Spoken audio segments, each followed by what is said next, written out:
Is it good ult? Where's Salvatore? It's the defense running it down, and I don't think that res is going to matter onto Giro 2.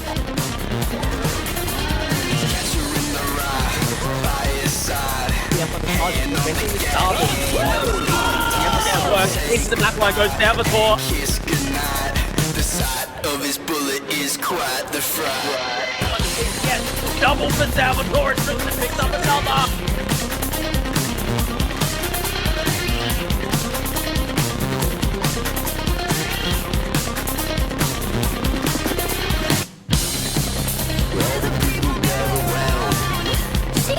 Oh, don't touch it! What are you... He gets cut off the edge over time. Comes down to avoid fine. But then turns around on him and he's right. Shoot! Oh, behind! What a massive group fucking flag leads to them! Oh my days!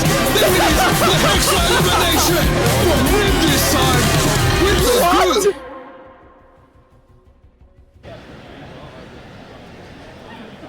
Welcome to the Game Expo Marvel Rivals $5,000 tournament. My name is Avatar Liger and I will be your host this evening. We are here thanks to Nemesis Productions putting on the show, as well as huge thank you to Steel Series and Red Bull for helping us out as our sponsors for this evening. Let's go meet our caster team.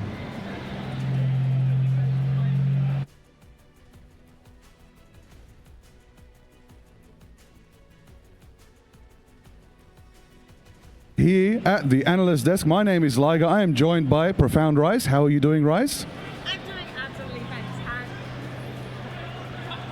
I'm doing absolutely fantastic. I'm glad we have know how to use technology here and have mics working. Yeah, super excited to be here early Sunday morning. Now, I don't usually spend my Sundays this early, but I'm absolutely so excited to be here, and I think it's worth every single second I sacrifice my sleep for. That is too true. That is too true. We are here, honored to be here at the Game Expo. It's a good time, but we are actually here with two special guests. Is that right? We are here sitting with representatives from two of our first teams playing today. That's right. We have a representative from Caffeine and Bread, that is Gallus, and then of course we have the wonderful and lovely Zaza Stack from Jeff's Army. Jeff's Army is quite a name, I must say. We have mixed feelings among the community about Jeff. Now, let's learn a little bit about Gallus. Gallus, let us know, why are you here at the Game Expo Marvel Rivals Tournament? I'm here to win. Oh? That's it. I'm here to win, and I'm going to win. Off to you. Well, that is very much fighting words. I do want to hear what Zaza Stack has to say back to that. Well, honestly, I feel like Gallus is a little bit delusional, and Jeff's Army is clearly going to take home the win. That is what we love to hear. A bit of banter, a bit of smack talk, but all respectful, all about sportsmanship. We're going to have a good time here today. Now, I do believe we are potentially going to be witnessing a bit of a creator clash here. We both have two creators here, you know, very high rank. I want to know, Gallus, when folks come to your content and they watch your Marvel Rivals content, what can they expect to see? They can expect me getting a bit silly as I play pretty unorthodox heroes at a very high level. I reached Eternity recently, and on what some may consider to be a throw pick, particularly Zaza. Yeah, but I make it look easy. Very easy indeed. So, you mentioned Zaza thinks it's a throw pick. Now, I heard, well, I don't really just heard, I know you two play very different heroes, very different play styles. What do you play, and how do you think that's going to beat Gallus's hero that he plays? Well, a few people know that I am a Black Widow one-trick. And so, against Gallus, a good old Mantis Pocket will help me one-tap him in the head. Easily. That is also lovely to see. Now, everybody, we are here today, of course, having a good time at TGX Marvel Rivals LAN event. It's going to be a good time here. Both our players are going to get ready soon to have a go, reconnect with their teams, maybe get ready for their first match. It's going to be Caffeine and Bread versus Jeff's Army. It's going to be exciting. Ricey, do we potentially have any sponsors we'd like to thank early on? Yeah, of course we want to thank our wonderful sponsor SteelSeries to celebrate the Game Expo 2025 and these tournaments. SteelSeries have partnered with PC Case Gear to bring you a great discount of 20% off, by the way, the entire SteelSeries range at pccasegear.com for this weekend only.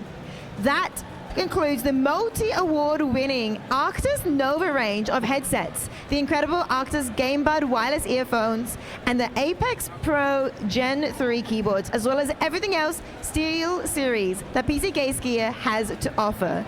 This promotion will end at midnight on the 24th of March, so don't miss out. That is true. Do not miss out. Get in there early as you can. Now, I believe it's time to send Gallus and Zazastak away to their teams, and we're going to kick it to our amazing casters introduce themselves as well.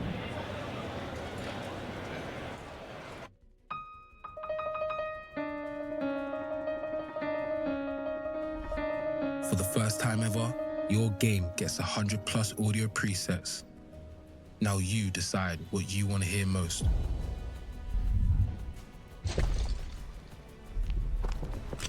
So you can hear bad guys better and pinpoint critical sounds. Pick a pro-tuned audio profile for each game and vibe to the soundtrack of you.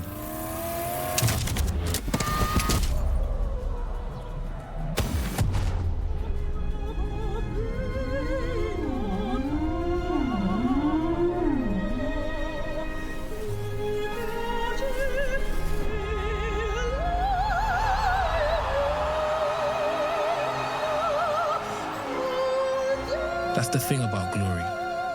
You don't just hear it, you feel it.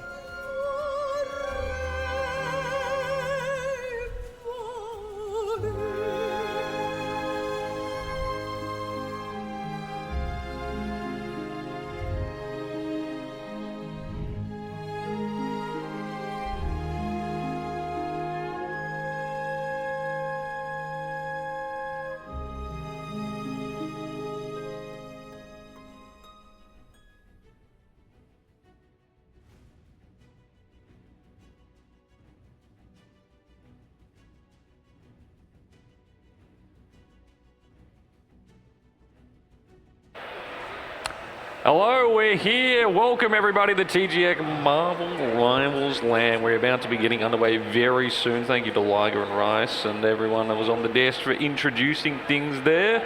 Well, we're about to get ourselves some good old-fashioned Marvel Rivals, but I, of course, do have my co-caster next to me, Mr. Distinct, mate. It is a lovely, what, about 11 a.m. now. We're not behind time. Everything is running completely smoothly. No one's PC's dying.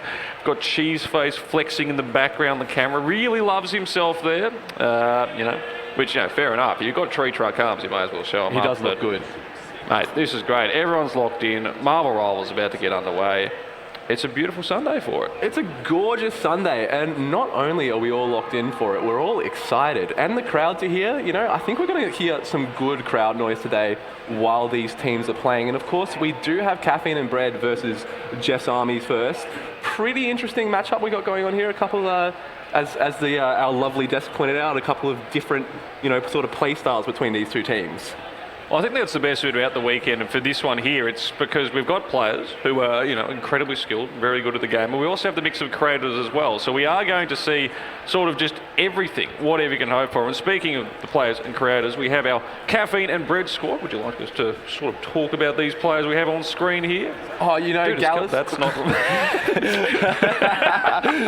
Well, you know, we saw Gallus, you know, bit of character. He loves getting up there and kind of showing how he does. B-Rad is, you know, a pretty high-end player in the OCE scene for Marvel Rivals at the moment. I think B-Rad and Kelpin might need those switched around there. That's not quite their names. Okay, that's all right, you know. But there's some interesting picks here. You know, we see the Gallus with the Mr. Fantastic, and not very often shows character. And yeah. Some solid picks, solid character, and that'll come down to this as well. You sort of have the three you want because with the player bans and, you know, the ones you want to lock in.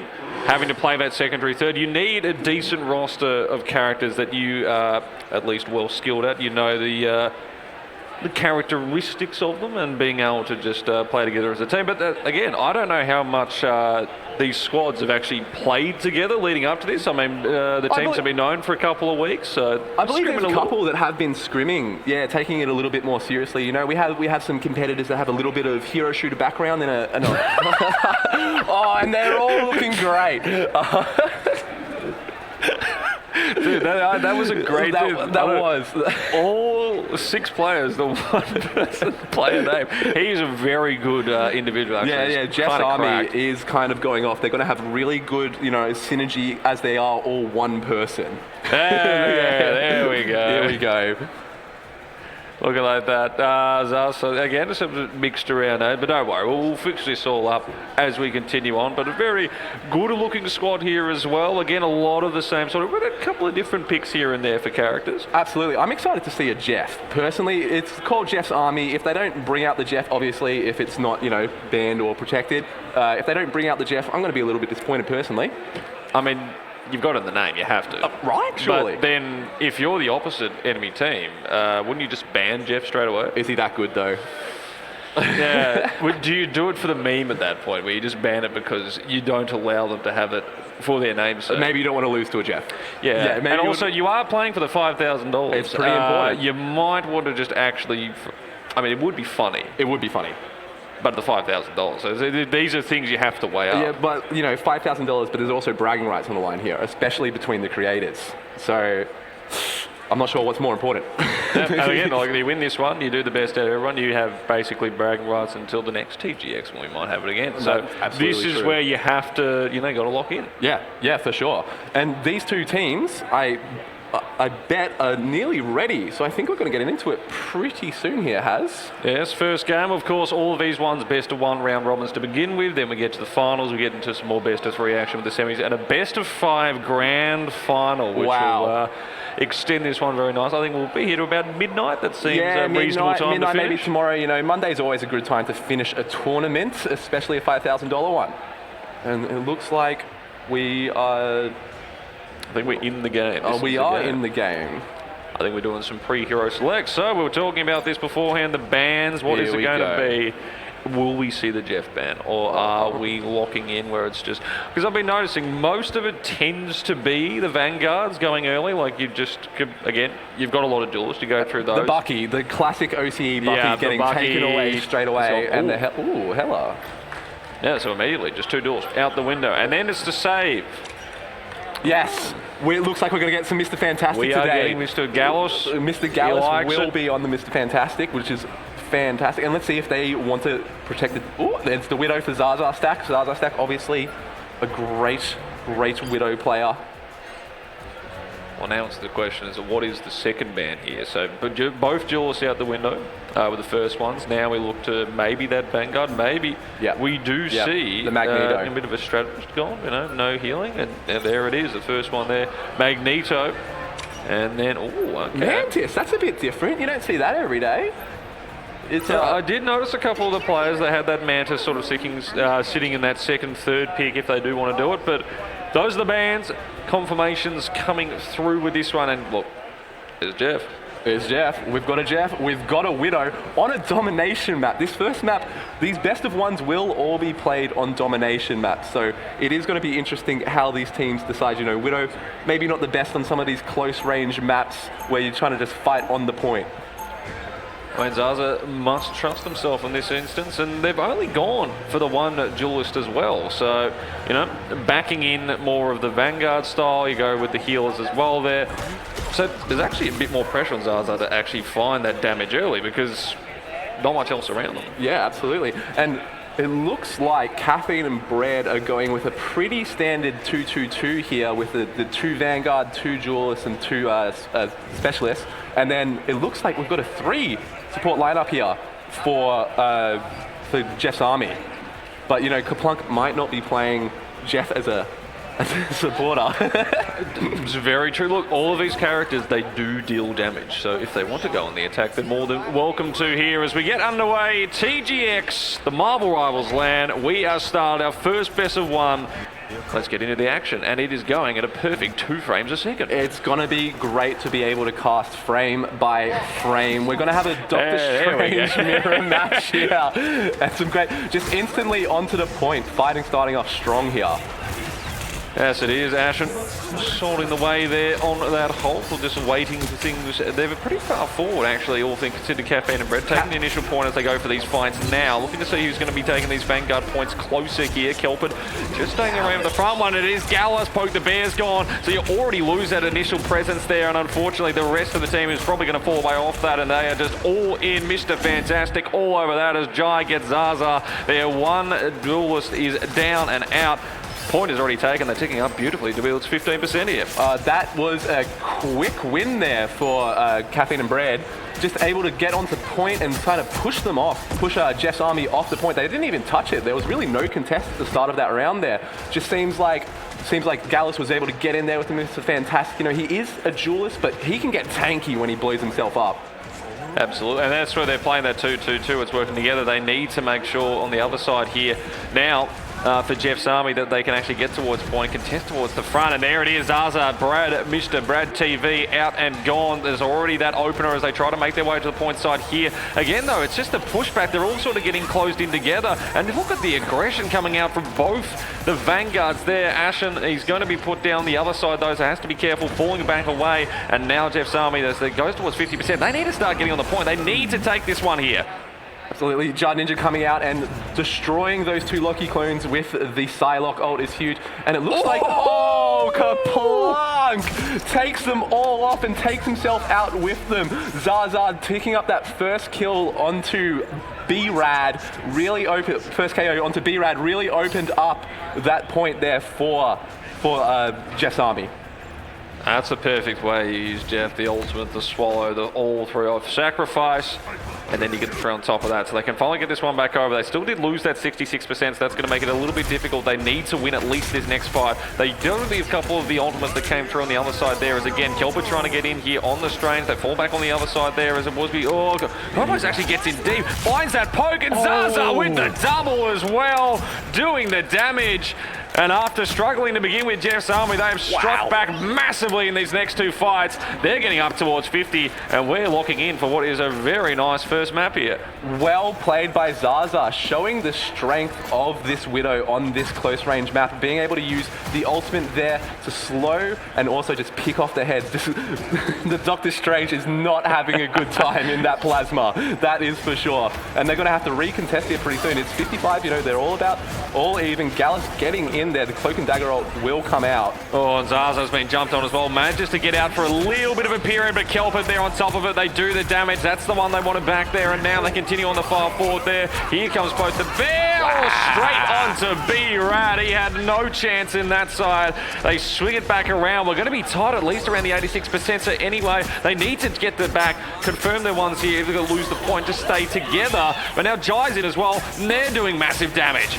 Jai gets more value out of that one, and Zaza's going to be taken down there at the end of the fight. Caffeine and Bread picking up the point now and just cleaning up the end of this fight, making sure that they really try and stagger these respawns maybe and get a little bit extra point. And it looks like Jeff's army is going to have to go pretty quick here. It's 90% already. Well, this is the thing. They sort of stayed around for that fight. It pushed them back, and now I don't know if they're really going to have time. Action's all the way forward. I don't know if they even get to the point at this stage over the other side here. They have to go through with the Loki side as they get the teleport. They have to get this one done. Jeff gets the pull in, has a couple of the enemies there, can throw them off. This actually might be massive to swing this one back around. It's sitting on that 99%. Cosmos finds that, and Kaplunk gets the double, the sacrifice. They've got the 3.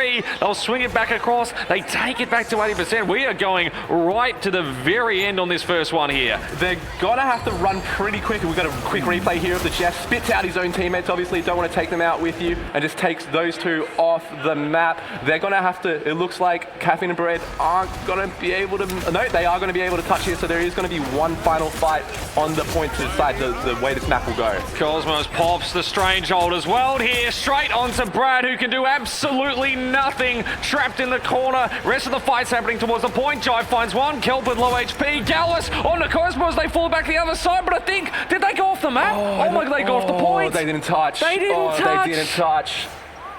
Oh, no. You've got to be devastated. They did all the work till they actually started winning the fight, and no one was on there to touch.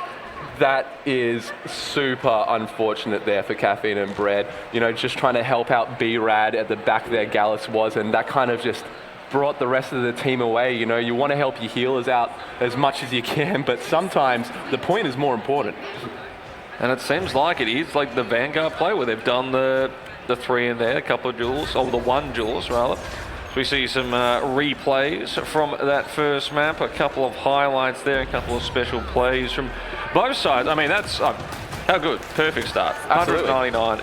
Couldn't be any closer. Not only that, got to see some great Widow play and some great Jeff play. You don't get to see that every day as well. Yes, well, surprisingly, Jeff's army actually had some Jeff's plays, which is exactly what we came for. They live up to the name. And now we get ready for the second here. Caffeine and Bread, they're going to have to reverse sweep this one in a 2-1 fashion if they want to stay together. They'll be pretty confident, I think. I mean, they lose their first map, but they did enough to make us feel they can definitely take this one here. Looks like Jeff's army is going to be continuing with that same team comp, but Caffeine and Bread are going to make a little switch up here with the Groot in the strategist spot. Vanguard spot, sorry. Jeff just you said damage, and I mean, they're doing enough there. The heals with the damage is by them. Kelp had poked the bear out of action very early on for this one as well. We got to see it is destroying the frames, but I can tell you right now it's doing massive damage. Asham trading the one back on the other side. They do enough here. It looks like Caffeine and Bread again. They get these picks late as well. It's going to force them back towards spawn. If they lose someone, they could continue in. I mean, the ultimates are there if they want to pick them here. And with the Groot wall as well, you can really split the team off and make it hard for the returning members from spawn to fight them. And there are plenty of spots here where they can really wall off the team with the Groot, split them up. Wow, Gallus! Get in there! And then again, that's the perfect way to do it. You keep them back for the other fights. You've got the tick up down towards 30%. You've won those ones out. You're already going to be well in front here. But on the other side, at least here, for Jeff's army, they do have the 3 ult. It's going to be a bit, almost all 5 should be ready to go. You don't need to use all of them together as well. So they can immediately swing this one back, and the teleport comes through as well. They're just straight to the point. They're going straight in for this one again. Wow, big ultimate coming out there. That does, oh, wow, just a ridiculous amount of KOs there for Jeff's army. I'm not even sure really what went down. I don't think they needed to use all 5. But hey, go wild. It's pretty interesting, you know. Well, they've got 10% now, and they've got more percentage than ult charge on the point. Is my big takeaway from that fight. At least on the end of it, they use them all together, but they're going to stay at least pretty similar to what Caffeine and Bread had there, because you can see Brad is ready to go with the ultimate there, but everyone else still ticking up. So this next team fight, we can switch things around there, and you can see Cosmos just holding this on the Strange. Again, they sort of coming off the other sides, and Ash and the switch over to the Groot is paying mega rewards, and they are flying through them. Looks like they're going to get through this without using either of their strategist ults, which is pretty impressive. They've got the Lunar Snow and the Cloak and Dagger ults there available, but no need. Just save them, and I mean, you know, they don't have ults either, so why use them? Just hold left click. Yeah, does the job. Hold left click, especially if you're Groot. Get a big wall, hold left click. And they're going to be holding up pretty early here, using the Groot wall to split the team, using the Doctor Strange shield to block the damage. And they're going to, looks like they're going upstairs here. The wall just stops them all, though. Yeah, the Groot walls have actually been doing massive damage. Oh, brother, if you're going to pull an ultimate, don't run into the Strange. Gets absolutely decked before they can do anything there. And with that, they can get on towards the point of Jeff's army. That's the one they needed. The switch back across. Ashley at least getting a trade, but they are falling to pieces as they try and get this one back up to 99% at least. They can't do it again. They can't lose when they get to 99 again. There's a Lunar Snow ult that is going to come out pretty soon. Seraph has transformed into it, but the Lunar Snow ult has come out and is out. Caffeine and Bread are doing a great job just contesting for as long as they can here at the first one, but it does look like Jeff's army are going to finish it up, and the Jeff is gone. Kaplunk has gone back to that rocket, and what a flick by Zaza Stack there. That is ridiculous. These close-range shots are amazing. Oh yeah, I mean, like, close-range character, of course. Of course. Widow, known for being a close-range character. I don't know why I question how Widow would do it on a domination map. Zaza Stack showing us the masterclass of it, I guess. Oh, it's just too easy. So now, ticking up towards 60, we're getting to that point again. I mean, look, Caffeine and Bread, they'll be feeling a little bit more confident this time because they do have more of the ultimates. They're coming from the top there, and they've managed to trap Surf on the side there. They will get towards this point, trying to take the immediate one there. Kelper doing the damage, and those as Gallus, he sort of falls off to the right side there, but Ashen once again, the Groot plays doing the damage. Cosmos finally gets the trade back, and Kaplunk as well. Oh, hang on. No, not again. It can't be happening. It cannot be happening. Again, you get to 99. You've got to hold the point, swing these ones back. Gallus and Kelper, they might have just done enough. It looks like we're going to the third as Don't Poke the Bear finally falls down, and that is where that one will go. Overtime ticks over.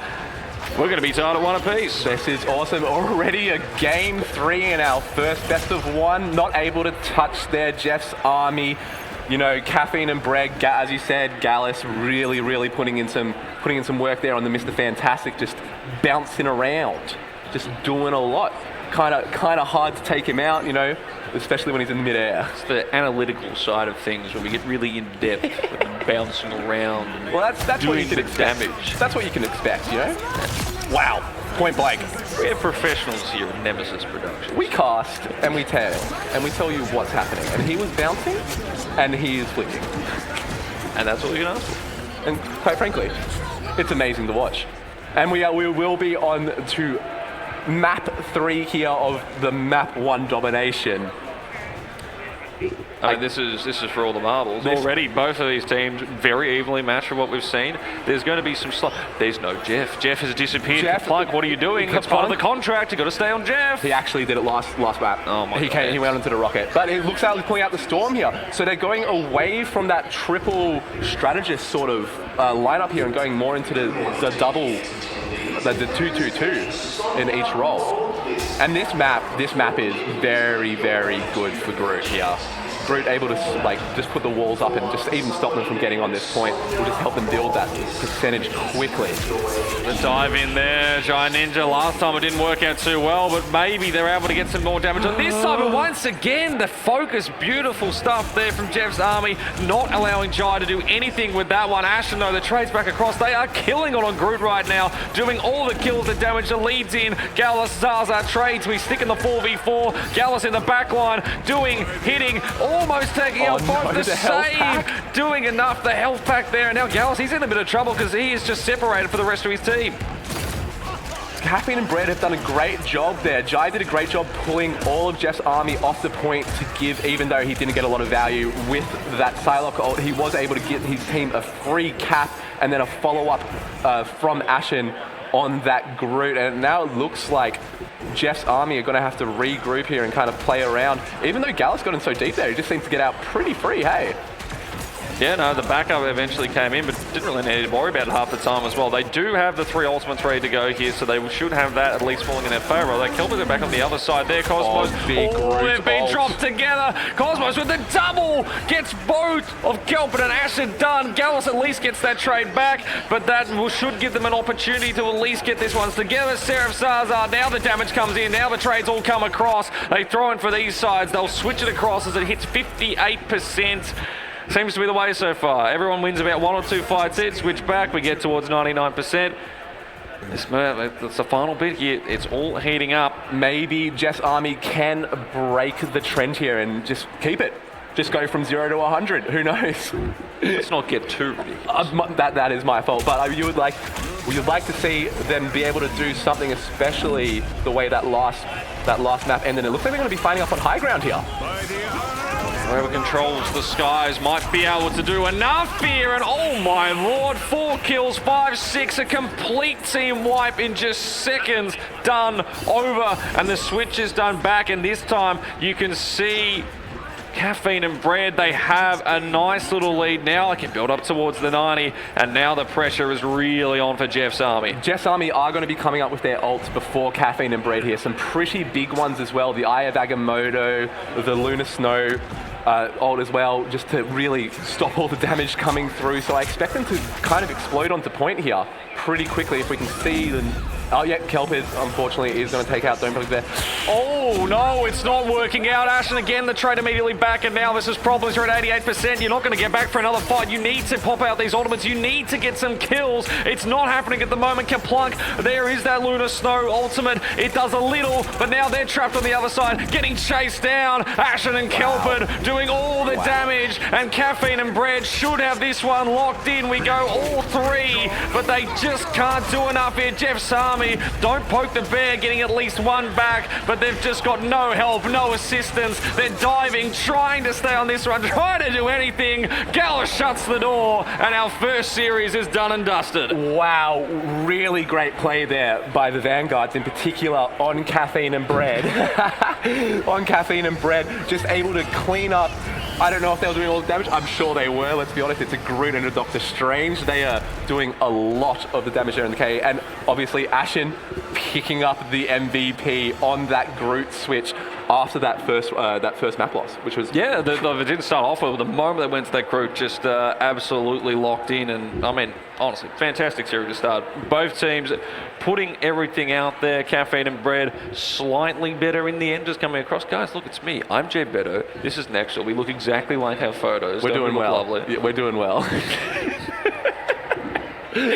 No, absolutely. Well played by Caffeine and Bread, though. Obviously, a little bit unfortunate. Zaza did pop off on that Widow, but, you know, Jeff's Army not able to take that win.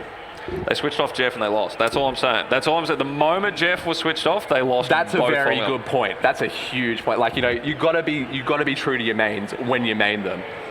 Didn't even get banned on the first one there, but man, what a great series. First best of ones. Our round robins all getting underway. The players have pretty much all just getting up, stretching themselves, looking all good there. But we are going to just quickly, I believe, throw it across back to our desk because we've got some new people to have a chat about what we've seen for the first game and what's going to be coming up for the rest of the day as well. Absolutely. Let's throw it over to Rice.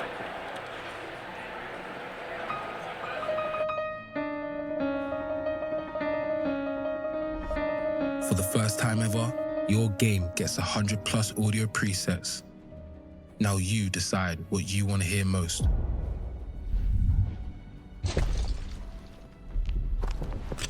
So you can hear bad guys better and pinpoint critical sounds. Pick a pro-tuned audio profile for each game and vibe to the soundtrack of you.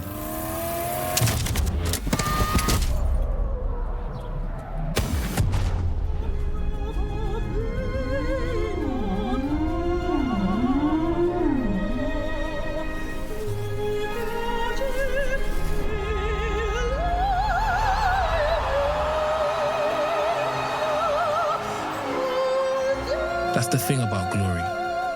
You don't just hear it, you feel it.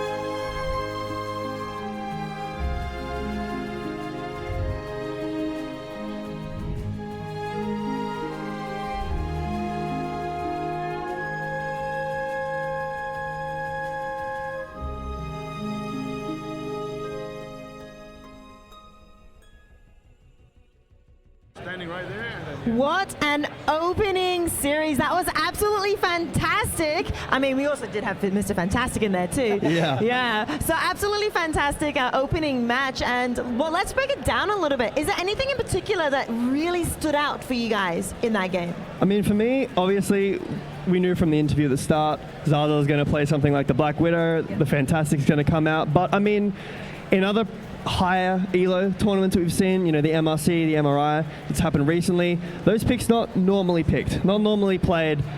And specifically, I want to highlight Zaza's Black Widow. The way that that pick is played, very aggressive, always jumping in, using the verticality very well. It's an interesting look, very different. I would say I didn't expect that, but I can see how it's getting value and why. Unfortunately, obviously, not able to win Jeff's Army. I think that the Mr. Fantastic actually was a really good pick into that. We were talking about it before while we were watching. Him just being able to be a brick wall for the Widow to try to shoot through.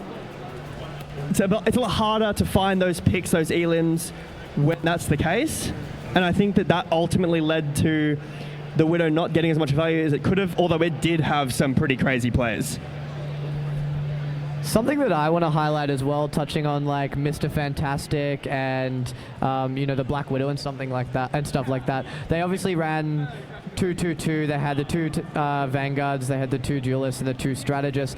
And Mr. Fantastic almost fits that weird hybrid role of like space making, and whilst he can do that with the amount of tankiness that he gets in his passive and stuff like that, and then with the block when he becomes the big lion and blocks all that damage and everything, he's still ultimately a duelist, right? And that's the issue, is that if that's your main form or a form of space making for the rest of your team, and we're seeing a lot like with the two teams, like Jeff capturing the point but not able to sustain it as much, and maybe the strategist picks was certainly like tuning into that, like an issue with the ults. They didn't have the Luna for most of that game, so having 15 odd seconds of just sustain and healing is very valuable. But if you're in the backline as Mr. Fantastic, you're doing a lot, but then you can also just get one tap like that.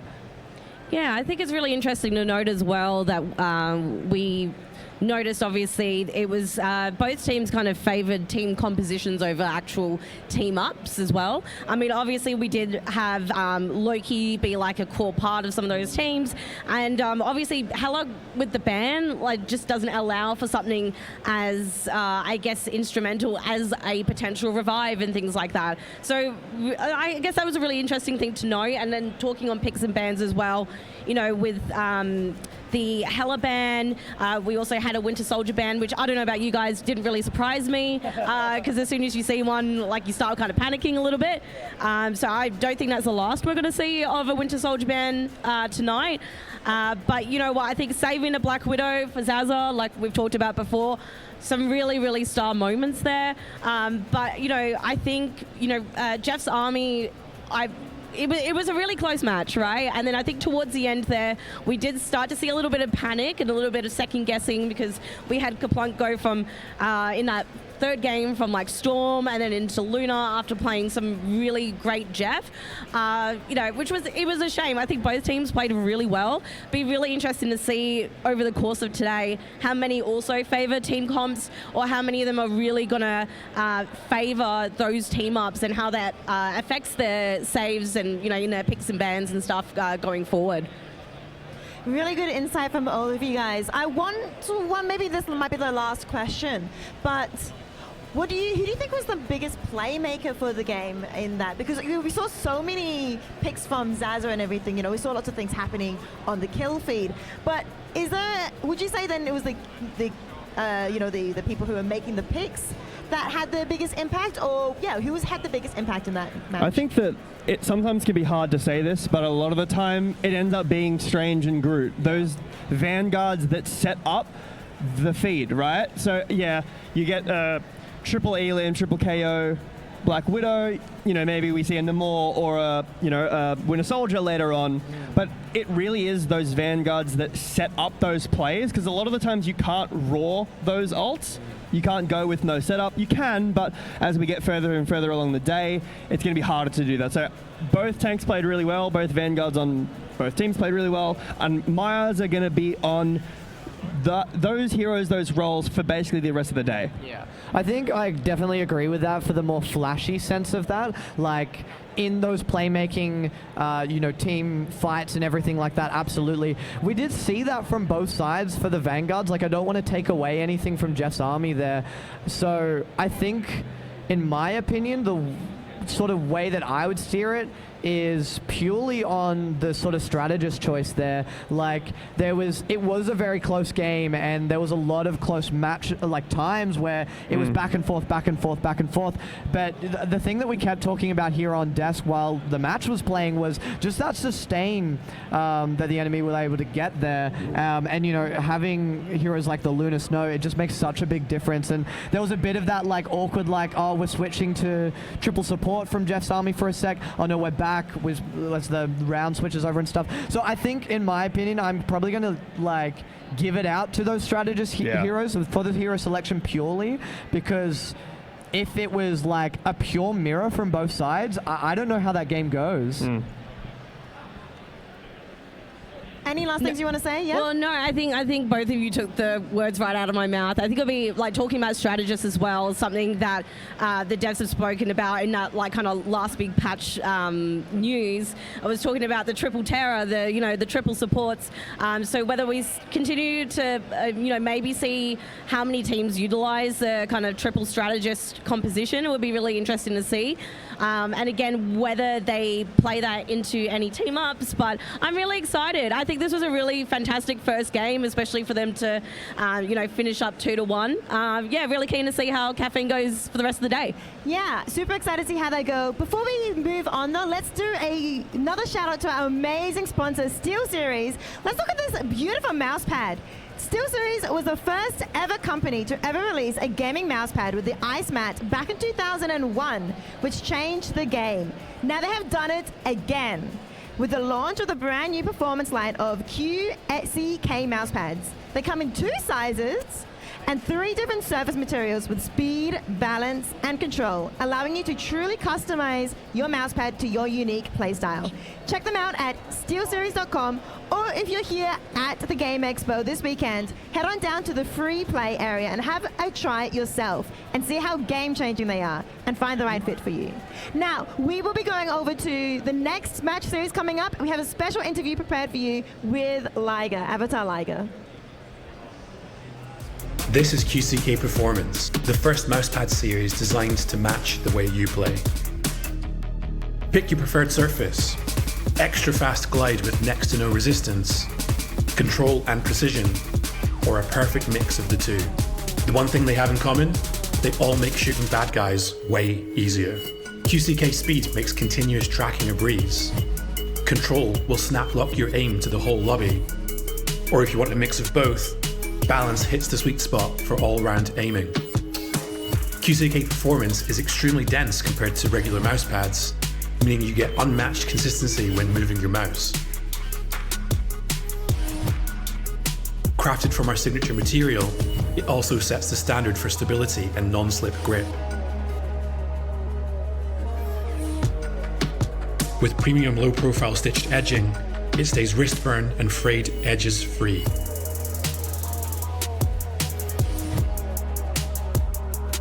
This is precision made personal.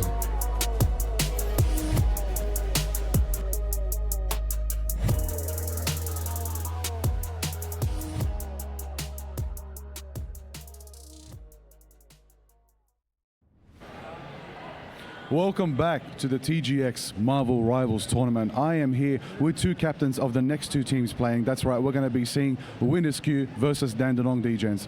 Let's introduce our first captain from the Winners Q, Cheeseface. How are you doing today? I'm absolutely wonderful. I'm ready to win. And of course, we've got Tamer representing the Dandenong DJs. Hey guys, ready to win this as well. We're going to destroy you. I love a good, healthy banter. Now, lads, let's look into this. What I want to know right now is, with the lead up to this tournament, talk to me, how have the Winners Q squad been preparing? We've managed to get a few scrims in, a few GM level scrims. Obviously it's a creator tournament, so we've got 3 pros, 3 creators who are lower than, I think GM was the cutoff, so we've evened it around GM. We found some scrims, they've been pretty good, so we've got all people on all different roles, and we have a sub as well, so we're just mixing it up. We've got 1 person on the bench just coming on and off, and yeah, we're just sort of trying everything and seeing what works. All right, how about you, Tamer? How have the squad of the Dandenong lads been doing preparing for this event today? Well, we originally all got together to make our squad, yeah, it was good. We got 2 tank players, 2 DPS, 2 support, 1 for every role. But we weren't really able to scrim that much because we had different schedules. Sir Berserk, one of our tanks, was always busy on weekends because he runs his own tournaments. I had school, so I couldn't really do much, and there was a big time difference for our other DPS Daxu, but we managed to do some 2 and 3 player games in GM and Celestial, and even in Diamond for our creators as well, so they could participate.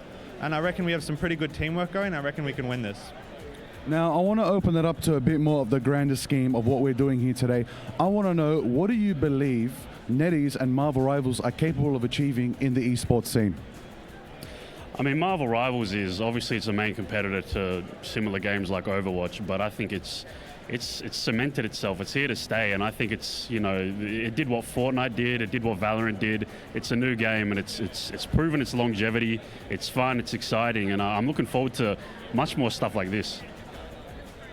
I feel like, as you know, it's Marvel Rivals, so it has the Marvels, so it lets all the Marvel fans come in and play their favorite characters, and they're releasing new characters like every half a season, which is really good for the game, you know? New people, new characters, all of that. And competing with other games like previously Overwatch, it's just, it's a big fight, you know? Well, we're here enjoying Marvel Rivals, and we're going to have a good time seeing where the game goes. I believe it's got a long, long time it's going to stay in the esports scene, and we're going to make sure of that here with Nemesis Productions putting this event on at the Game Expo with Red Bull and Steel Series backing us up. Now, lads, I want to know, let's get into the Marvel lore a bit. I want to know, you're both familiar with Marvel? All right, I want to know, in this game, you've been playing it maybe since release, maybe since December, maybe earlier in the beta. I want to know, what hero or villain from Marvel do you want to see introduced to the game? Ooh. I thought you asked me who's my main. I was ready to answer that, but then he said, who do I want to see? You know what I've been seeing? I've been seeing people want Daredevil, and they want his passive to be able to see the invisible players. I think that'd be sick. So see like Invisible Woman, Psylocke, I think that'd be all right. That'd be pretty cool. Well, I've seen some leaks about some new potential characters. Oh, no? No leaks. Well, the character I really want to see in the game, I want to see some more support players, because obviously I'm a support main, and I'm thinking someone that can fly as a support. So I don't really know. I'm thinking maybe someone like Ultron, because that was my favorite Marvel movie, the Avengers vs. Ultron. And yeah, I'm really looking forward to someone like that. Do you potentially have your favorite Ultron quote? Not on hand. I like the movie because my favorite character, Vision. Wait a minute, that's a great suggestion. I'd love to see Vision in the game, maybe a flying support, just as you said as well. That'd be really good. I think that's I like those responses. Daredevil's a really good one. Shout out to that show. Now, I got a bit of a different question here today. I want to know, how is the team morale here performing live from the Game Expo on the PCs that have been provided by our amazing sponsor, Steel Series? I want to know the experience, how you feel with the gear, with the space. How's your team feel playing together? Normally, you're playing online on Discord, you're playing with comms. How's it feel playing side by side? It's absolutely unreal. I mean, obviously, like you said, we played on Discord, but here, together, side by side, you know, we went around, we do the fist bumps, the esports fist bumps, and it's just absolutely amazing. The morale is high. It's good to see the boys in person, and we're gonna go undefeated. It's actually, the morale's too high. Well, it's a huge different experience for us because we've never seen each other IRL. You know, playing together is really good. And also the equipment here is really nice. You know, the mouse pads, the computers, they're better than what I have. So it's really exciting to be able to play on really good equipment with your friends. So I'm really having fun. That is awesome. We love to see it. And I want to say thank you, Cheeseface from the Winners Queue and Tamer from Dandenong DJs. I wish you both the best of luck. Get in there. And as we always say, it's about to go off, it's about to go down. We're going to put on the show, we're going to kick it off and send it over to the casters, Stormy and Hasdad Slimmy, and we're going to get into the action. Let's get it.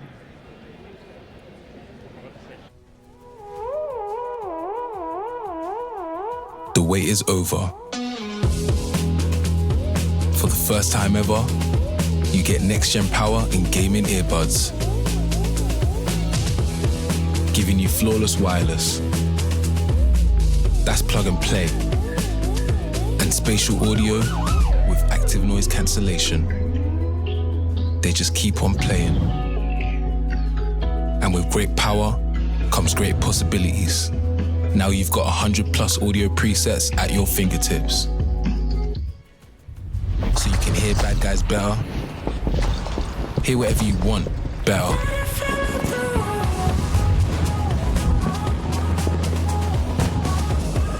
Change presets in real time and vibe to the soundtrack of you.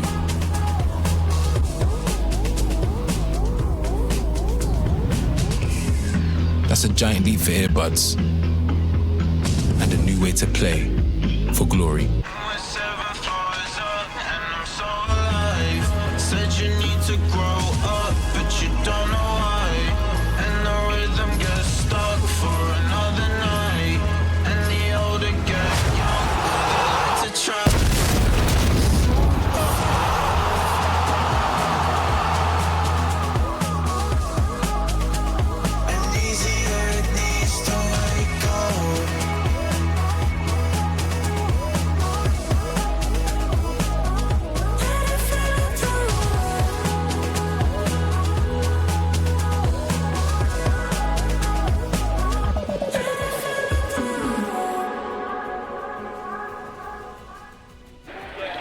Welcome back, everybody. Hope you enjoyed some chats there with Winners Q, Dandenong D-Gens. They're both looking to try and get themselves, well, up and running in our second games. We'll have our standings up very soon, but I do have a new co-cast alongside me, Stormy. Hello. Out on the desk before. Now we get to do some play-by-play. It's been a pretty nice start so far. Yeah, no, we had a lot of fun watching in the audience as well, and at the analyst desk we were getting quite into it. I'm wondering whether I'm going to have a voice by the end of this, because the excitement, like to have so many teams around and also have our live audience as well, is really, really exciting. So yeah, just love the vibe and love the atmosphere at the moment.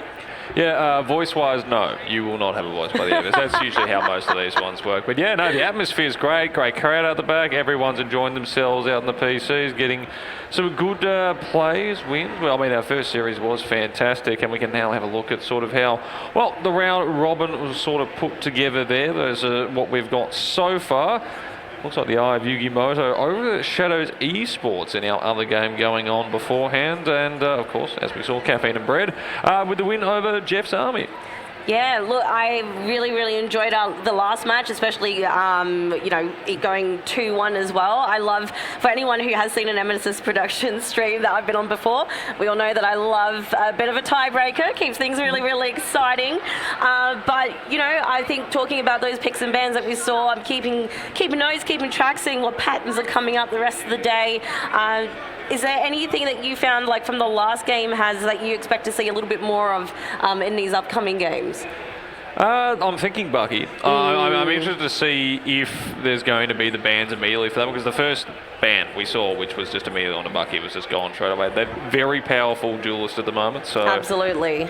We would like to see him play, but then I don't know if teams, do they trust themselves to go up against it? Do they trust themselves to use it if it is available? Those are the things you have to kind of balance at that point. Yeah, no, absolutely. I'm having a look here at some of our upcoming teams' favourite heroes to play and their mains and stuff like that. So we are seeing maybe like potentially a little bit of Thor and Magneto from Dandenong, and as well as that as well, we've got for the C9ers, you know, potentially, you know, a Hulk. We might see a Hulk coming up. Captain America is Big Bodster's main as well, so really looking forward to seeing what's happening there. Also to note, for the C9ers, we've got Loki and Hela mains from Tiger and Fleck, so really interesting to see if we will get any payoffs with that team up, as long as Hela doesn't get banned again. Again, it was only Hela Bucky immediately banned straight up in their last series, so maybe we get the chance to see those ones again. But again, maybe the players would have been able to sort of look through what people's mains are. You know, everyone's sort of been scrimming together, so you get an idea of how everyone plays these ones.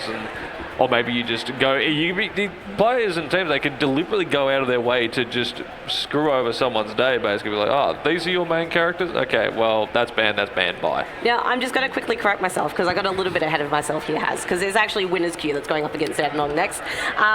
With Winners Q, though, there is a Namor main out there. We might see a little bit of Namor, a bit of the Whale come out for a little bit of a play. But I think I'm expecting to see a lot of Doctor Strange. There's quite a few players out here today that do favour Doctor Strange. Saw some really wicked Eye of Agamotto ults in the last games. Looking forward to seeing more of that. And kind of going off what Beto and Nuxel was saying as well, I think, you know, those Vanguards are absolutely instrumental in setting up those really big moments for our duelists. So looking forward to seeing more of that for sure. Yeah, no, some very strong plays we saw from the Vanguards in the last series, especially Groot, which I wasn't expecting as much, but some very solid I would say uses of the ultimate when he came in through there, just being able to give that space, as you say, just allowing the duelists to do their job there, keeping in the duelists from the other team from getting anywhere near your backline, trying to keep those, you know, strategists up. And that's also the big one. I think we've seen that. And it's the usual, you know, the dives that happen in the backline. If you can confirm at least the one strategist early, just get them off the board, it goes a long way just to getting those fights done. Yeah, especially when you have a really well-placed wall that can be an absolute menace to basically anyone on the enemy team. I've had many a time where I've tried to, like, retreat and there's a wall behind me. But are we ready to have a look at the teams? And hopefully we'll see who we've got up next and we can see all their preferred heroes. What are you seeing here, Haz? Yeah, no, I think it's about what we expect for most of it here. And again, we got Mr. Surback's big thicky move. That is quite an handle there. I do like that one. Again, we've got those mixes of the Vanguards there. Mr. Tamer, of course, who was having the interview with Liger before, more into that strategist role there. I think the solid mix on that one. Same across, the Heller is there. There's two, Daxu and a Hippie. They might pop those out, again, if they get that opportunity. Absolutely. And, you know, also interesting to note here, in Jurassic has Jeff there. You know, could we see more of Jeff this next game? Maybe, potentially. But having the Rocket and then also having Daxu with the, you know, the Winter Soldier, as long as Winter Soldier doesn't get banned again, you know, we could see a potential team up because as we discussed before, the last game, they definitely, those two teams favoured team composition over team ups. But, you know, sometimes those team ups are, you know, quite strong to like, just get you over the line and give you that extra bit of oomph, I reckon. And that's what you need to get it done sometimes. We switch over and look at our winners queue squad. Again, of course, you've got your curators on your left, the players on the right. Well, actually, this one's sort of mixed a bit back and forth. But again, it's sort of the same, the mixes. We do see the Punisher there for the Cheese Face, which I don't mind. The old Punisher on the Duelist does some very good work, especially if you do get those combos together as well. Yeah, absolutely. Also a little Adam Warlock there from Skittles. So, you know, could be really interesting to see. I mean, no other person there has any of the Guardians of the Galaxy up on there, you know, to give that extra bit of, I guess, survivability, you know, in case, you know, we do need to jump back into the match very quickly with someone like a Star-Lord. Or, I mean, we do have a Mantis, maybe from Joey, potentially, but looks like they're favouring the Vanguards there as well, the two popular picks that we've seen so far in our first game today. So yeah, really keen to see what kind of picks and bans we might see and how similar they were to our first lot. Absolutely. Also, Fresh Labs photo there, very nice. The Incredibles cosplay, absolutely perfect. I think bang on, spot on. Yeah, I've seen some incredible Marvel Rivals cosplays over this weekend as well, which is really, really awesome to see. I'm pretty sure I did see a Psylocke earlier, potentially. Yeah, I love the community. The community for this game has just like absolutely skyrocketed, and it's really great to see also the turnout that it has. I don't know if you've been out there to have a look. We've got a really great crowd, so I think we're about to get ready into this next game and have a look at these picks and pans really soon.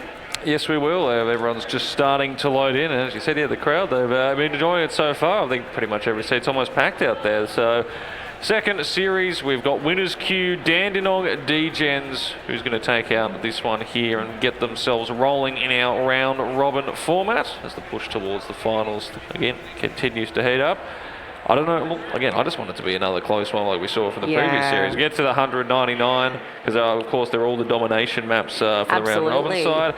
But yes, here we are, Royal Palace is where we will be heading for this one, and now we can see these player picks and bans. Do we have the thought, what is going to happen first? I like it. You know what? I think 6 things. 6 things? Yeah, 6 things. That should work quite well. The thing is, I just... well, look, it'll be interesting to see if we do see... We haven't seen any of the thing today. I'd love to see it. But there's our first ban there. The Hela and the Groot. Not too surprising. No, I think that's pretty reasonable there. Hela, again, just immediate ban. It seems to be between that and the Bucky that just goes straight out the window. Groot, we saw very, very powerful in that last game, so maybe some worry there for the side of Dan on D-Dens. Don't want to deal with that one as they start to do the picks to make sure the lock-ins. You can't get rid of this one. No, so we've got a Psylocke saved and a Doctor Strange saved. Again, doesn't surprise me. I think Doctor Strange we're going to see a lot of today, but it'll be interesting to see. Are we about to see a Winter Soldier ban potentially? The suspense. Yeah, the suspense. They're taking 20 They're seconds. Really thinking about it. The Star-Lord. Ooh, okay, so Star-Lord is gone from that one there. Now we look towards the Dandenong D-Gens, and Namor is the secondary one. So I was going to say, Iggy wanted that. They were looking towards it. Unfortunately, Iggy son, you're not allowed. Not allowed. Not happening, but it could be a battle of the Buckies. A Winter Soldier face-off, which would be really, really interesting. We've got a Scarlet Witch from Diddy Valkyrie here as well. You know, I think it's going to be really great. We've got, looking at both teams here, 2 strategists in either team. I know I mentioned before on Des whether we see a bit of triple terror, triple strategist plays. But let's just see how this goes first. Anything can happen. Still early days. Really looking forward to seeing Daxu on the Psylocke for sure. Yeah, no, it should be good there. And as you said, like the triple, we saw it in the previous series as well. This time everyone's to start off with, it's the 2-2-2, your standard format. But, I mean, they're all ready to go, everyone. They're locked in. We are just seconds away from starting our second series of the day, our round-robin formats as they continue to go on here. Will it be the Dandenong D-Gens or Winners Queue to take this one? Push towards the semis and the grand final. Still a while until there. But this is all leading up to it. The picks are done. The time ticks down. Let's get this series underway. Let's go. Now, it looks like Tinny's actually switched over to the thing, which is going to be really good to see. Looking forward to seeing those team-ups come into play with the Rocket, Winter Soldier, and Punisher, with Cheeseface on the Punisher there. So I'm really looking forward to seeing how instrumental that will be in capturing this point. You can see Winners Queue as well. They got a very aggressive early to try and take this high ground, and this is where this first fight begins. And it's Daxu's coming on really quickly, and Cheeseface caught off guard, left alone. KFC at least will be able to get that revive back in, but that's already been used up in the first fight before they even get towards the points. And now you really need to make sure you're locked in with the back of your teams as now the fight starts to come together here. Cheese, he's back up and going, but it's Iggy who comes alive with it as well. And it will be that revive to do the damage as ASAP Joey on the big thicky moo. You are done and dusted, son. First fight falling towards Winners Queue there, and Dandenong D-Gens, they're heading back to the spawn room. Yeah, look, they're making a statement here. As soon as Rocket put down that ammo and allowed for the Punisher to come through and get a few KOs, they've really put their foot down and said, no, this is our point. This is ours now. And, you know, hopefully they don't push forward too far, but let's see how the opposing team comes back. Yeah, first fight's lost. They got the initial pick, but then couldn't pull it back up there. The sound down on D-Jengs, the pull in on ASAP Joey. He's managed just to get out there as he floats away. It would have been a really nice opener, but now this fight again is extended. They're getting up to 30%, and they know for this one here, the armed and dangerous. Oh, brother, you ain't armed and dangerous, but now we're on the other side there for Hippie, but he's been blocked on the other side. Again, it's an early pick, but the revive comes back through, and Winners Queue, they send the Dandenong D-Gens packing once again. Two team fights done. They're up 2-0, and they're ticking towards 50%. Hey, look, I was actually looking forward to seeing lots of Kraken impacts, like, absolutely go off, but both teams were very quick to shut them both down. I think at this point, it's like, you can hear it. It's going to come through. You're not allowed to... It's not very well hidden. And I think everyone's starting to get around it. They know what they're pulling out here. But now, Dandenong D-Gens, they've got some ultimates up and going. They need to start doing some work. Daxu will be the one to jump in the back line, try and do the damage. There, Daxu! 3 massive kills! Hippie joins in as well. Cheeseface can only find the one. They crack on in. It's taken them a while, the third team fight, but they used a couple of the ultimates. They will be able to switch over the point. But if I'm Winners Queue, I'm pretty happy with how things have started off so far. 77%. Before things have switched. Yeah, look, that was an absolutely fantastic point secure there. NJ Rasic and Tamer both have the strategist ults ready to keep that point theirs, to keep that ownership of that point. Again with this fight here, and it's Cheese once again going early in the first fight, but then since then been locking straight in. Tinny's in the back line doing massive damage. NJ, nothing they can do. Tamer gone as well, and just as soon as they had it, it's all fallen away for the D-Gens once again. They get it up a little, 35%, but now they have to be almost flawless from here because this is going to get almost to 99. And they just don't have the ultimates to go back in for these fights. Daxu is the closest, but no one else is near it. Yeah, look, bit of a shame to see that happen, but we do have a portal, so can something happen here? Bike and ride again, and Iggy comes through. That's the one they were looking for earlier. Cheeseface, Tinny, Skittles. Oh my lord, the game, the fight is just done like that. Go to spawn, son. Keep him in there and gets back through the portal. Oh, some BF style. And Winners Queue take the first one there. Very, very solid start, as now we'll be looking to head this one to Bifrost Garden. Dandenong D-Gens, they've got a bit of work to do here. Yeah, oh, I'm still can't believe Cheeky Iggy going through that portal to get right up in their face and spawn and then jump backwards. A feel like that screams like a Hydra kind of play. Like, that was really evil. That was really mean. I'm just impressed they timed it that well. They got it out, and then the portal shuts before anyone else gets like. It wow. was perfect. It was actual cinema. But I'm looking forward to seeing here. Look, we do have Rocket ready with an ultimate here. But at this stage, you know, Daxu's not too far away. I'm sure it won't be long until Big Thicky Moo gets a Magneto ult there ready to rock and roll. You know, both Winter Soldiers are racking up the ults really quickly as well. Cheeseface also not too far away. So let's see. Can Dandenong come back?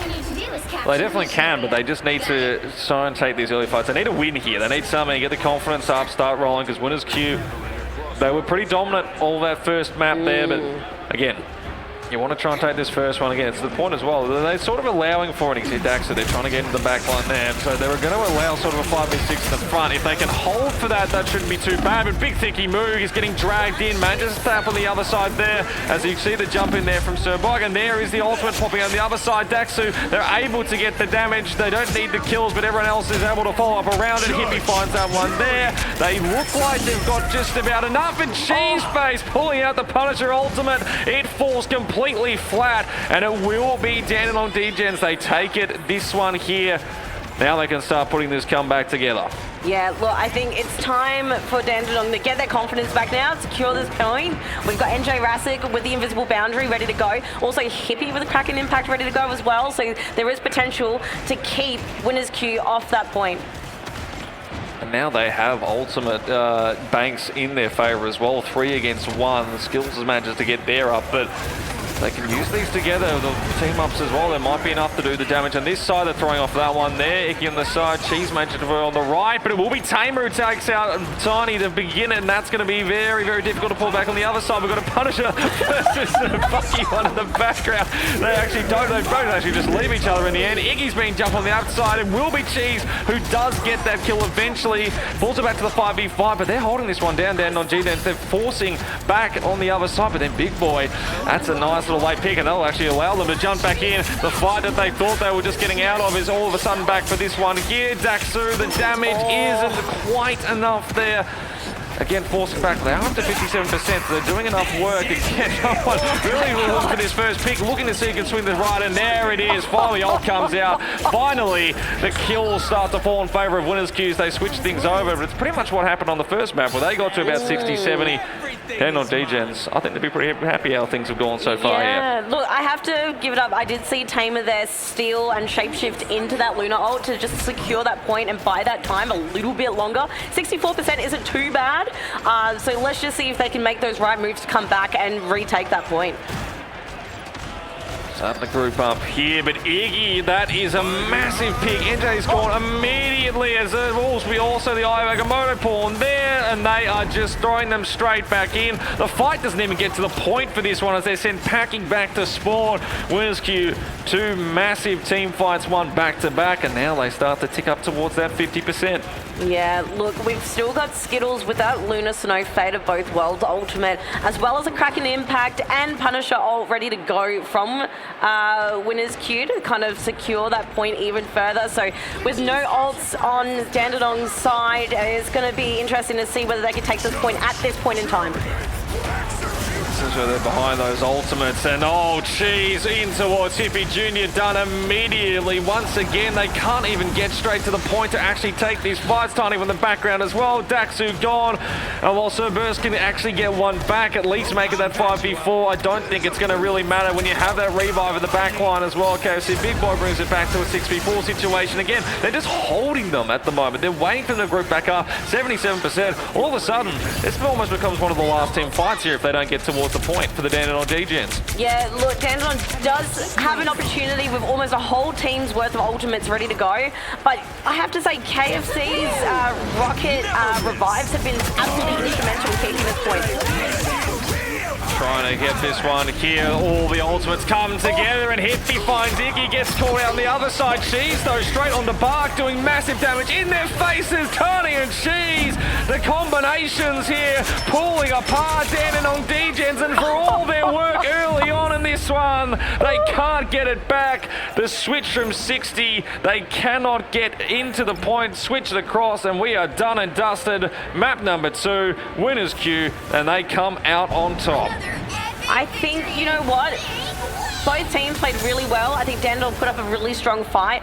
But I honestly, the team up between the Punisher, the Winter Soldier, and the Rocket, and how well Cheese played, and how well, like, basically the whole team synergy really worked together, was instrumental to their success. But was there any standout people for you there, Has? Yeah, I just thought the whole team performance from Winners Cube was great. I mean, Daniel and G-Gens, they had their moments. I mean, we saw in the second map, but they had those initial dominant team fight wins. But as you said, I think it was actually the partner. When you've got the Rocket, when you've got the Punisher, when you've got the Bucky, and they do work incredibly well together, and they're damaging characters when they're given that opportunity. And Cheese, especially when anyone got up close, you switch across that shotgun, you know, 2 blasts, and you basically already lost an initial player. And they were really great at targeting those strategists in the backlines. Again, it was like before the fight starting, you're taking out those healers incredibly early on. You can't really do much about it. Yeah, look, and I think as well, we did see quite a few Kraken impacts try to make like a huge impact. I know that we get really, really excited here at Nemesis Productions about the potential pentas and hexes and stuff like that. But like what you were saying earlier, I think a lot of people now, because Winter Soldier is such a popular pick, as soon as you start to hear that armed and dangerous, you want to shut it down quick, and you want to shut it down straight away. And we did see quite a few of those. So, you know, really, really fun to see how much of those Winter Soldier ults paid off, knowing how much people are absolutely afraid of that big fist flying into them. Everyone's ready. They're just they're looking to the skies. It's like, yeah, you know what's going to happen. But yeah, I think it was, again, it wasn't, but we had massive highlight players for that map either. It was really just good team synergy. It was sort of the one-off picks here. And, you know, I think that's for Winners Q, they'd be really happy with that, because that means that, you know, in their mind, they're locked in mentally. Everything's going pretty smoothly. You're not being needed to really be carried by one individual. Someone's got to outperform everyone else. Everyone knows their role. Everyone looked locked in. Dan on G-Gens, a little bit of work to do. Again, I mean, having the interviews at the start, saying they haven't been able to play a lot with each other, so that does make things a little more difficult. But you're here now. You can work on a few things, but you got to do it quickly. Yeah, absolutely. And I think that's one thing to note as well. All these teams have worked differently, and, like, you know, trying to work out how to play to their strengths and stuff as well. For some of them, in a short amount of time, for some of them, they've had, like, I guess, a bit of opportunity to really get together and scrim and things like that too. But regardless, I think both teams still played really, really well. Yeah, it's good Marvel Rivals, and that is all you can ask for. So, guys, we are going to go to a quick little break. We're going to show up a few ads. When we return, we're going to have everyone back over towards the desk. We might have Liger speaking to a few more people as well, so keep an eye out for that. But for now, don't go anywhere, or if you are at TGX, wander around, have yourself a break, get yourself some food, and we'll be back with series number 3 very shortly.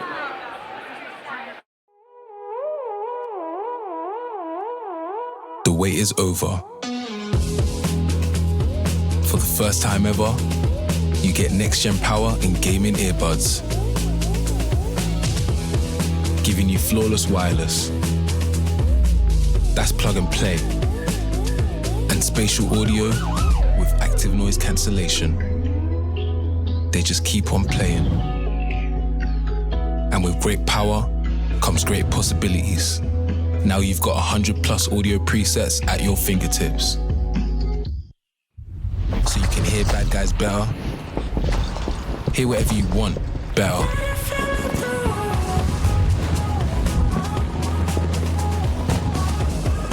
Change presets in real time and vibe to the soundtrack of you.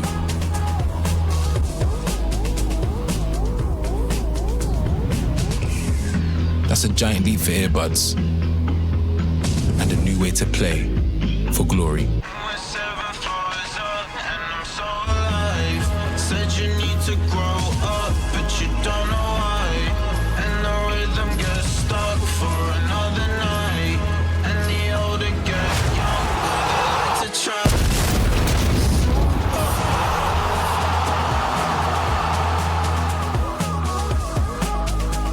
And easier it needs to wake up.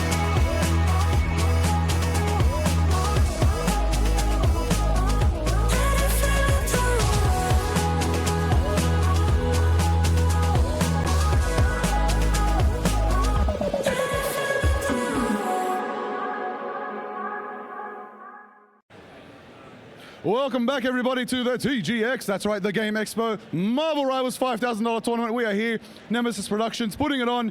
Big thank you to SteelSeries and Red Bull helping us out as sponsors for this evening.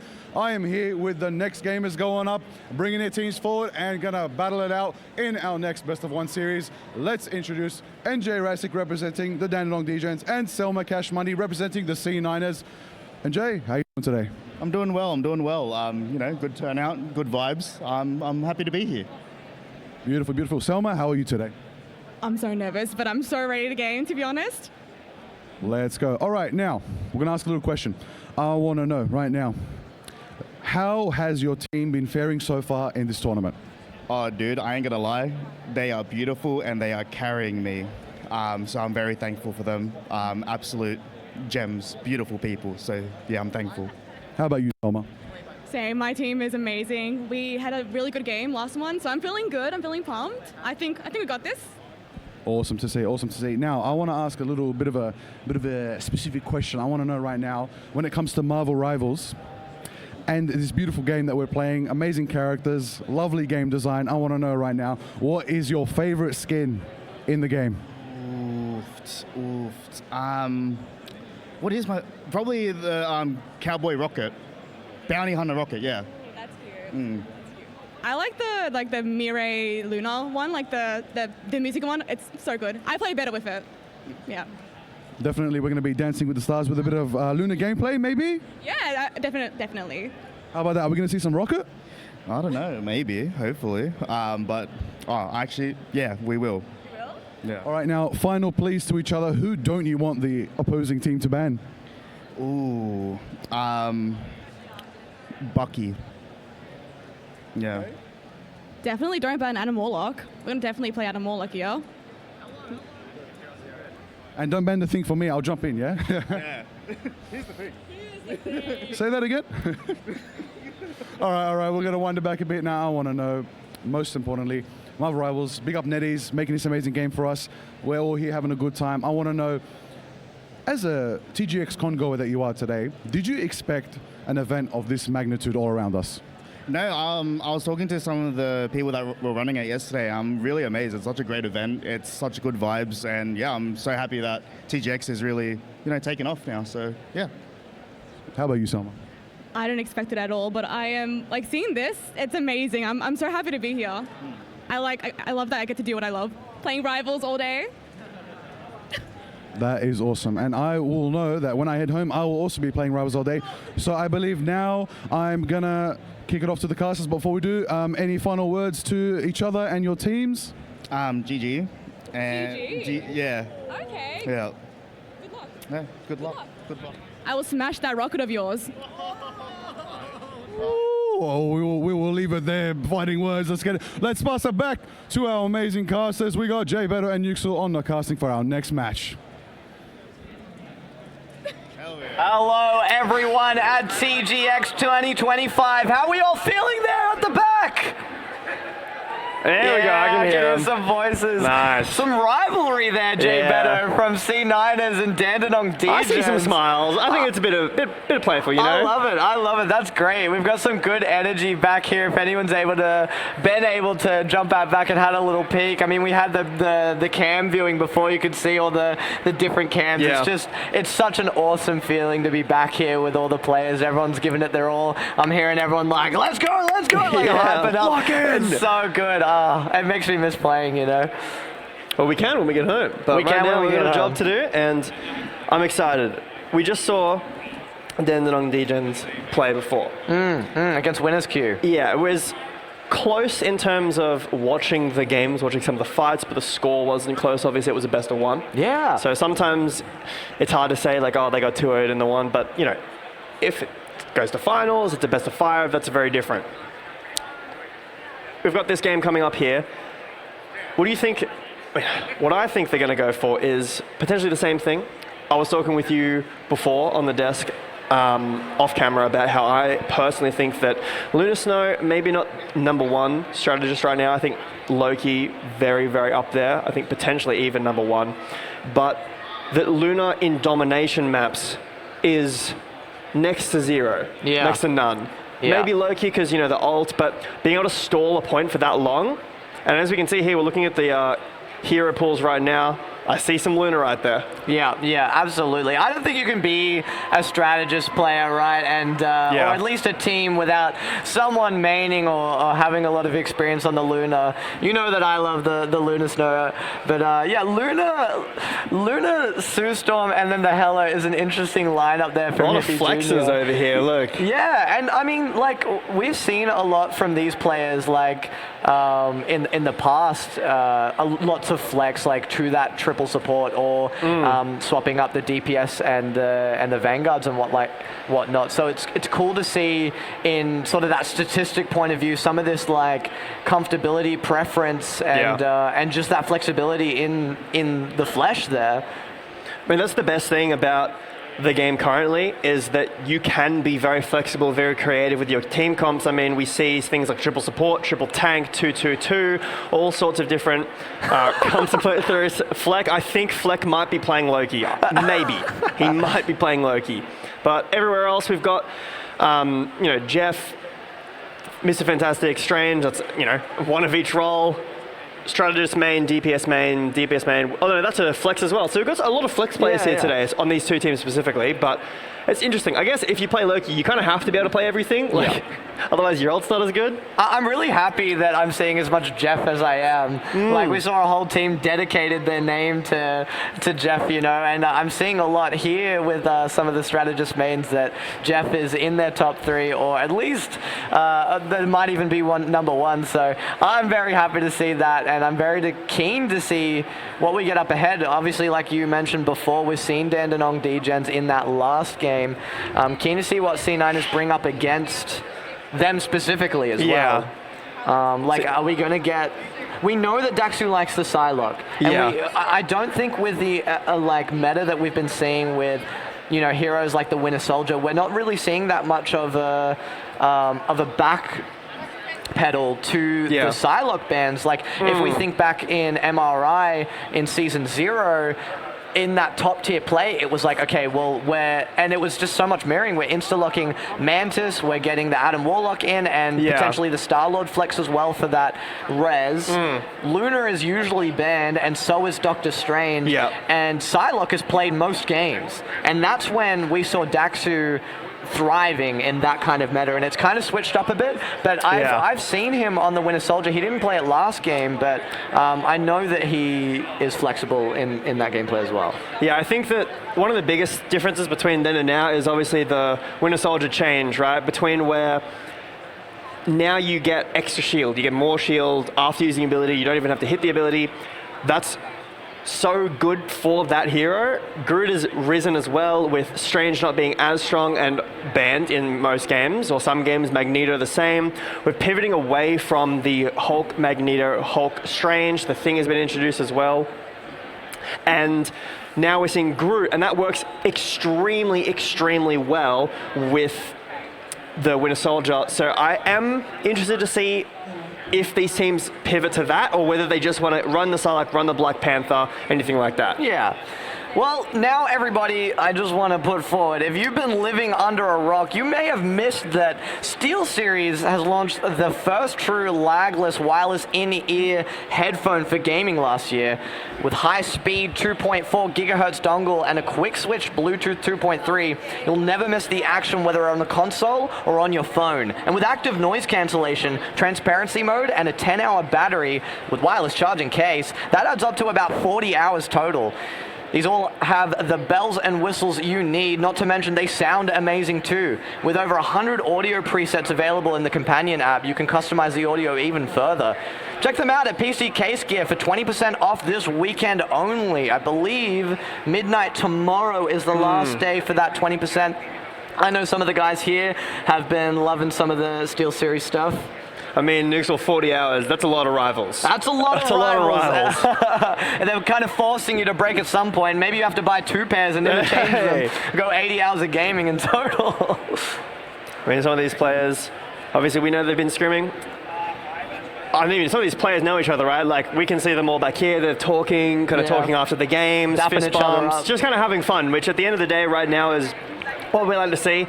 we're going to get more into the day. It's going to become more and more serious. We're getting to semis, then obviously finals. It's going to be a best of 5. That's going to be a crazy game. Yeah, I'm you keen and I for will that. be there. We will be.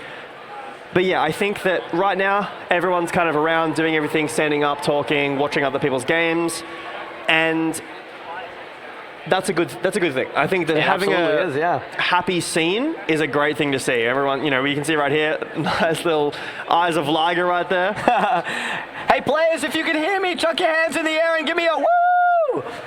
They can't hear you. They can't hear me. There we go. Thank you. Liger, let's go.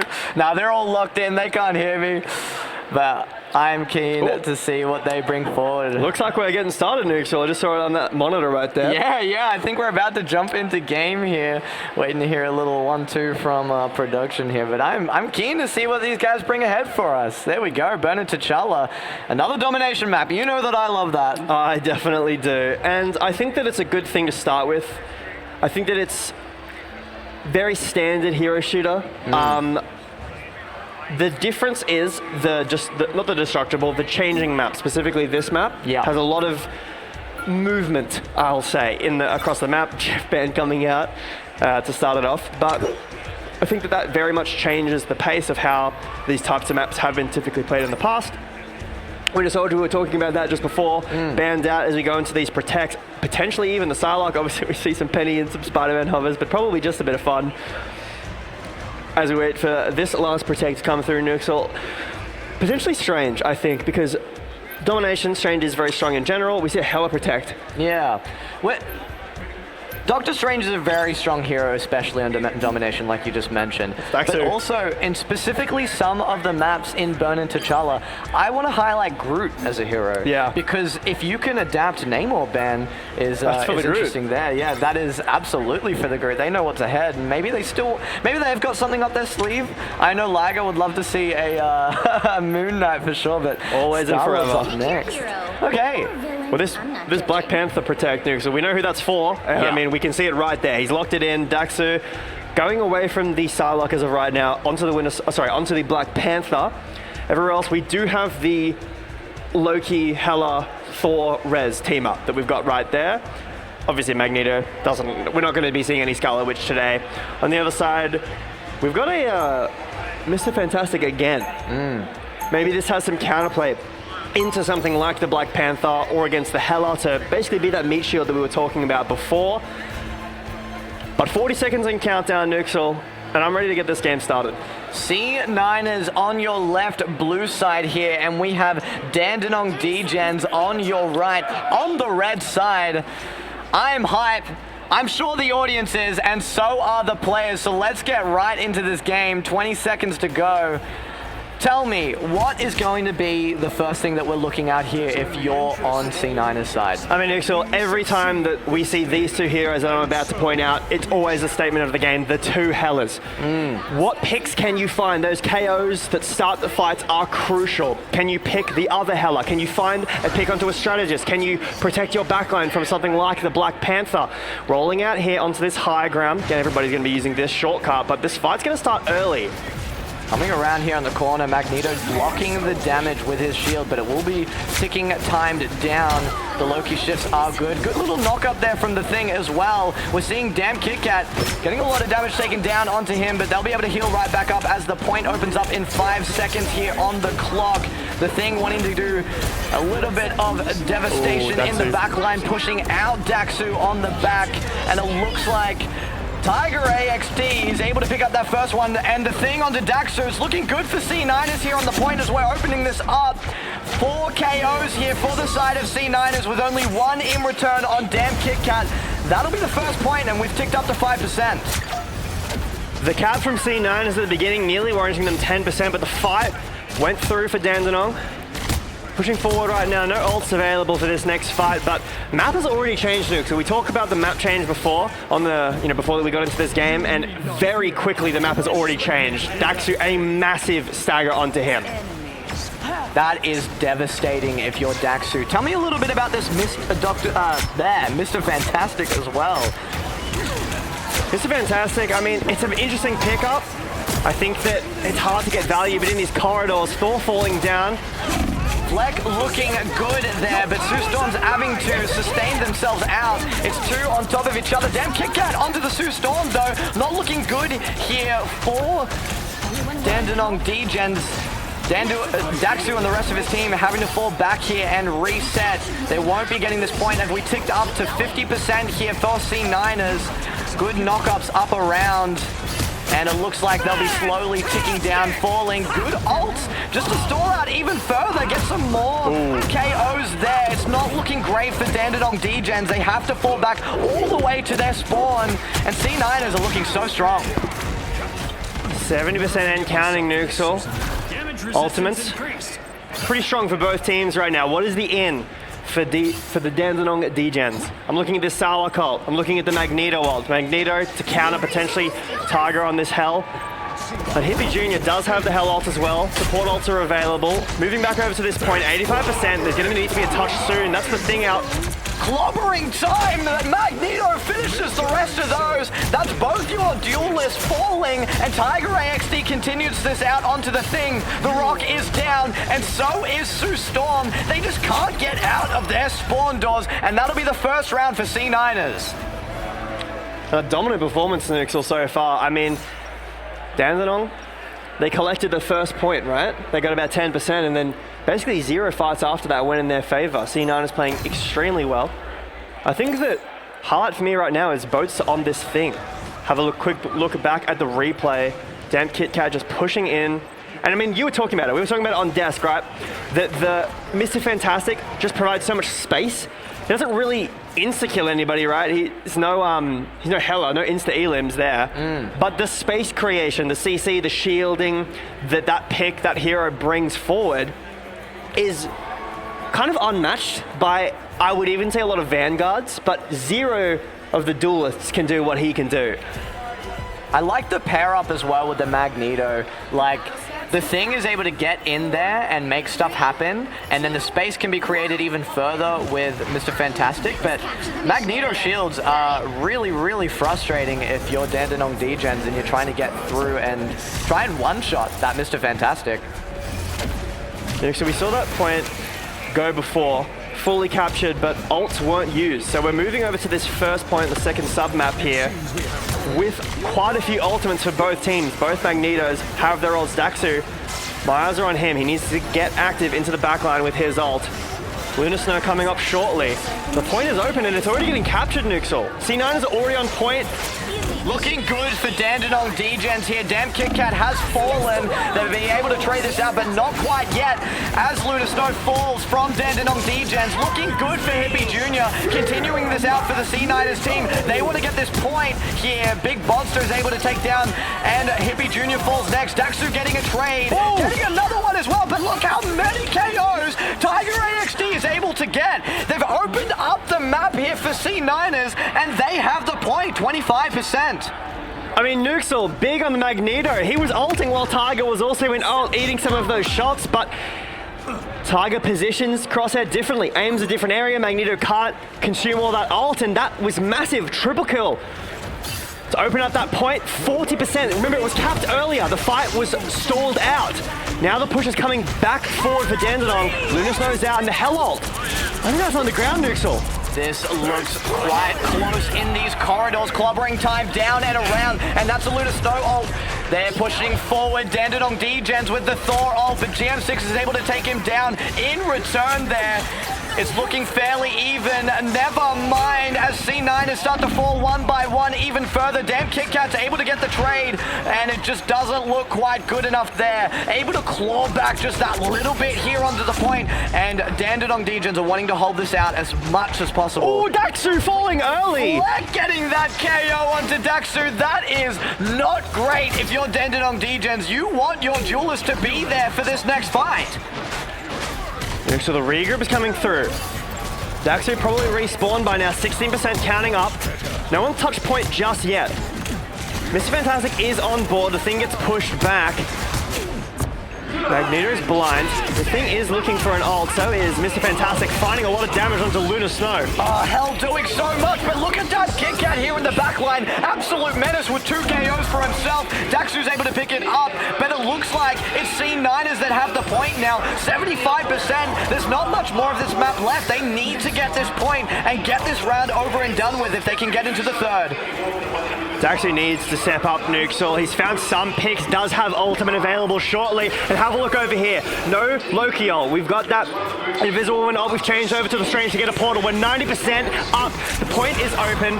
We're on point right now. Magneto ult is out. Last saving grace with Meteor M up in the air for C9ers, wanting to shut down any push that they have. And Sue Storm falls, and Jurassic is down. And look at this.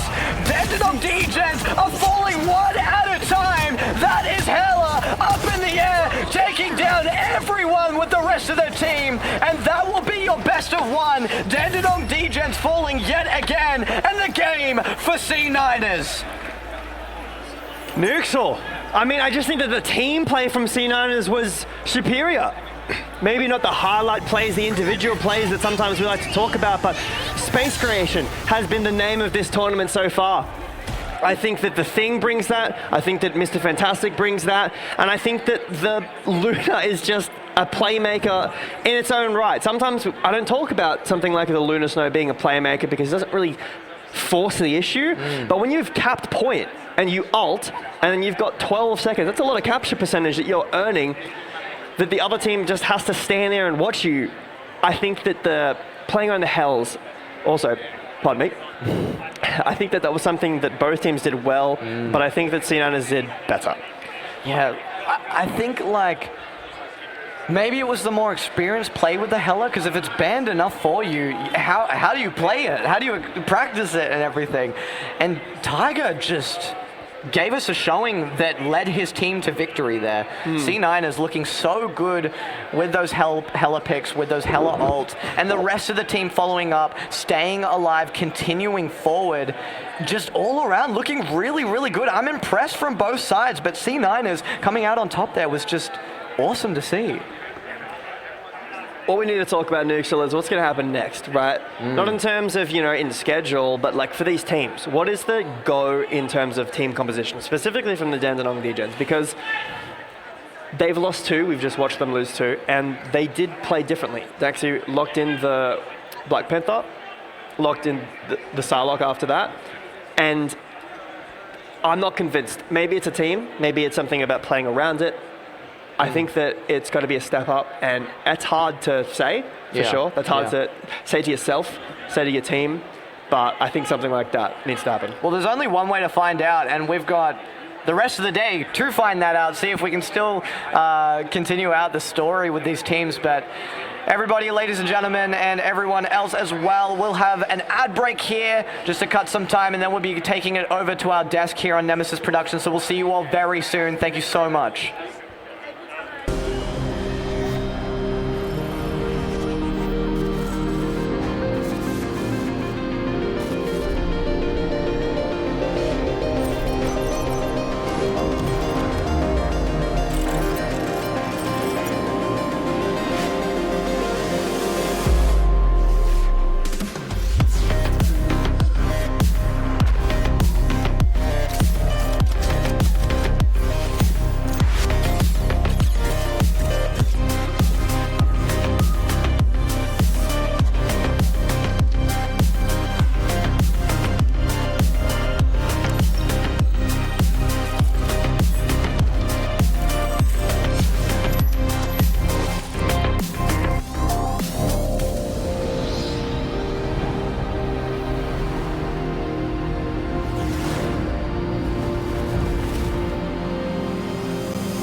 Welcome everyone back to the desk segment with a bit of a cameo from Haz in the back.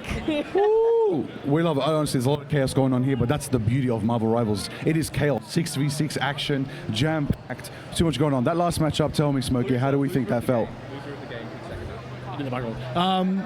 Look, the game was very interesting. A lot of action, a lot of back and forths, but in reality, DGen just got walked on. It was all power from the C9ers. They had everything in control. They made sure they got their free picks. The eliminations were coming through quick and fast. But other than that, I think it was just a walk on. Like C9ers, they had all the momentum and they floored it. Now, I just want to add on why I believe that momentum came forward, because I believe that may have been the power of our sponsor. That's right. I believe that SteelSeries came through and geared up this team for an absolute insane performance. What I'd love to say is, of course, if you've been, where's the camera? If you've been living under a rock, what are you doing? Get on SteelSeries, all right? Come on. You may have missed out the SteelSeries launch their first true lagless, wireless, in-ear earphones for gaming late last year, okay? On top of that, with a high speed of 2.4 gigahertz dongle, okay, and quick switch Bluetooth 2.3, all right? You will never miss the action. You'll never miss the action, all right? Whether on console or even on your phone. That's right. You never miss the action, which I love as much as everyone else. And with active noise cancellation, transparency mode, and a 10-hour battery with a wireless charging case that adds up to 40 hours total. These have all the bells and whistles you need, guys. All the bells and whistles you need.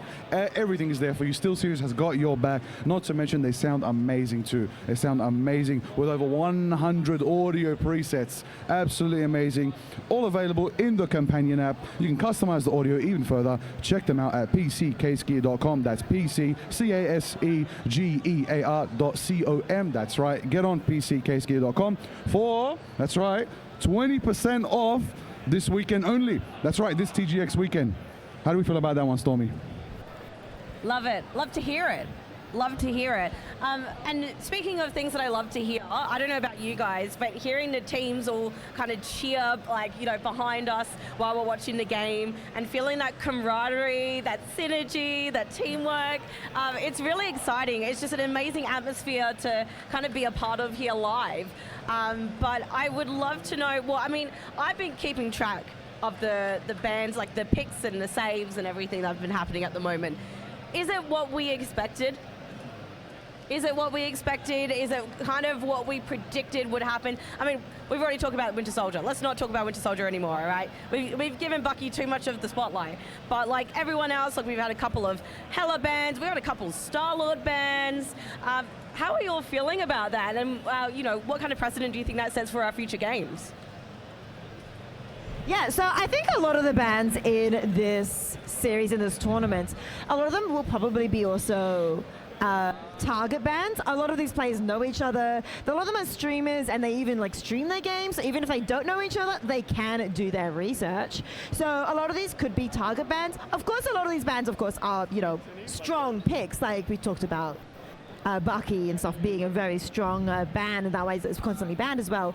But, you know, we've talked about Black Widow being Zaz's mains, and a lot of other people have very public mains.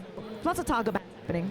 I'm very surprised Hella hasn't been more target banned, even over both teams. Hella's been a big effect, especially in the last game. Hella did a lot of the heavy lifting in terms of, you know, getting the break on the point, being able to find the percentage of the point as well, and being able to slowly grind their way through and be able to close it out. Obviously, like C9ers, they 2-0 Denny on DGens, and they just walked over them, especially with the Hella picks. The Hella Ultimate came in very clutch, but I'm very surprised that Hella hasn't been shut down a lot bigger in all the games, seeing as DGen didn't ban them last game, they didn't ban them this game, and both effect on both those games, they got shut out by Hella.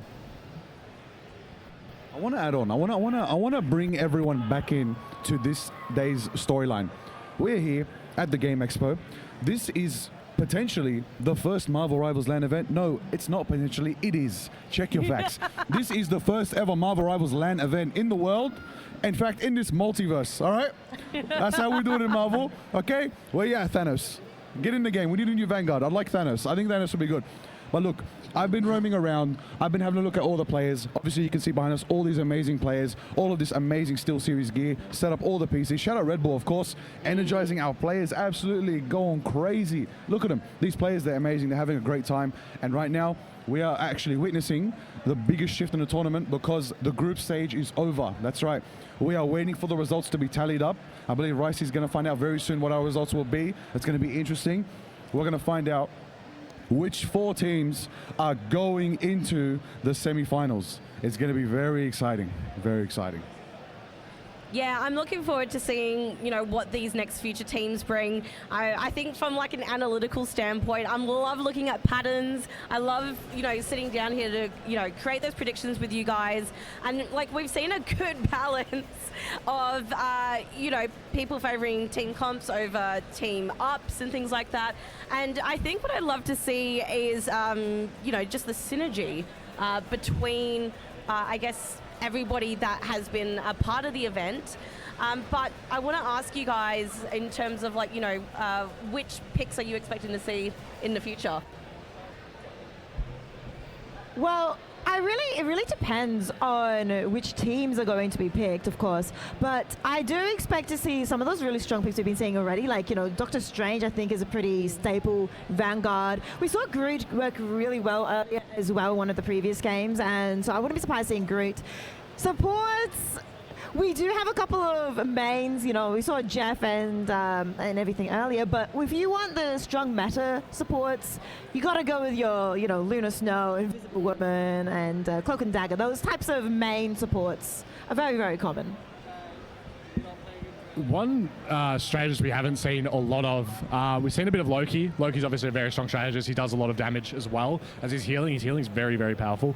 I also believe, obviously, Jeff, less said about the better. But in terms of not being picked so much, you sort of see Adam Warlock. He's been left out for a little bit, even in Series 2 and 3. Not so much picked, but then if you move towards the duelist standpoint, Spider-Man's nowhere to be seen. Don't think anyone really plays him, to be honest. But then you also turn your attention to Groot, as you just said before. Groot in Series 1 was absolutely monumental. Went off, did most of the heavy lifting, like Heller in Game 2 and 3, sorry. But in terms of, the tanks, Hulk, not there. Magneto, he's been banned a few times. You see it, sort of going up and down in sort of all the series, but in terms of the main sort of tanks, you're looking at Groot. Groot's your go-to. I have to say, I definitely saw more Mr. Fantastics already than I was actually expecting over the entire day, which is really crazy. Much Wolverine? Don't think we've seen any Wolverine today either. I think the beauty of having, our creators and our pros in the same team is you might see some unconventional picks and stuff that isn't in a global meta. So that's really, really cool. And I love to see that. Well, we don't have any information yet about who we're going to be versing, but is there any teams in particular that you would like to see a rematch or anything of, or any rivalries that we've been seeing? I will be honest, I am very excited to see actually a team we haven't seen on broadcast yet. The Eye of Yugimoto has yet to play on broadcast, and I believe, last I checked, they were on a win streak. I'd love to see if they may be perhaps winning that third game. It looks like we're having a look at the Eye of Yugimoto right now on broadcast with their captain, Bus, in the house right there. And it's going to be looking interesting to see the team maybe planning. Looks like they're looking happy. Maybe they did get that third win. We're going to find out soon. But I also want to, of course, thank another sponsor here today, having a good time. We're going to thank AOC, that's right, AOC out here. Make sure to check out AOC. They've got some awesome monitors, the best in the game. They are absolutely something you don't want to miss out on. You want to get an AOC monitor. We've got an AOC monitor right in front of us right here. We've got one over there for the casters, all behind us. AOC monitors all out here, kitted out, gearing out all of us here today, joining us, having a good time. Whether you're into gaming gear, streaming setups, or even just looking to upgrade your tech, they've got you covered. AOC, done, easy.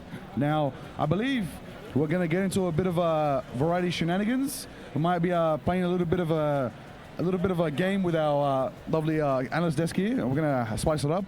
I want to know, Smokey, how do you feel confident with your Marvel knowledge? I played the game. That's about it. My Marvel knowledge.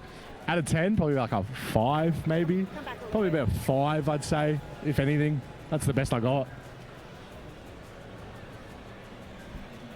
Oh, my Marvel knowledge? I'd like to say I'm pretty confident. It depends, though. Like, are we talking MCU? Are we talking comics? Are we talking Marvel Rivals? That's when it's going to start to vary a little bit. But what do you have in store for us, Liger? Well, just first, I want to hear Profound Rice. What kind of Marvel knowledge do you feel you're confident in? I've watched the movies and some of the TV shows, but yeah, that's mostly it for me. All right, well, the good news is I'm going to test your Marvel Rivals knowledge right now, okay? But I'm going to test your experiences in the queues. I'm going to test what you feel caused a lot of disturbances in your games online, okay? So we're going to play a game called the Sinister Six Debate, okay? It's a bit of a discussion, so we can all talk around each other. It's having a good time. We're going to each build the worst six-person team. That's right, any role, all your vanguards, all your duelists, all your strategists. It's going to be a fun time. Can it be the clone game mode option so we can have multiple of the same? I feel like that's... Because that would be pretty bad. No, we're going to need 6 unique heroes. All right. Okay, so we're going to take our time. Maybe if you want to pull out your phone, you can write it on your phone. You got a pen, extra pen over there. You got your iPad. Well, I want to see what the worst team you can build up. Now, I'm going to throw some suggestions out there. And to folks in the audience as well, you can also play along with us. What I want to know is right now, I want to hear the audience shout. What is the worst hero you want to see on your team in a ranked game? Let's see if we can hear the audience. That's right. I think I heard absolutely nothing because all the heroes are amazing. Shout out NetEase and Marvel Rivals. Thank you for making it an amazing game. All the heroes are great. But you know what? I'm seeing some names being written down over here. I'm seeing some interesting choices over here from Smokey. Smokey, you know, rubbing your beard, deciding on like, oh, 2 nights ago, someone ruined my game. What was that hero? I know they were in full spandex. Were they in full spandex, Smokey? No. I'm trying to think of who's really, really irritating to play against, and or who do I dislike playing against. Ooh, okay. Well, I'm gonna leak a couple that I think. Okay. Maybe I'm gonna see if I can do it off the cuff from memory. 6 people I don't ever want to see a team, and I purely don't want to because I call the team themed, right? I noticed. Let me see if I can get this right. Let me see if there's enough. I had this idea the other night. I believe. Oh, do you have an answer? No, I just need to re-clarify the question. Was it 6? A team of like... So you got 6 heroes, right? Any composition, vanguards, duelists. When you see these 6, you say this is literally the worst team ever. So it's bad. Bad. This is the worst team ever. Because I wasn't sure if it was like bad, like it was like so bad to play against. If you're playing these 6 in rank, you're throwing. That's I was like double checking like which kind of bad are we talking about? Yeah. So if they're playing, you know, a great example, 6 duelists. I'm leaving the game. Oh, were you doing 6 duelists? That's why I was like, you see, that was a good point, because I'm thinking, okay, what team would I see in my nightmares coming toward me that make me go, oh my god, I'm so scared. But, okay, but you want us to write like a team composition that you're like, nah, this isn't going to work, I don't like it. I've got a great one. I like this team comp that I've got in my head. I'm going to suggest one because it's in the top of my head. I believe this comp is so impossibly hard to pull off in competitive games with random teammates. It is a full dive team. Marvel Rival. Oh, no! Okay. No, keep writing. No, okay, no. I want to see what dive teams. Okay? We might, of course, give you some time to think of these teams. We're going to come back after an ad break, and we're going to find out what these teams are. We're going to let Smokey, Stormy, and Profound Rice set up an amazing list of 6 amazing, disturbing teams that will haunt your competitive nightmares. We're going to kick it to an ad break. We will be right back.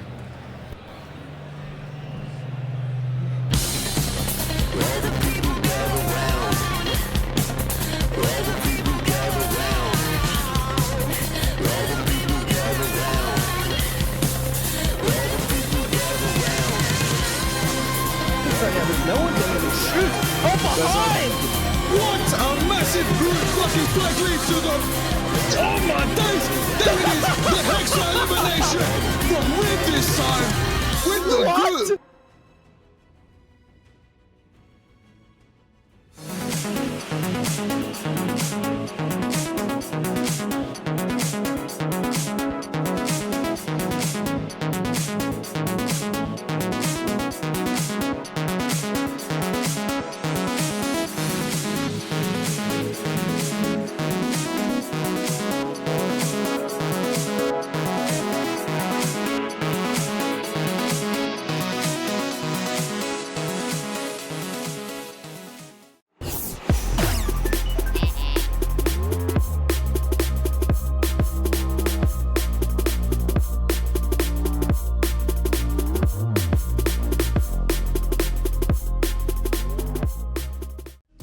This is QCK Performance, the first mousepad series designed to match the way you play. Pick your preferred surface, extra fast glide with next to no resistance, control and precision, or a perfect mix of the two. The one thing they have in common, they all make shooting bad guys way easier. QCK Speed makes continuous tracking a breeze. Control will snap lock your aim to the whole lobby. Or if you want a mix of both, Balance hits the sweet spot for all-round aiming. QCK Performance is extremely dense compared to regular mousepads, meaning you get unmatched consistency when moving your mouse. Crafted from our signature material, it also sets the standard for stability and non-slip grip. With premium low-profile stitched edging, it stays wrist burn and frayed edges free.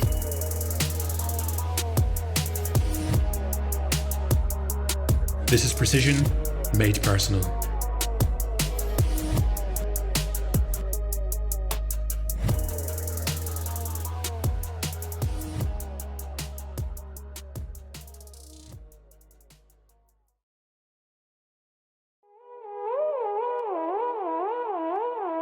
The wait is over. For the first time ever, you get next-gen power in gaming earbuds,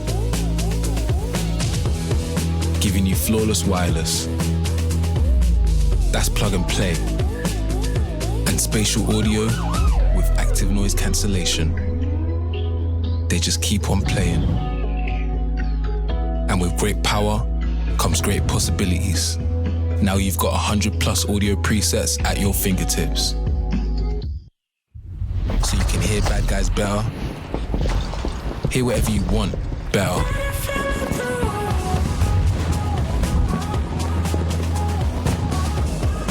Change presets in real time and vibe to the soundtrack of you.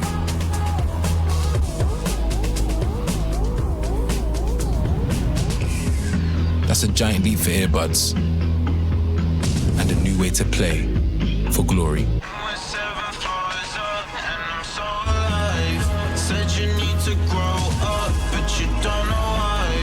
And the rhythm gets stuck for another night.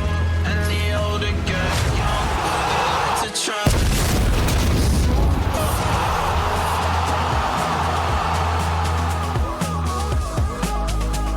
And easier it needs to wake up.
For the first time ever, your game gets 100+ audio presets. Now you decide what you want to hear most.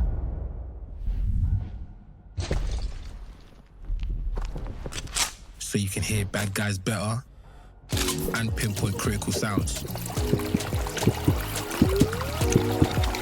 Pick a pro-tuned audio profile for each game and vibe to the soundtrack of you.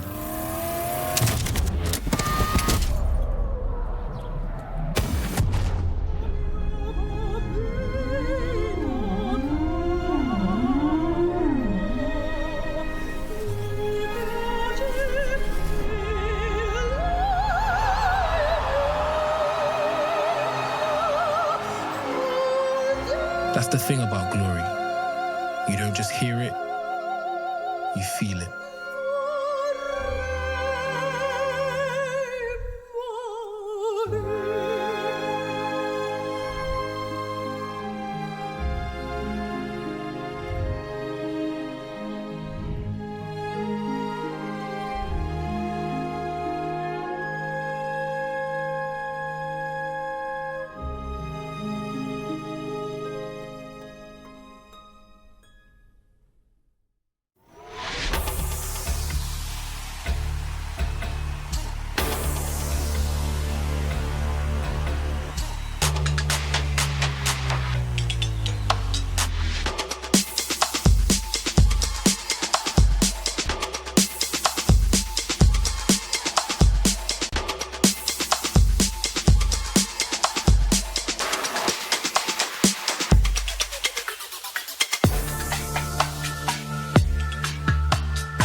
This is QCK Performance, the first mousepad series designed to match the way you play.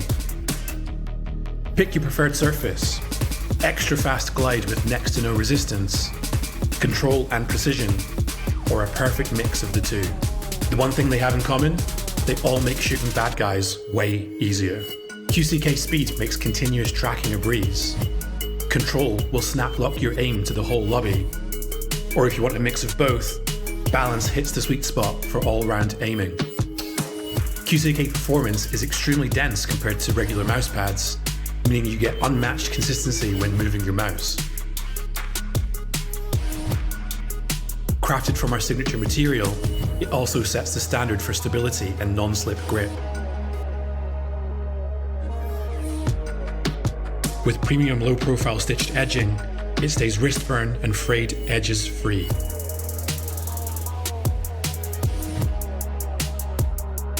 This is precision made personal.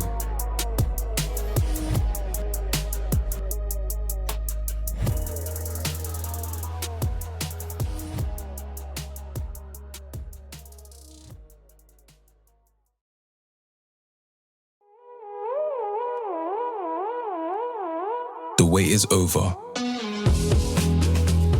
For the first time ever, you get next-gen power in gaming earbuds, giving you flawless wireless. That's plug and play. Welcome back, everybody, to the TGX Marvel Rivals $5,000 tournament. Everybody hyped up or what?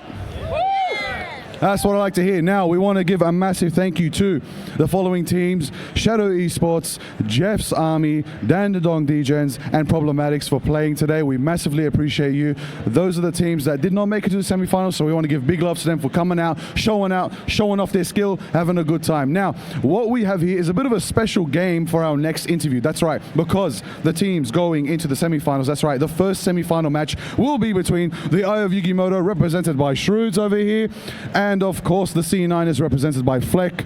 It's going to be a good one. And then on top of that, I believe the next semi-final match after that will be Winners Q versus Caffeine. It's going to be exciting. It's going to be a fun one. Now, here's what I've got. We've got some amazing cosplays here. Would you like to introduce yourselves?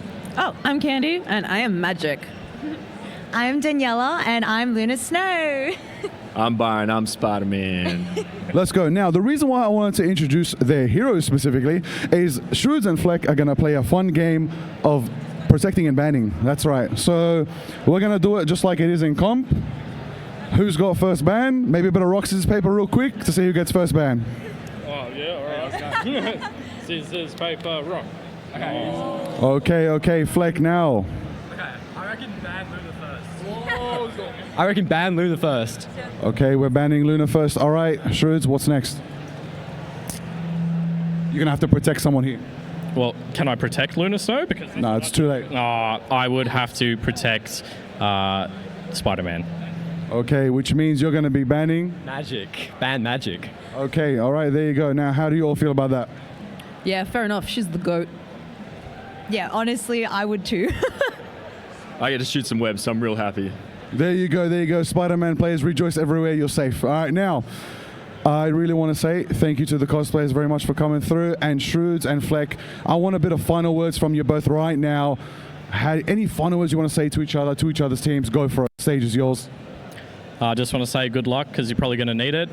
Me, Don, and the boys are absolutely ready. We're rearing to go, and we're locked in right now. So bring your A game. I reckon we're banning.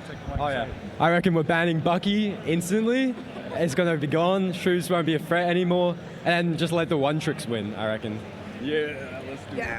Thank you very much to Shrewds from the Eye of Yugimoto and Fleck from the C9ers, and of course to Magic, Luna Snow, and Spider-Man, soon to be Venom. Maybe a bit of symbiote Spider-Man action. Maybe we'll see it in Marvel Rivals. Netties, we hope you're listening. Thank you very much. Good luck in your next match. Thank you to the amazing cosplays here today. And of course, we're going to kick it off to our amazing caster desk, getting us into the action for the first semi-finals of the TGX Marvel Rivals event. Thank you very much, Steel Series and Red Bull, for putting us on. Let's get into it. Well, thank you, Mr. Liger. I don't believe we are on right now.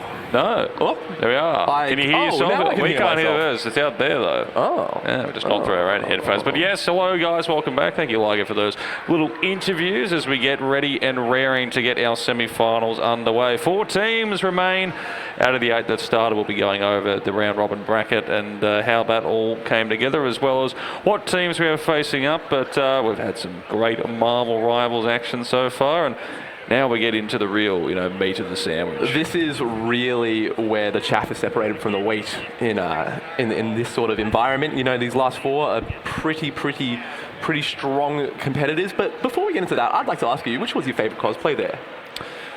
I gotta go Spider-Man. Yeah, the Spider-Man was pretty I great. can't go past the Spider-Man. It's always a winner. We love the Dark Spider-Man. Very much a fan of it. But I believe we are going to be getting pretty much into this pretty quickly. This first best of 3 between Eye of Agamotto and the C9ers. Yes, no, it should be a pretty good series, this one. We haven't had the chance to cast these 2 yet, so we have a look in, best time to cast them is when they're in the semi-finals, trying to get towards that grand final spot. Remember, we had $5,000 on the line today. The grand finalists would be walking away with half of that, which wouldn't be too bad at all if you do take that win there, as we have a look out on everyone getting set up, and this is where we stand right now. In fact, you can already see the C9 is going to be playing themselves in the grand final. We like that a lot. Very impressive. Yeah, this first semi, the Eye of Yugi, the Eye of Agamotto. Eye of Agamotto is the ultimate from Doctor Strange. However, the Eye of Yugimoto is the name of this team. That's the one I was looking for. Absolutely. I'm expecting Strange from them, right? I think so. I think you have to. It's kind of like how Jeff's army had Jeff, but in the moment they went off them. They lost. I mean, I'm just saying. But from what we can see, at least with the teams as well, of course, we have the Yugi squad up against C9ers first, and then we have Winners Queue and Caffeine and Bread to follow as well. We've already, of course, had a look at the Winners Queue and Caffeine and Bread so far. They've both looked incredibly strong, C9ers in the previous games as well. So that means the Yugi lads, we are not entirely sure what we're going to be seeing from this one, but the fact they're in the top 4 makes me think that they can do a bit of work here. I would expect that. I mean, they're all pretty strong teams. We were able to see Winners Queue and Caffeine and Bread all play earlier, and they were pretty strong teams. So the way this grand finals is going to be set up between either C9ers and I Have Agamotto versus either the Caffeine and Bread or Winners Queue is going to be very interesting. I believe we are just setting up the lobby for this first one now. Yes, everyone's getting themselves seated back in after a little break, and well, I guess before we do start, do we have some predictions for this one? Score lines, of course, we're into the best of 3s now, so even if you lose the first one, you've got a chance to make your way back, but what are we thinking? Well, actually, mentioning that, I'm excited to see a little bit of escort maps, a little bit of something different here. And the way that the map picks and bans work, obviously our desk did mention that, but it will be a coin flip between the 2 captains. The winner of that coin flip will choose the first map, and then from there, the loser of that map will choose the next map. That they will. So you can already see Central Park has been locked in for map 1. And then we have just, we wait to see how this one will go. Of course, 3 maps for our semi-finals. We do all 5 for the grand final, which, you know, you got to be locked in for that one. It's going to be a long day for some of the boys here, that's for sure. You know, we did get started at about 10:30. And it is already nearly 1, so they have been here for a little minute, and they are going to have to keep playing. You know, this is where the mental resilience really gets shown from these teams. Yeah, absolutely. As we see also some of the hero bands, and Jeff off, and then of course the Winter Soldier Bucky, which seems to be the usual. Standard. But Jeff being banned, I'm a little surprised at that one. And the Rocket Protect as well. Wow, the strategists I have Yugimoto really locking in on this strategist sort of thing, maybe trying to make sure they can get the ones they want and get rid of the ones they don't want to play against. I mean, Jeff can just be annoying. Swallowing your entire team and just winning a team fight like that, a little bit ridiculous sometimes. So it does make me think that there might be something coming in the way of Vanguard's next bans, as that's the Loki Protect for C9ers. So 2 of the strategists being locked away there. So the healers seem to be what these teams want to keep. They don't want to be losing either of those there, as now we go to our last banned heroes for each squad. What are we thinking? Oh, it's got to be Vanguard, right? You'd have to think so. No Vanguard banned yet. But they have... No, it's the double duelist ban from either team. This is... You can see kind of how this mini meta has developed throughout this tournament, with the start of it more the Vanguards being banned, but really showing some really strong duelist players in this tournament. And I think both I Have Agamotto and C9ers, sorry, I Have Yugimoto and C9ers know about it and are playing around it. Yeah, they're worried about a few different areas there as we start to get set up for this one. So, our best of 3, our first semi-final, the winner to the grand final. Trying to get, well, you know, bragging rights, the trophies, the grand prize, it's all there, but the $5,000. Yeah, as they say, 4 teams remain, it'll be cut down to 2, and then just 1 will reign supreme, as we are just moments away from getting our semi-finals started. Let's get this one going. It's the I Have Yugimoto up against C9ers.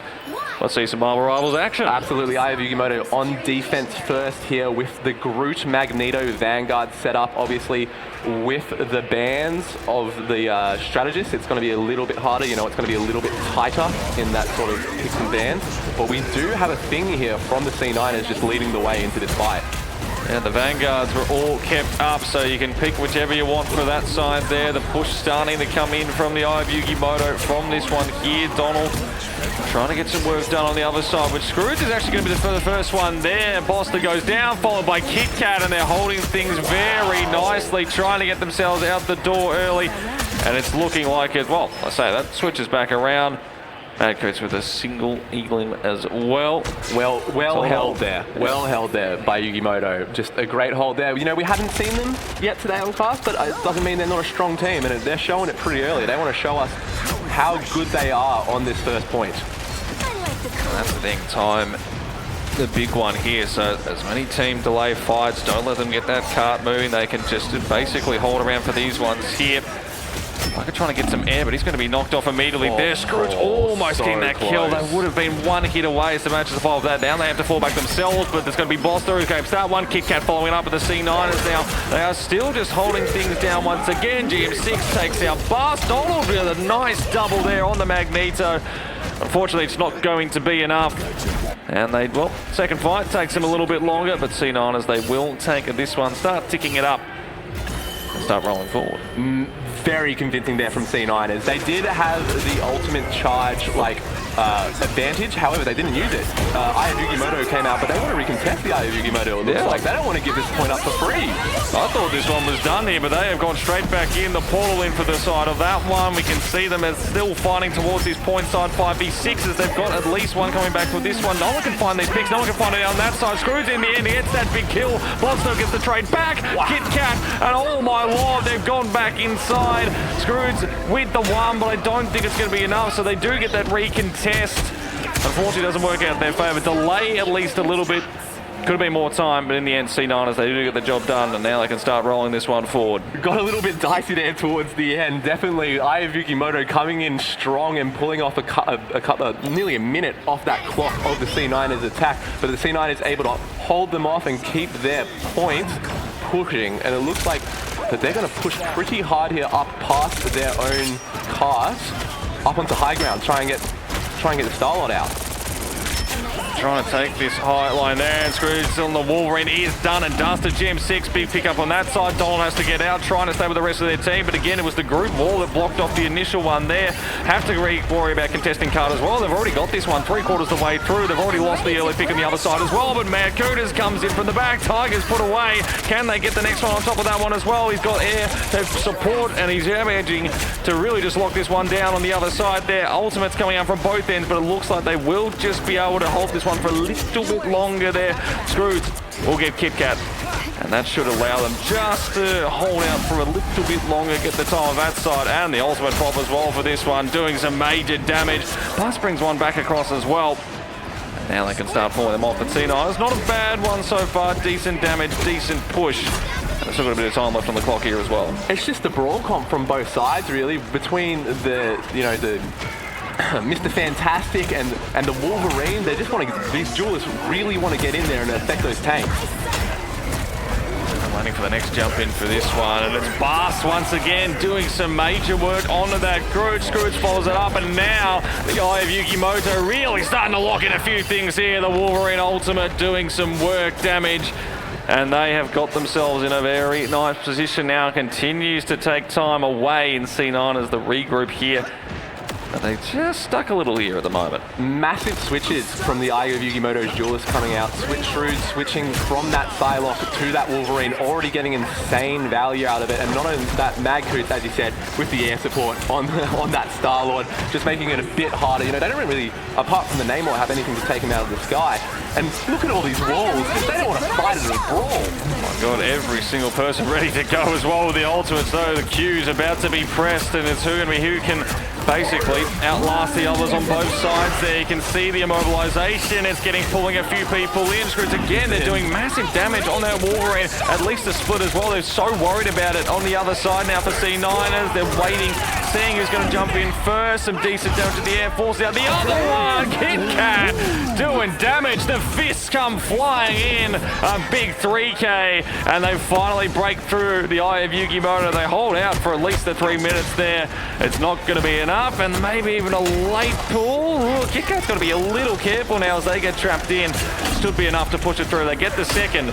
2 minutes 42 to get towards that third. Yeah, resetting their time gives them a little bit more time to push it down. Just want to point out, Selma's there with the beautiful ult to stop the ult coming out from Star-Lord. Sorry, there's something in my throat, and it looks like the thing is just going to be brawling. I just can't get over how much these two teams just want to fight in each other's face. Yeah, it's kind of hard to sit back and analyze any of this when it's just fight after fight after fight. They're not giving us a break, not giving us a chance to really you know, look at what's been all happening together there. Donald once again, it's the lock-in on the other side of Kit Kat. Cannot get out. He doesn't have anyone to help. Bootster, though, does get that one on the Mad Coot, so they get their trade into a 5v5. And when you're taking out that duelist as well, I think you take that one overall, even if you lose that tank up front. Again, they're just starting to hold them a little bit here. The time continues to tick away. They're looking to see if they can go in with one of these ultimates. GM6 has the water build up here. A couple trapped on the other side. And now they have to fight this one 4. They're playing the 3 there. Tiger throws out one as well. They're looking to try and do the damage to work. And now they take that full high ground. Again, no one can find the kill immediately, but it will be Bus who finally locks that one in on the booster 5v6. They need to try and get this one rolling forward. It's one of the switches across, but they're just holding this down. The Eye of Yugimoto. Finally, it feels like they get that breakthrough. Bus getting one back, but finally it will be their opportunity to take it back across there. The fights as well as it's just they will not actually move forward. Now they're going. Now they have a chance to try and get this one. Minute 14, but they've got a lot of work to do if they want to get to the third point. Wow, Eye of Yugimoto able to pull out so much time, but just fighting at the start of that point. They've only pushed it about 25%, C9ers have here, and lost nearly a third of their entire bank time. Well played by Eye of Yugimoto, just making that fight last long, building up their ultimates and using them in such a fashion that they can push it further. You can see the Loki clones on the payload pushing forward. And I'm imagining another brawl is going to be here soon. So I hope you've caught your breath, Haz, because you're going to have to get back into it. Yep, another fight, another big one again, where you've just got to see if we can get all these other sides here. The Denver from Kit Kat doing damage in the back line, and we'll be able to lock that one in. Quat can do nothing, and you lose Shroods as well. And now C9ers, after being held for so long, this time a really quick fight win. Donald going down as well. They're going to be right on the very edge of number 3, and with 20 seconds left, well, for the Eye of Yugimoto, as well as they've done, they need to stop them here. Otherwise, it is going to be that 3-0. And even with not much time on the other side, they can do the work. And GM6 now is doing that. And Kit Kat, they just continue to run through them. Tiger on the bus. They have locked in fantastically. And they will get that 3. Donald, Shroods, they try to jump in, do what they can, but it won't happen. C9ers. Not much time. 3 seconds with 3 points. Amazing. But they get there. Wow, they're able to just really snowball that last point after that long fight at the start of point 3. They're able to just snowball that, get to their spawn and really hold them in it. Hold the Eye of Yugimoto in their spawn. However, the 3 seconds left, you know, Eye of Yugimoto are going to have a real good opportunity here to make their own time. The way it works is obviously there will be an evening of time after Eye of Yugimoto's push, but you know, having an extra minute and a half coming down to this is going to be pretty huge. So it is really up to Eye of Yugimoto to take the initiative on this one, and I think we're going to have some chains up here. I hope we get the Iron Man. We love an Iron Man. Yeah, I don't think we've seen Iron Man today, but it looks like we are going to be locking in for that one. Cracked still it's a good map for signing for this one as well. Yeah, it is. I mean, you've got all this open space, especially on the outside runs for the first 2. I mean, you really just, if you don't have anyone focusing it as well, because you look over at what C9ers have, there should be enough there that they will be able to most likely, I think, stop Shroods' presence as much. I think the Iron Man might be big for finishing off fights, because these fights have been long, drawn-out brawls. And you know what stops that? Repulsor.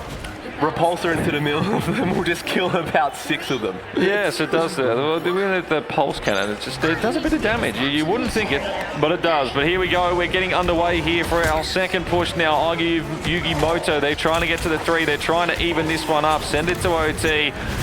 Can they do that? As Donald's leading the way at the front for this one here. Again, trying to find the reason or the right time to just get this first jump in. And it's going to be who can follow this high ground. You can already see the work that Shroods is doing from above as well. But they've got to worry about that one. And they're trying to get their presence on him. But then you've got to have these ground fights as well. You can't be allowing anyone else to get too far forward there. The group wall, it should be enough to almost hold out. And they get that first pick to C9ers. But it's not quite happening yet. Shroods, they're getting pushed back towards their spawn at the moment. They can't find the damage. And GM6 finds that one there. C9ers, this has been a really nice start here.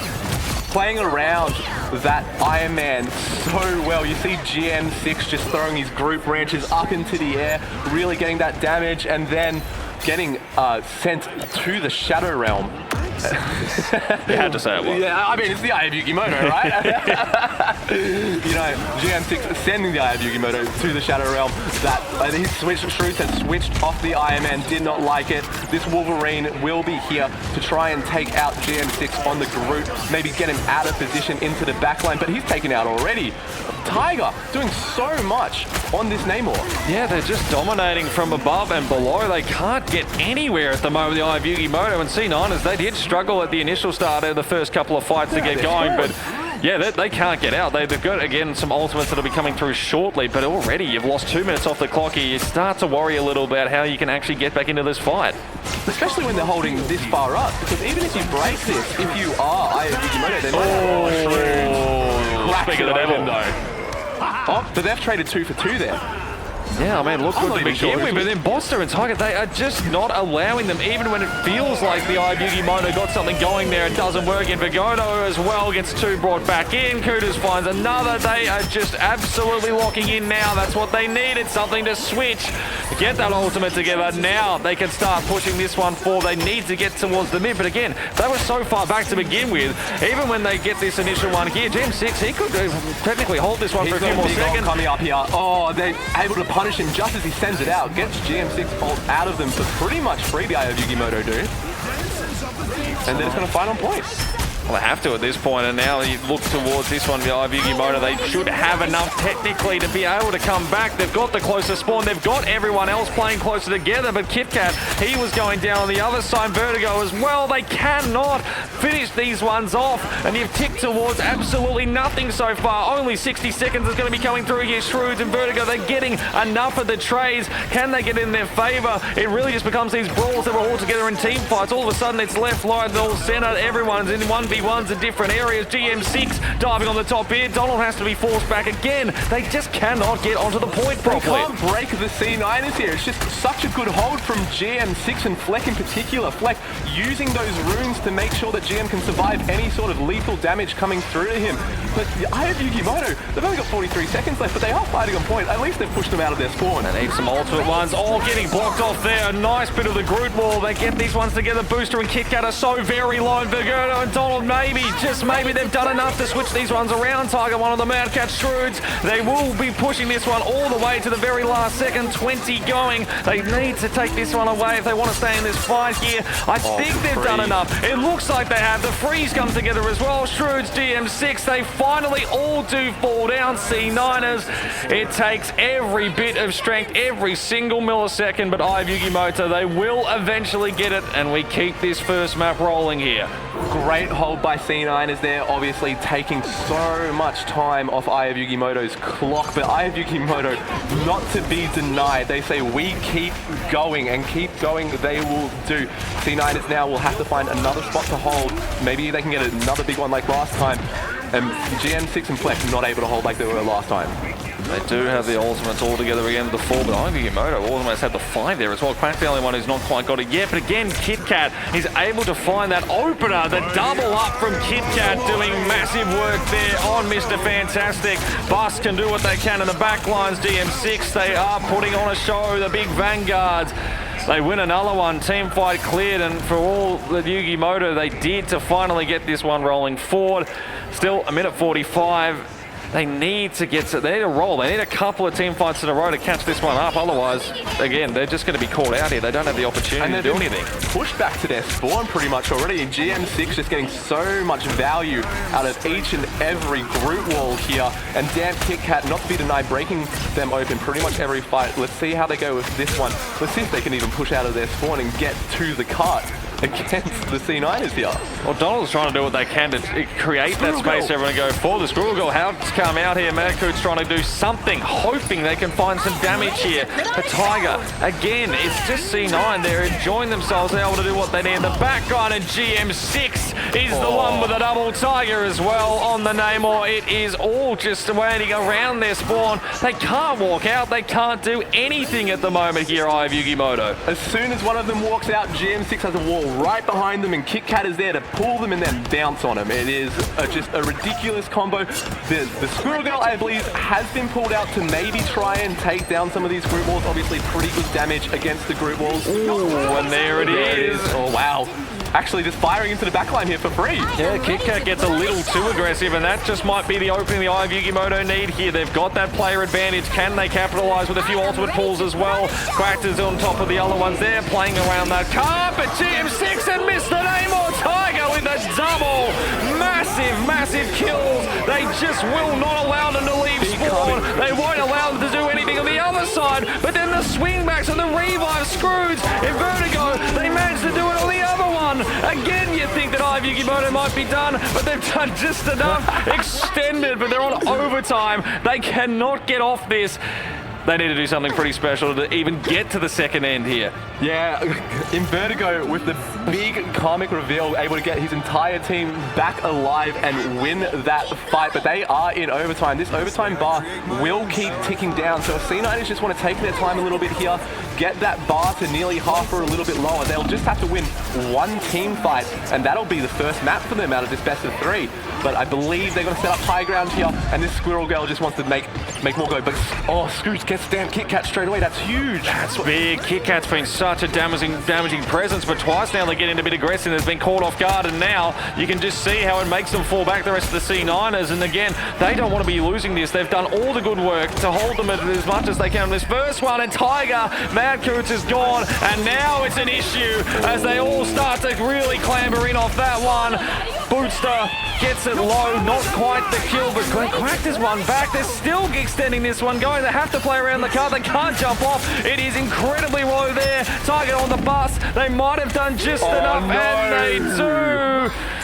It's not C9ers who C9, it's the Eye of Yugimoto, and that is map 1 in the books. Wow, well played by C9ers there, just able to break down the Eye of Yugimoto and just take away their time, able to keep them in their spawn with the group walls and with the Mr. Fantastic. Mr. Fantastic obviously able to pull himself or the other enemy team away from it, and just the amount of displacement that C9ers had, I think Eye of Yugimoto really had a hard time dealing with it, because in that sort of team fight brawly comp that they wanted, even one group wall in the middle of it just to split your vanguard from your healers, it can completely ruin it. And we were seeing GM6 do some great work there. Yeah, we've seen some great group plays today as well. And again, it's just that split where you have that opportunity just to put away. And it might only be a couple of seconds where you're not getting the heals, but the moment you are getting outputted by that damage from the enemy team, at that point, you're always going to be in trouble. And that was unfortunately what they were locked into there, and just getting sort of stuck in the spawns. Again, when they finally won the team fights, when everything clicked, it was good, but the delay from C9 is just not allowing them to get any pushes for basically the fact they even got the first and then even almost close to the second.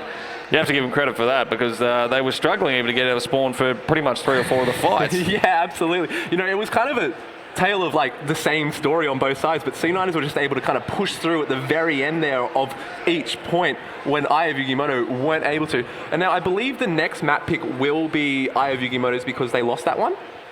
So what do you think we're going to see?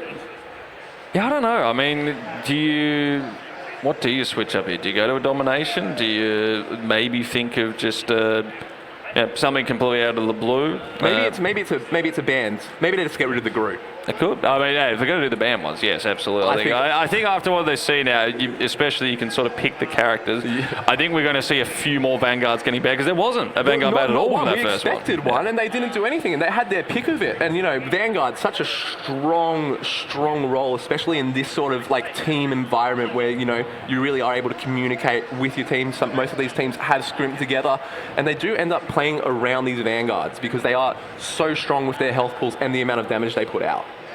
Yeah, and that will be the difference. I mean, because we saw it was basically sort of the 2-2-2s and most of it, but then it was probably more of an instance where you saw those more Vanguards, where you switch that 3-2. Do you want the presence on the forward side, where you just basically, in your own head, are thinking, look, we can just hold it. We're going to do enough damage on these Vanguards that's going to be closer to a duelist anyway.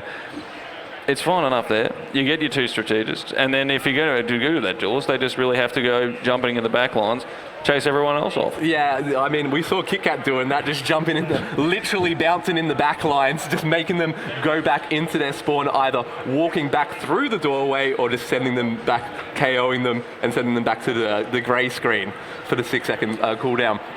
But I'm pretty excited for this next map, actually, because they fought very well there. There were some long, drawn-out fights, and I'm interested to see how each team wants to reconcile that and sort of either play into that, like the long, drawn-out fights, and maybe they go for the triple strategist. Maybe they get the triple strategist and maybe the triple Vanguards. I mean, Oh, no. I think it's an idea. But, guys, we are going to go to a quick ad break. When we return, map 2 of the semi-finals, will C9ers be making their way to the grand final, or are we getting sent all the way in this best of 3? Don't go anywhere. We'll be back right after this.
Welcome back, everybody. Hope you enjoyed that quick little break there. We're about to get underway with map number 2, and I believe that we actually know where we're going as well with this one. We are going to Wakanda.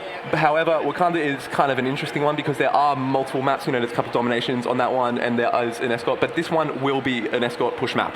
So that is going to be very interesting. It's the same sort of like vibes as the last one, you know, trying to push that point forward. However, it's going to be a little bit different, I believe. I would hope so. You know, it's just the exact same game again. I mean, we could cast it again. You know, I hope Yugi think it's different as well. I'm sure they really want it to be different to get to that game 3. I mean, look, your grand final spot's on the line now. You're down 1. As we do look at our second map. Sorry, it is the domination. It looks like it is the domination. Oh, we've been lied to. You know, production, they're doing their best and they're doing a great job. And so we're just going to leave it at that. And, let's talk about bans here. You know, if I'm Eye of Yugimoto, I'm getting rid of that Groot ASAP. Yes, we did discuss that before we went to break. I think it has to happen. That or you one of the Vanguards has got to go early here. Maybe you look at the Thing as well. They were pretty damaging on that one for C9. On the other side for C9, I'm thinking they want to ban there as well because, I mean, you won the map. There were some instances where you did struggle a little bit. It wasn't completely, clear sailing for them. So who do you go for on that end? If I'm C9, I'm definitely trying to protect the Mr. Fantastic again. If, I know we were talking about bans, but just from there, it's a little bit harder when you win to choose what you want to get rid of. It's a lot easier to choose what you want to keep when you have won a map, especially in such a fashion that they did. But in saying that, like getting rid of maybe some more strategists is good for them. Maybe they don't want those long brawl comps anymore. I mean, we'd love to see it again. I personally love long brawls because, you know, we love Has talking. Oh yeah, no, it's great. I just like continuously just go and go and go because there's not really a chance to stop because the fights keep happening. This time around, I think we should have a little bit more for this one, especially with the domination map. Team gets sent back towards spawn. You got a bit of time just to reset. Maybe we'll see. So we didn't really see a major amount of changes most of that last game. There was a couple here and there. It was mostly duelist wise. Where the Wolverine pick actually looked quite strong for a bit there, but C9. They know what they need to do, at least in the essence of just being able to control here. Now that you're just on that singular point as well, and when you've got a lot more presence in the air, because we saw the Iron Man come out very briefly, but there wasn't really an impact for it. I think they realised, because it was, you know, shoots from Eye of Yugimoto doing that. But he got picked off by the group. So when you get picked off by a group by Iron Man and you see that kind of on the kill feed, you're like, why are you that low? Why are you that low to be picked off by a group, especially in a skybox that was as big as Central Park is? But as they were able to push, as Ayagamoto weren't able to push, they kind of switched it up. You see Shoots going from the Wolverine trying to, I'd imagine that was for the group, but was just not able to get any pulls on it, either from good walls or from like just good positioning from GM6 here. And there wasn't enough time either to get up that pulse cannon or any of the sort of ultimate he had it for like 30 seconds. There was just no chance. Like I think it was 2 fights, died both times. Yeah. You got to switch it. You got to change something from there.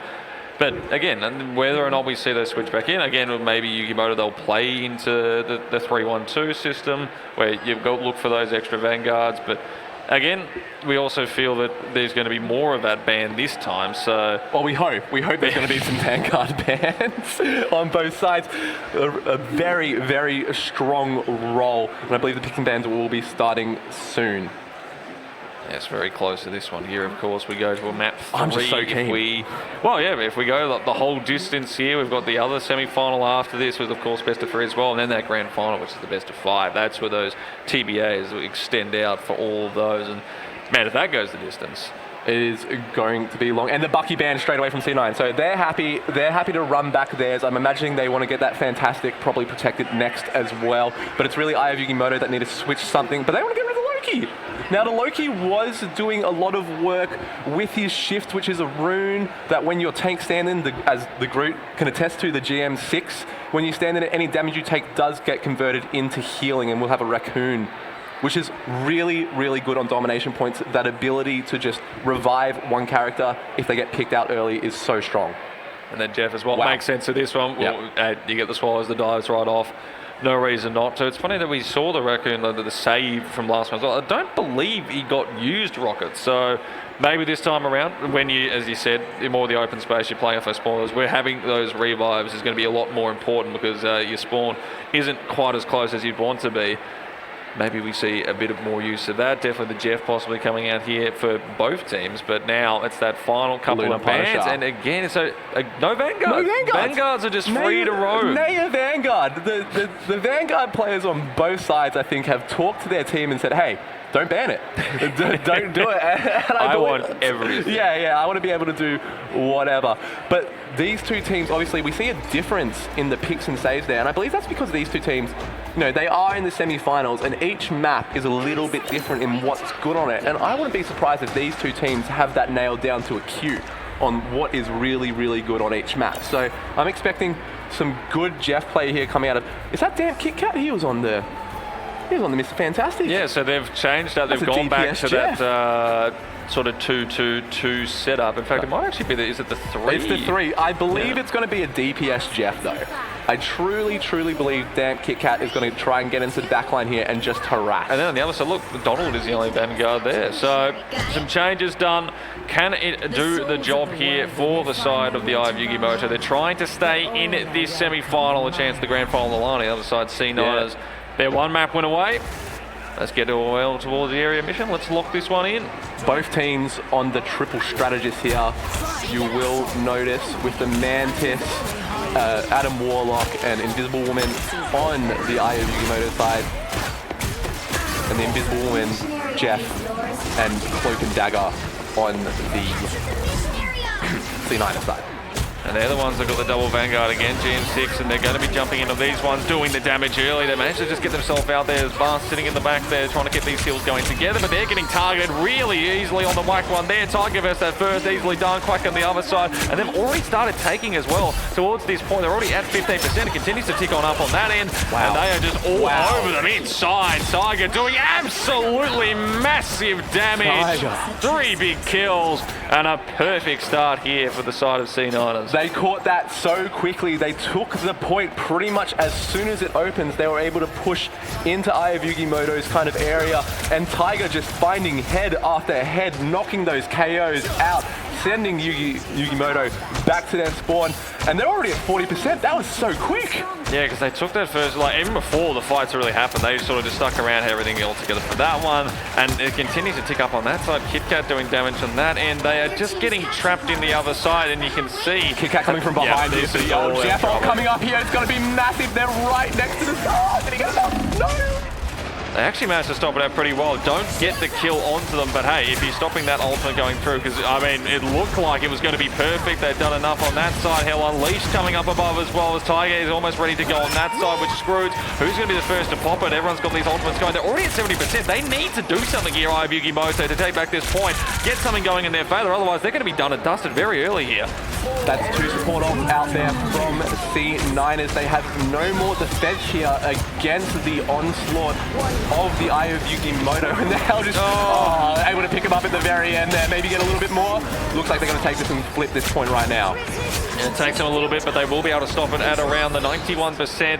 That's only one fight. Yeah, but it's the one fight one. That's You've one used fight. a few ultimates for that one. You only got one really to save you from here. You look at the other end there, C9ers. They've still got a bit of work to do on a few, but you have the 3. And also Tiger. That's the one I'd be worried about. Absolutely. Tiger already showing his potency on this Hella. Finding heads. Damn KitKat overextending there just maybe a little bit to try and find some damage. Yeah, I mean, this is perfect. The Eye of Yugimoto, you basically win that team fight before it even starts. Now you get an opportunity to start building these ones up here, and now C9ers, do they want to contest this? I mean, you're missing the one, but hey, you may as well get it together. Donald is really caught out in the open as well, as Mancudas is getting pushed down that side, have to fall back in towards the middle point, and this is where C9ers want to take this fight, get everyone together, but again, damn KitKat is trying to do these backline hits, and it's not working out. Once again, puts his team on the back foot, but they're still managing to keep trades at least falling a little closer to their favour, but it does seem like C9ers, they might be able to string it back on the other side, but then Quack, the revives there. Perfect, but Tiger up and above, still doing work, 3 big kills, 4 for Tiger, brings it back from there, but it might still not be enough. They hold it for that one, 96%, need to get towards this fight, everyone's just hanging around. Overtime we head to, and there's got to be Shrewds on the fight, gone, GM6 gets one there, swinging across, bust, the heals, the damage, Selma trying to jump on, it's not going to be enough on that end. We might extend it a little bit further, so for all of Tiger's great work, they still stick around the 99%. The job's not quite done yet. We're seeing the team-ups here between the Star-Lord, the Adam Warlock, and the Mantis. They were able to revive themselves twice. The Adam Warlock was able to get the Karmic Reveal off to res them, and then once he died and the Mantis died again, they were able to use their team-up passage to get again. So they had to kill essentially 10 people, C9ers did, in that fight to win that point. That's the one that they didn't want to lose, so the hell are gone from there. They only grabbed the one on this side, Stamp KitKat, but that'll be enough. They're just going to take them out of the fight. They're going to leave them the 1v1 side there, trap them in this room, see what they can do. It might be enough. They're saying it's not exactly pretty, but it is the kill. GM6 as well, and they got this to up to 99%, but I don't think it's going to be enough. KitKat in the back line doing work there. Damage back and forth, just stays up enough. He can't get to the point. They can't get near it. What a start here for map number 2, but it is C9ers. They have to wait a little bit longer after getting such a fantastic start, but they do take it there. That is a DPS Jeff if I have ever seen one, taking that 1v1 with the Adam Warlock on a health pack. Just the way damn KitKat was playing that Jeff was so impressive. Swallowing people up and then taking them into a small room, playing around their health pack, so anytime he got hit, he would just instantly take that, get his health back up to full, and then managing to find the KOs in those 1v1s, and he'll be off that now, back on, oh, maybe not. maybe still on the Jeff, but well played there by C9ers. Obviously, can't underplay the amount that Tiger was able to do on that Hella. Not only finding heads with just some raw aim, but some great positioning with those ultimates to get like a penta pretty much with that last ultimate on that point. Yeah, no, that was some massive, massive kills there. And in the end, they do enough. So, well, this is tournament on the line here for the Eye of Yugimoto. They need to get this one done here, extend it. Otherwise, they're sent packing in the semi-finals, and C9ers. And we see C9ers go straight to the point. Like the start of the last map, they have the positioning straight away. And the group ball comes in to split up these teams, but that's the Eye of Yugimoto coming out from Donald. And it's going to be a massive fight here. Again, they get towards these first. They actually have some decent high ground, but they need the kills to back it up, and it's not happening. Selma, KitKat, all doing massive work. Rek as well with one, and it will be the perfect start for C9ers once again. Eye of Yugimoto, and they used a couple of those ultimates as well. They didn't really hit, and you can see a switch coming up as well. Venom coming out from Donald.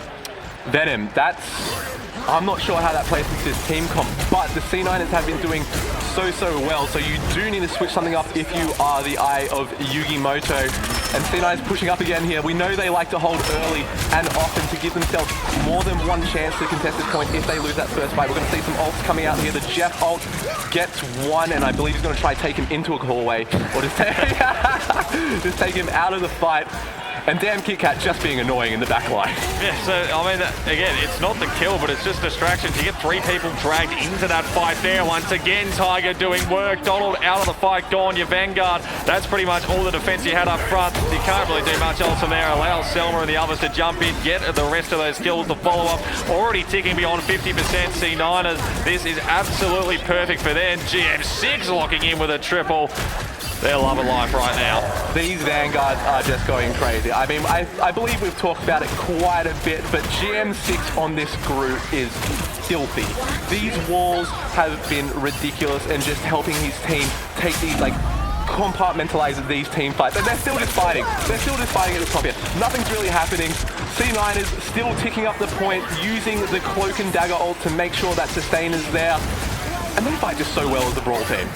They're happy playing together, and again, it's just that slight separation. Anytime the Eye of Yugimoto take a step out of line, they are being put down. And Kudas with the double. Back into the revives as well. Now they can switch this back across. Again, it's that ultra. Whereas when you've still got to worry about Tiger is up in the air. Damage from above there. Gets a double. Kudas gets brought back in as well. They will just be able to do enough on these revives, and this Tiger gets damaged. He's left alone by the rest of his team as they're still coming back from spawn, and now they finally stop at 95% is what they get to. Well, similar run back to last time, almost losing the fight to Tiger's Hella ult, but able to get those team up revives off at the very end. And damn KitKat is just being the most annoying. How is he still alive? Anybody out of that ult? Oh no, okay.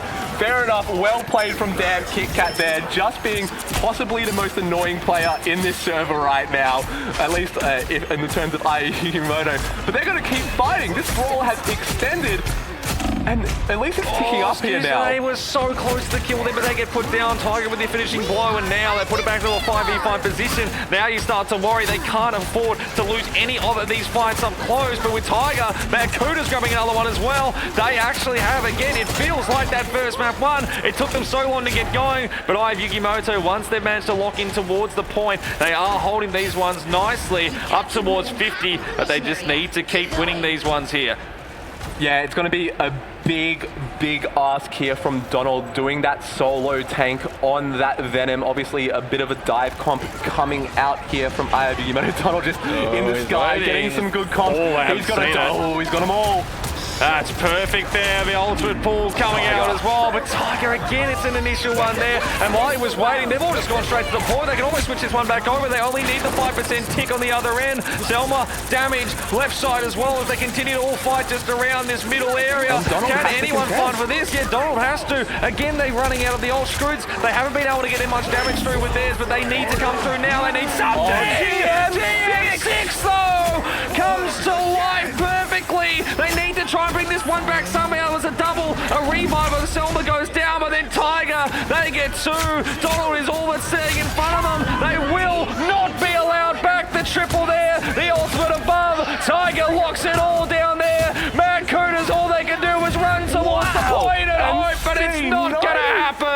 And C9ers take this one. Second one done. That's reaction. That's Live it. reaction. They're done. When it's red, how we doing? How do you feel from that win right there? I think I'm just the best Jeff and fantastic in the world. Two-trick, you know. Yeah, okay. Now, where is your team headed towards? Grand final. Well played, well played. Taking down Tinny Valkyrie. All right, anything you want to say to the two teams you might put, one of the two teams you might potentially verse in the grand final? Tinny's probably going to get diffed by Ashen in the next round, so I don't know. We'll see you there. Fair enough, fair enough. Anything you'd like to say, Selma? Go C9ers. There you have it, there you have it. We're going to kick it to a quick ad break and we'll be back with the action very soon.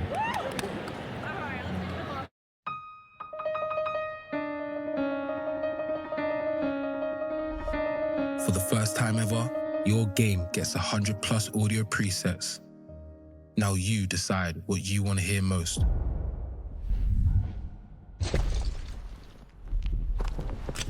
So you can hear bad guys better and pinpoint critical sounds. Pick a pro-tuned audio profile for each game and vibe to the soundtrack of you.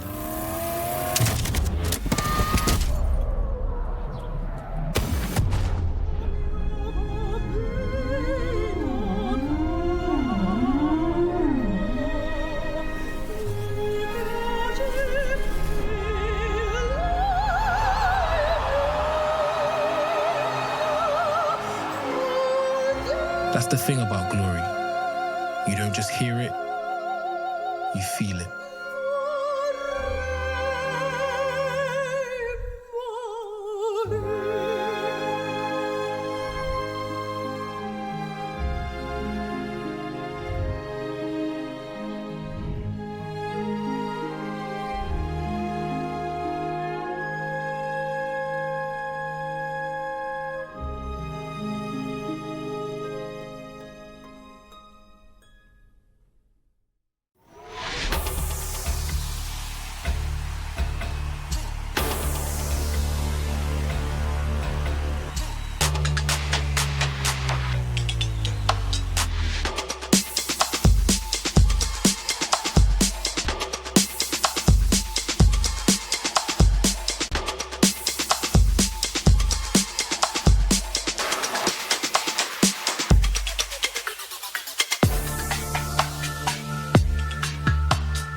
Welcome back, everybody, to the TGX. That's right, the Game Expo Marvel Rivals $5,000 tournament here.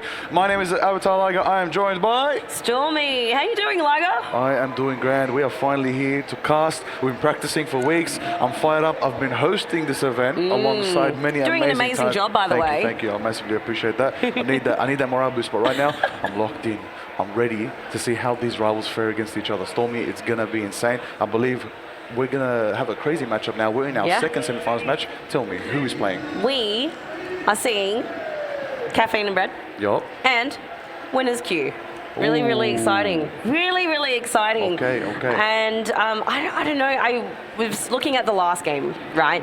And there were a few late appearances from some heroes that we haven't seen a lot of early in the day, or broadcast early in the day, I should say, right? Okay.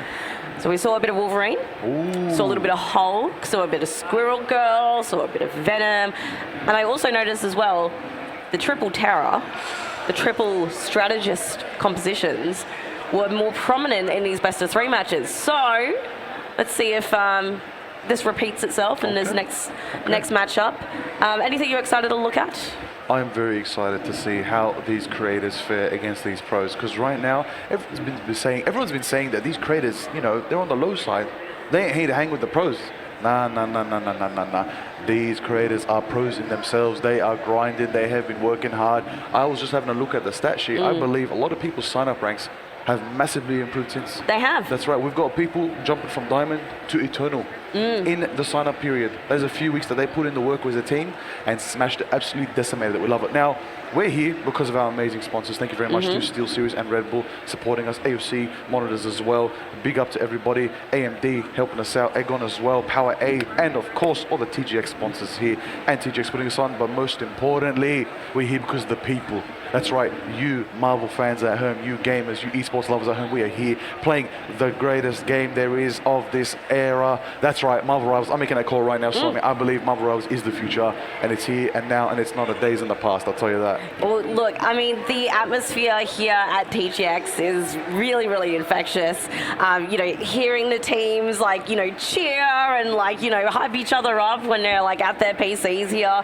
Hearing the crowd as well. I've been sitting in there taking notes, watching, getting amongst all the excitement there too. There's nothing like doing it doing it IRL, and even getting to cast alongside you, like after so many weeks of you know, getting our practice in with these online tournaments the last month. It's really, really exciting to be here. That's it. We're ready. We're going to be jumping into the game very soon. We're going to be hopefully seeing some Max Pulses, some Royal Thunders, maybe. A bit of Thor would be nice. I personally would love to see Moon Knight. No one could stop me. We know you love the Moon Knight. I'm still waiting for my Storm. I got 2 seconds of Storm earlier today, and it was just a tease. Listen, it was a tease. The other casters, they're absolutely amazing. Honestly, they're better than me, but I'm silly. I'm about to get really silly. Now, look at these amazing players getting geared up, everybody drinking some nice water, hydrating, as well as Red Bull, getting energized, having a good time, getting them wings. We got an amazing result from the last matchup. I do believe it was the C9ers versus the Eye of Yu-Gi-Oh! Yeah, what an incredible match that was. That is. Now, the reality is, the battle isn't over for the Eye of Yu-Gi-Oh! Because they are waiting to find out who is their opponent, as they will be fighting for 3rd place and getting some of that prize money. So, hey, it ain't over till it's over. You got to fight till the final number. And reality is, we're about to see that, because I think we're about to witness our masterclass of the semi-finals coming from the Winners Queue and Caffeine and Bread. So I believe there was a coin flip result. There was a coin flip in favor of Winners Queue, I believe, and they have picked Spider Islands. Now, looking forward to seeing what picks and bans come up for this game. Now, kind of looking back, Liger, as these heroes get selected, you know, Caffeine and Bread, we had some like standout. We had Gallus on the Mr. Fantastic. Say that again. Sorry? Say that again. It's fantastic. Fantastic. That's fantastic. So looking forward to seeing if there's any more. There's definitely been a lot more Mr. Fantastics today than I was ever expecting, actually. And not just, you know, the picks. Actually really great gameplay out of these Mr. Fantastics. But straight off the bat, Namor. Out of here. Banned. Namor. The leader of Talokan is officially banned out of here by Caffeine and Bread. They do not want any Namor. Bit of a cheeky Mr. Fantastic has been shut out and banned. That is a target ban on the Menace of Gallus. That's right. Smart choice by Winners Queue right there. And protecting the Doctor Strange.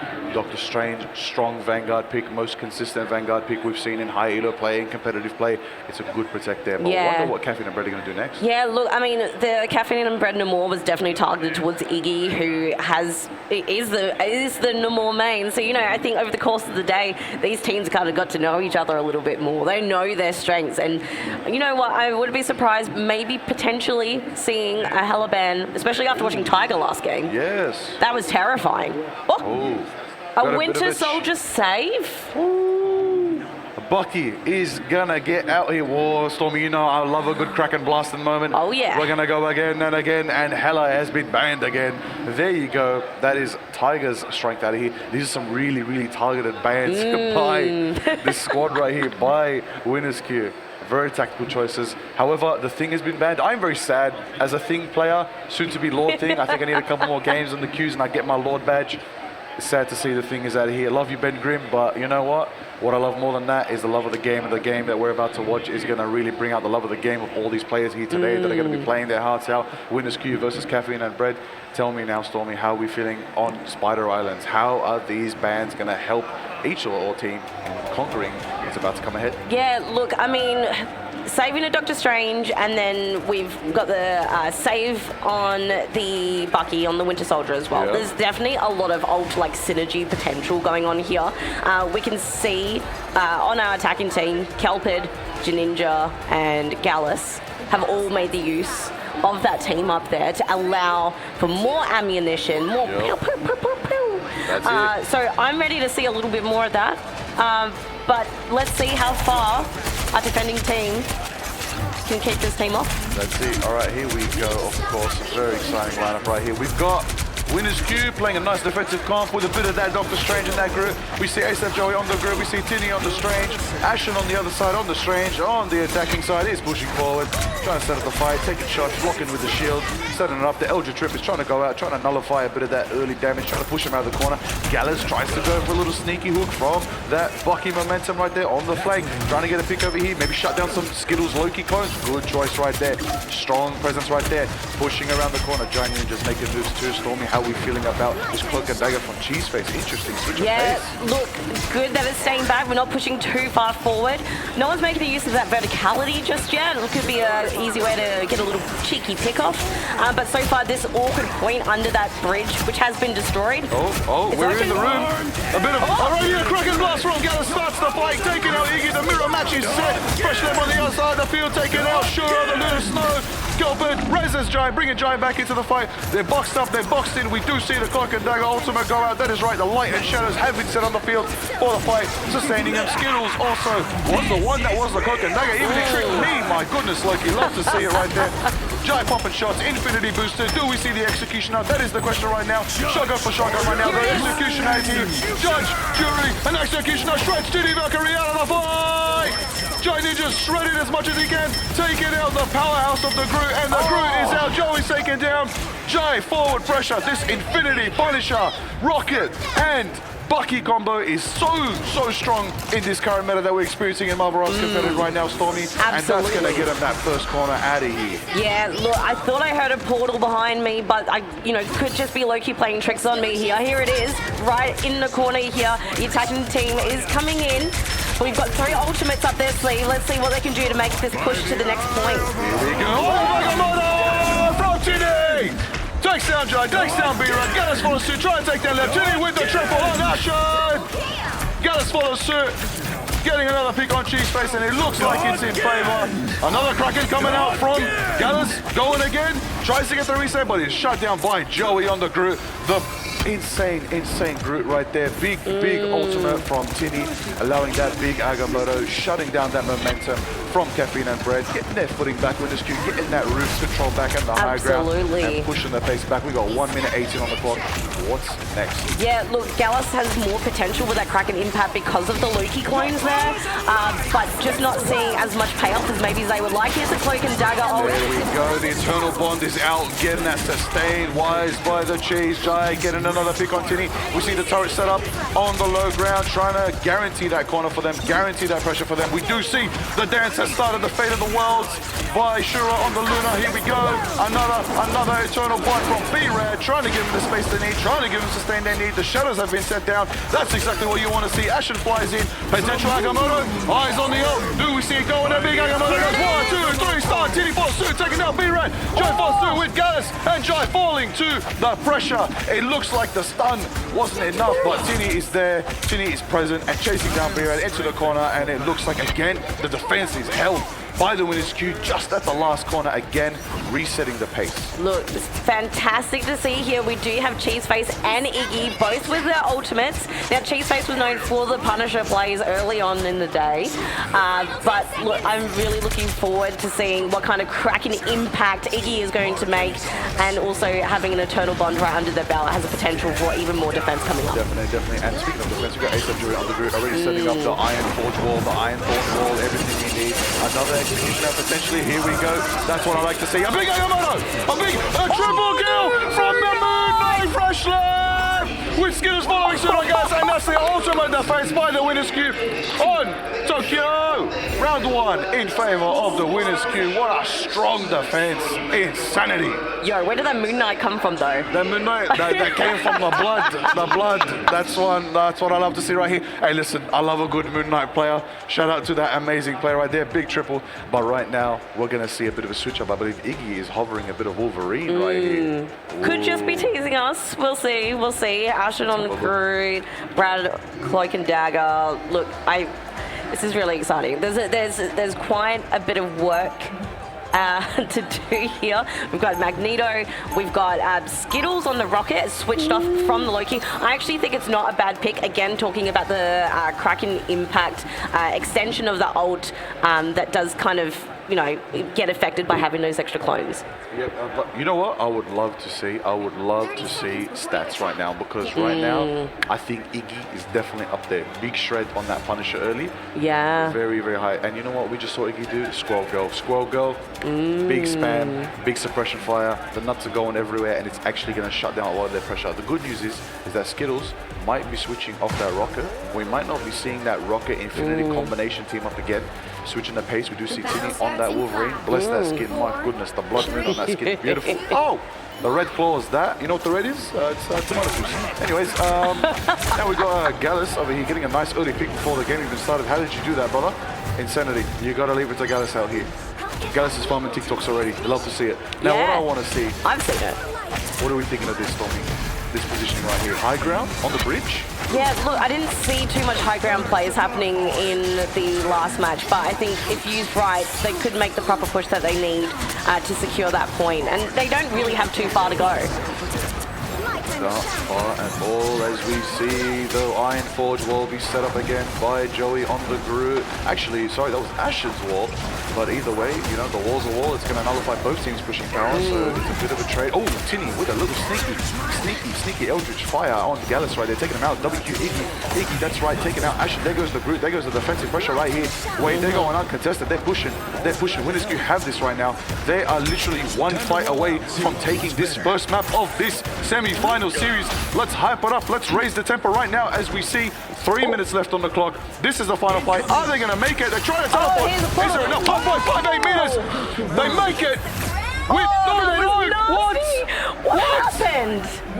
I thought they made it. Was the portal used to block? What happened there? Or did the Winter Soldier go through the portal, leaving the... I believe the Winter Soldier may have hit a bit of a crowd control uppercut to nullify the momentum, but there it is. Winners Q. They had a strong start, wrapped around that first corner, set up some counter portals, I believe, and that's what got them that. And Tinny Valkyrie walking away with the MVP with 18 eliminations in such a short game. Barely any downs. Top tier performance by the Winners Q. And a strong start for them. I gotta say it.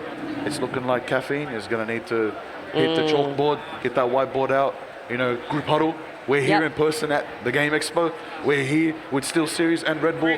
We're here as Nemesis Productions putting on this major event. I really, really, really want to see this team huddle up right now, refocus, get their mental right, hydrate, drink some Red Bull, and lock back in.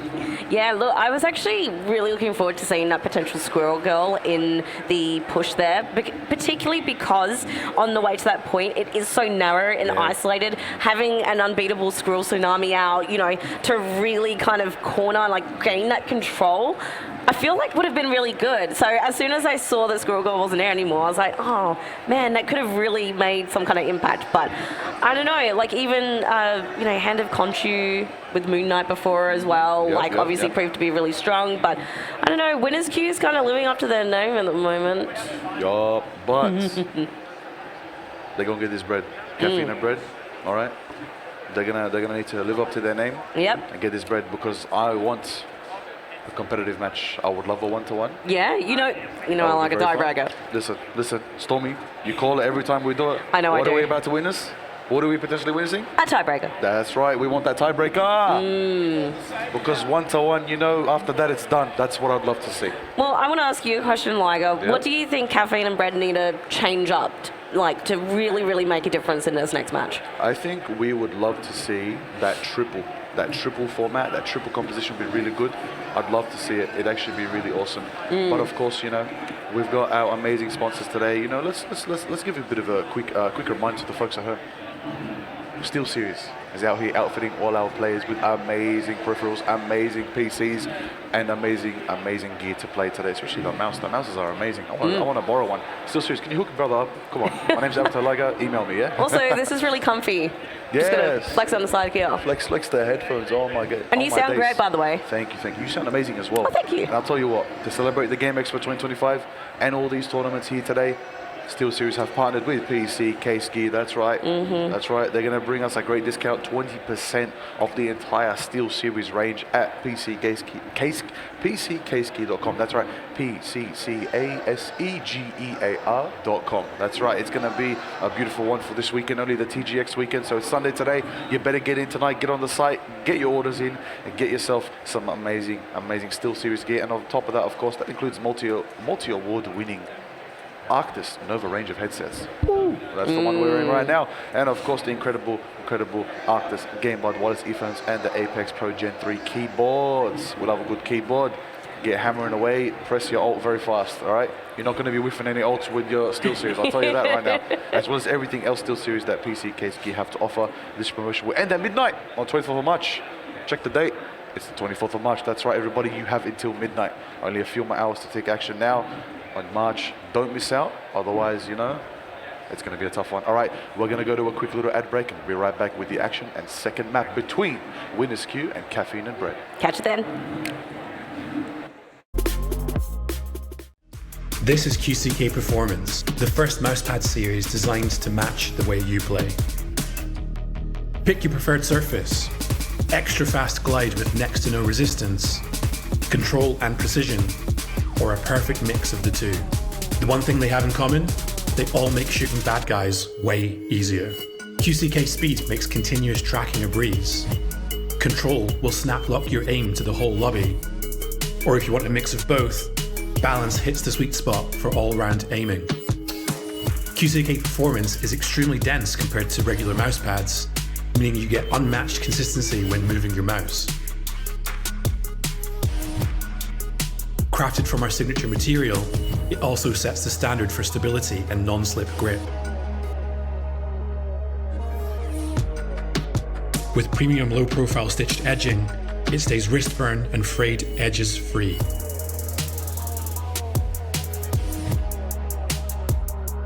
This is precision made personal.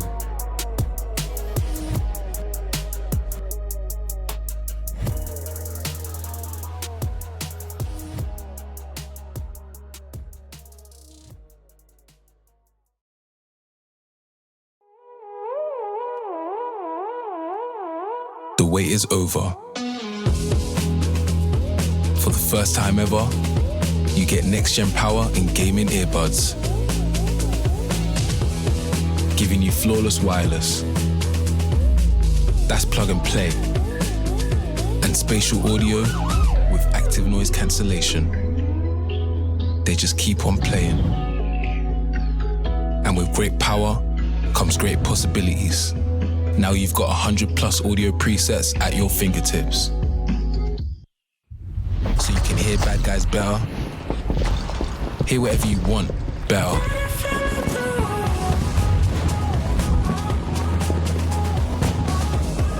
Change presets in real time and vibe to the soundtrack of you.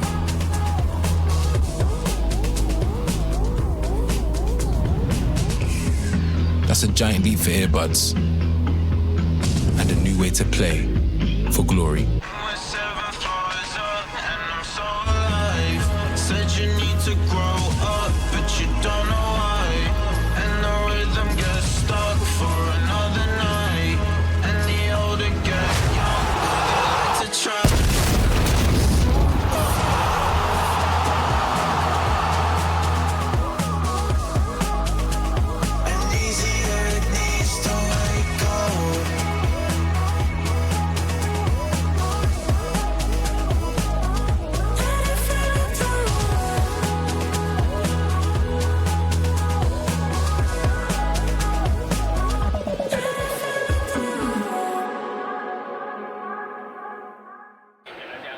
Back in the action here at the Game Expo Marvel Rivals $5,000 tournament here. My name is Liger. I am joined with Stormy. We're doing it here, Stormy. We're doing it. Tell me. How do we feel about that last map? Oh, it was great. I kind of wish they got a little bit further because I do enjoy that map. I don't know if anyone's seen. So on the Nemesis Productions socials, we were asked our favorite maps. Ooh. And that was my favorite map. And I'm sad we didn't go further because I just love the design. I love all the little details in that map. I just love the Spider Islands maps in general. But you know what? Both teams played really well. There were a few portals. Unfortunately, that last game, the way that ended was really unfortunate with that portal, and then went to Soldier, and it was not meant to be. Not meant to be, but do we know what map we're going to now? I'm very excited to see. I believe we had started with the coin toss, so now it's loser's pick. So that means Caffeine and Bread have the power. They've got that choice right now. What are they going to choose? I'll tell you what. I would love to see something that puts in favor of their compositions. Yep. Right now we can see that, here we are. Look at this amazing layout right now. We've got all the folks ready to go. Whole of the Jali, that's right, we're going to the Wakandan Empire once again. Love to see it, love to hear it, love to be within it. I'd love to move there, but we need Wakanda to be real, please. I need to have a special portal for you, Liger. 100%, take me away. Doom, Dr. Doom, hook a brother up, take me away to the multiverse. Doom. Yeah, he's the one with the portals. What? No, nothing.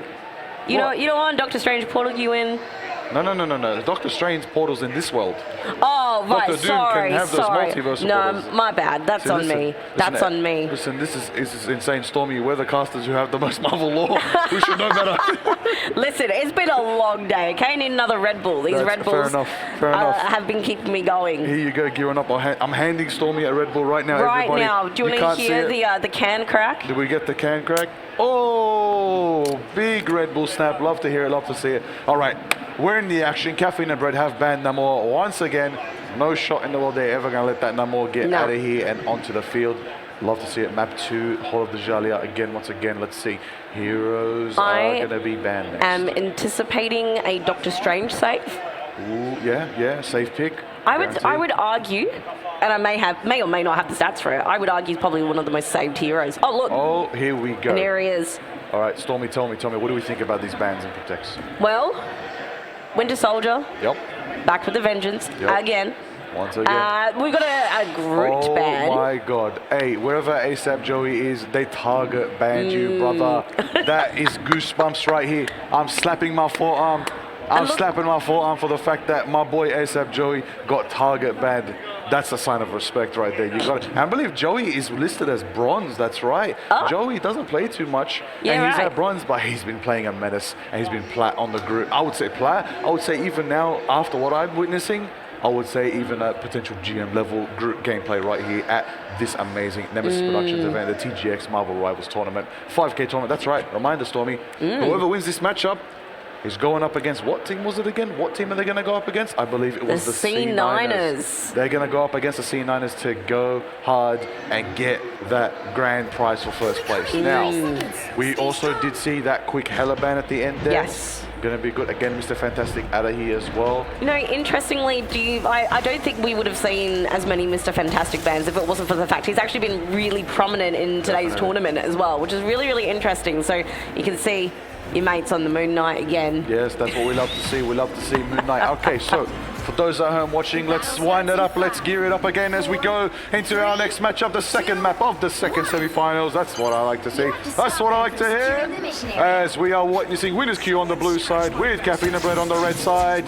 Here we go. We're seeing a nice early portal from Ashen.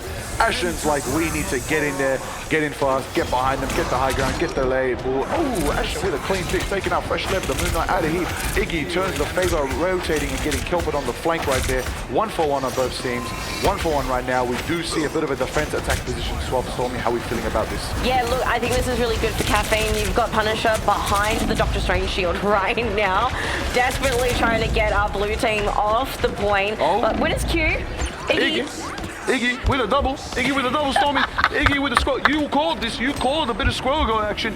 Iggy heard you. Iggy said, Stormy, I got you. I'm delivering. Right here with the slingshot. Going for it. Bang for bang. There we go. Cheeseface turns the favor back on the cloak and dagger right there. Joey in the skies on the strange. Again, no Groot. Joey's got to change it up, get a bit versatile on the Doctor, the Sorcerer Supreme. But looks like that push, you know, was something for them to reset from. Yeah, look, it was a shame. I think that could have had potential to really help them secure that point quite quickly, quite early on. However, you know, Gallus, with enough charge, might be able to make a cracking impact onto that point fairly soon. That's what we like to see. Now, I'm thinking, Stormy, that we see a bit of hold on a second. Skittles picked up on the side. Insanity right there. We do see long and dangerous Gallus goes for the first crack and he goes a double on TD. Do we see the potential third? Oh, there's a cloak and dagger. Starts a reset on ASAP Joey on the Doctor Strange, but the cloak and dagger eternal bond is keeping staying alive. Cheeseface keeping ASAP Joey alive on the Strange, on the point, contesting hard. Jai's gunning them down. The executioner goes off, shredding those Loki clones, goes for Joey. Joey flies out of sight. Jai can't get the pick right now, but it looks like the shield's not enough, and Jai does get Joey in the end. Shreds them out of here, and it's a cap 1, 2, 3 in favor of Caffeine Bread, and we're gonna get that Panther moving. Look, I think that was a really great bubble there by Ashen to kind of keep our Punisher, the Jai Ninja, moving. I think that was a fantastic secure. They've done really, really well here. They're here to like come back from that last game, and I believe in them. I think they can take it all the way. Let's see. Momentum is our friend when we're playing Marvel Rivals. You want to maintain that momentum, take care of it, believe in it, and hold it dear to your heart. And right now we're witnessing a bit of Moonlight on the high ground, shutting out Jai, and Iggy follows suit. Good coordination from the duelist potential from the positioning right there from those duelists. That is Iggy and Freshless on the winner's queue right now. I like this actually. Finally, the thing is here. It's Big Bad Grip. That's what I like to see. Big from Tini Valkyrie right now. Big knock up as well. Into the triple by Iggy on the square.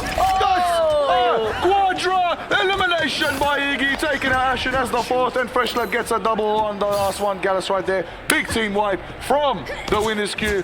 Excellent duelist potential from Freshlab and Iggy right there. Stormy, they're just getting picks after picks after picks. That was brilliant synergy there. You had about 3 or 4 people from Caffeine all knocked up, followed by the hand of Khonshu, followed by Iggy with, just incredible. I love the thing. Early knockups, not even an ultimate. You can just annihilate an entire team and stun them and send them to the moon. That's right, pun intended. And we're seeing it right here with Iggy on the scroll go again. Lobbing shots downhill. All they're going to get is hit up and down. It bounces back and forth, hits them in the back. What they're going to do, they need to take a different angle here. Oh, but the Kraken is roaring. Let's see if we see it coming from Gallus. Tini going forward, darting back to their team, trying to gain that space. What are we feeling here, Stormy? What odds are going to go off? Yeah, look, Jai has the Dance of the Butterfly ready to go in the Psylocke. Obviously switch off from that Punisher, looking for a pick here. Kelbed also has ultimate ready to go. Stormy, I don't know if you saw that. Tini Valkyrie remembered that thing can't fit around that pillar there. I know that very well. I play a lot of things. I know that very well. But what I also do know very well is that the Invisible Skitters is a menace, and we're about to see the boundary go up by that amazing presence from Skittles right there. Also going out, everyone's standing forward. Freshlab getting the pick on Luna Snow, Shura in the back. Tini Valkyrie hitting that haymaker on Magneto's Ashen, and that's what you like to see. Kelper getting the res back, getting the team up, try to get that reset as soon as they can. Hold on a minute. Gallus is on. The Kraken has been cold, and unfortunately doesn't get the value with the Freshlab Moon Knight shutting down that Kraken.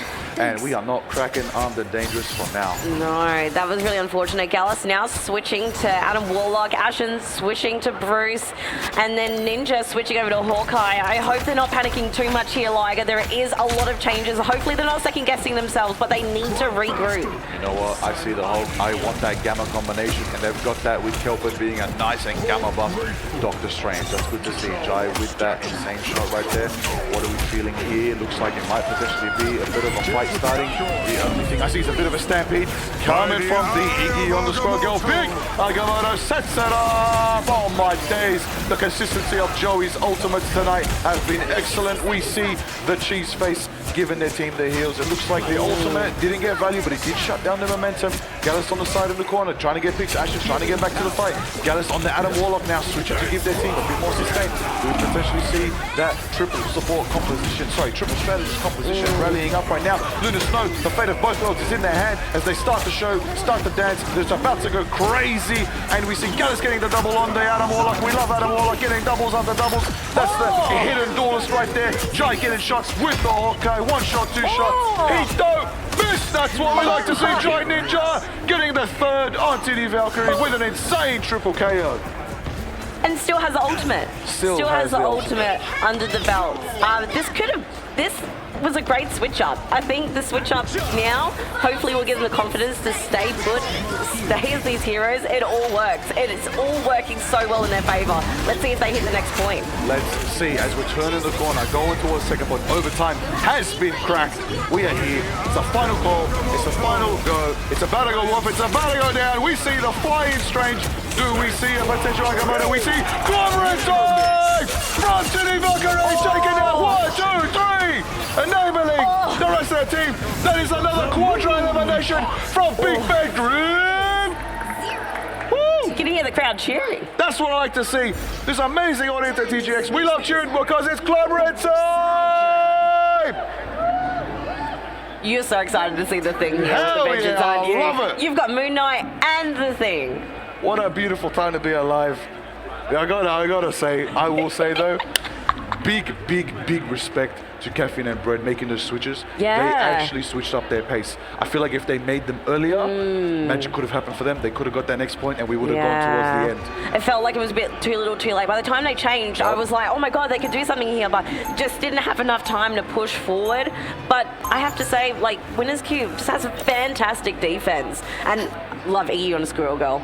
So glad. That's it. Iggy is actually farming out here. If we could see the stats right now, I could make predictions right now. That's probably MVP potential. But you gotta give love to the strategists. Oh, right absolutely. Now we got Cheese. Hold on, Scarlet Witch. Hold on. Hey, what's going on here? A bit of a bait. Nah, what a tease. I see Cheese. This is giving me a cheeky cheese smile. I know that. You know what that's called, Stormy? That's called the cheese face experience right there. An absolute menace of a human right there. An amazing creator right there. We got amazing creators here, Stormy. We got do. Amazing creators. We know Gallus here. I want to see something from Gallus. I think Gallus is time to unleash the Kraken. Yeah. For real this time. Get enabled. But I do notice the moon has come twice because Giant Ninja is now on the moon. Yeah. That is a good pick right there. And combined with Iron B-Rad, that is going to give us an amazing team of combination. This portal, Oh, interesting placement. interesting sky portal, sort of like positioning a Punisher turret in the sky in a way. You know, yeah. a bit of good momentum there, a bit of good wasting their time, I believe. So strong play. Caffeine and Bread stalling them out. But at the end of the day, they're going to push through still. Yeah, It's not really absolutely. active. We'll see how we go. What do we think, Stormy? What are we thinking about the Black Widow from Iggy? Yeah, I was just about to say, Iggy on the Black Widow is a really interesting pick, but ASAP Joey here is just making a statement, pushing forward, not caring about the fact the whole team is up on the high ground. Alrighty, here we go. Let's lock in and load out because it's about to get going as we see the teams at the door of Wakanda's amazing Burning T'Challa map right here as we see Insanity on the door right now. Ashen peeking the door, trying to get that Eldritch shield up, trying to get that power back. Honestly, we've got double shield right here. Magneto and Doctor Strange. That's right, you've got Insanity of that insane Vanguard potential coming from Ashen and Kelford right there. Kelford is someone I want to see drop a big meteor. Yeah. But for now, we're going to see a big meteor of a man right there with Ben Grip charging forward, going for that Goblin Slam. Haymaker after Haymaker, breaking through Ashen shield. We do see Skittles lay down that Eternal Bond, get the Shadow Strike, and the moon comes down from Jai. It doesn't get much value, but we see Fresh Slim throw the Shroud down again, making use of that Eternal Bond team up right there. As we see Cheeseface getting the pick as well. Tini following suit with the Haymaker on B-Rad up on the side, and that shuts down the absolute defense that was coming out from Caffeine and Bread. Good defensive start, but I believe Winners Cube took a slow, took their angles, took their picks, and managed to get through that payload. So now they're delivering the Panther. The Panther is theirs, and it's on the prowl. Yeah, look, again, they don't have too far to go.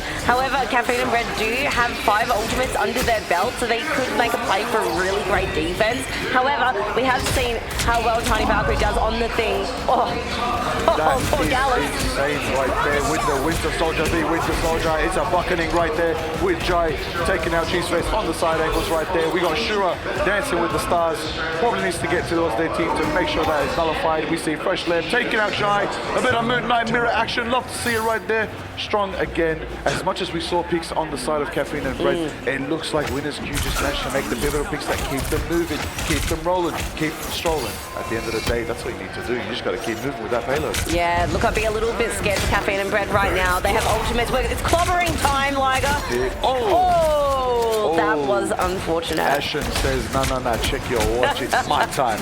Ashen's going to turn that face right there, shut down Tini Valkyrie's push. Tini going a bit too deep. Gallus goes for that buckshot, taking out ASAP Joey. That goes to Strange down. It looks like they're backing off. They know that that Kraken is ready. That Kraken is roaring. It's ready to get going. It's armed and dangerous, but Gallus is going to hold back for now. Save that insane ultimate for the next fight.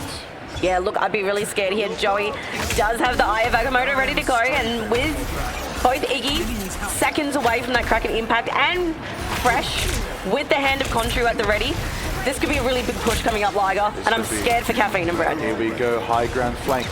Big pressure going. Tini with the big charge. Goes for 1, stunned. Goes for 2.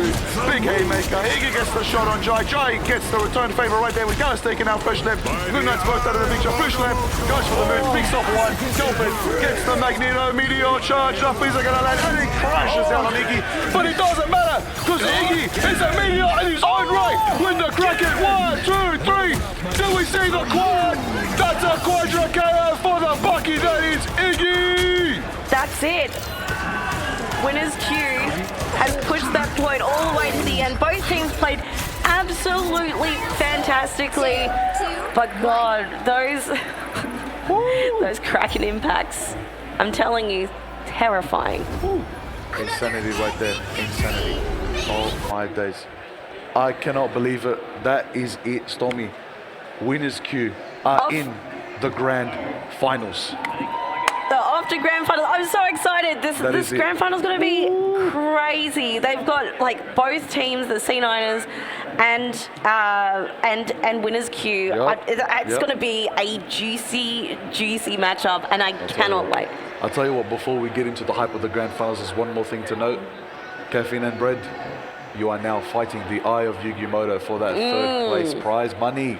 That's right, the fight isn't over yet. Lock and load. Get in the game. There'll be an off-stream match, and we will update you with the results as well. But it's time for the main stage, main show, main event this evening. All right, you should probably be playing their music. You can start eating it up in here, because I'm going to tell you right now, Winners Q are going up against C9ers, and I love it because both their teams are absolute memes. Yeah, absolute meme names. I think it's going to be really, really fun. We've seen from both C9ers and from Winners Q some incredible KOs, incredible replays. I can't wait. I can't wait. But we'll be back very shortly. We're going to go to a quick break. Thank you very much for enjoying the show. We'll be back very soon.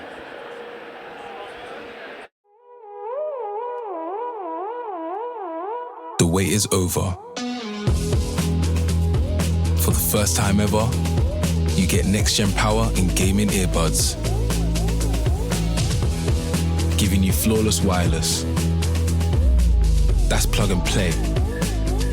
And spatial audio with active noise cancellation. They just keep on playing. And with great power comes great possibilities. Now you've got 100+ audio presets at your fingertips. So you can hear bad guys better, hear whatever you want better.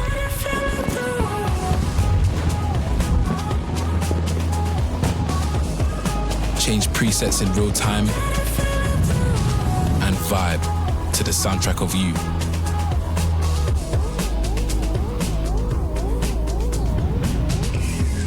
That's a giant leap for earbuds and a new way to play for glory.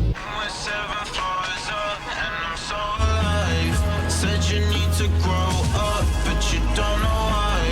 And the rhythm gets stuck for another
The end is in sight.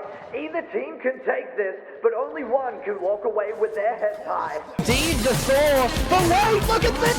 This is good ult with Salvatore. It's the defense running it down, and I don't think that res is going to matter onto Duo 2.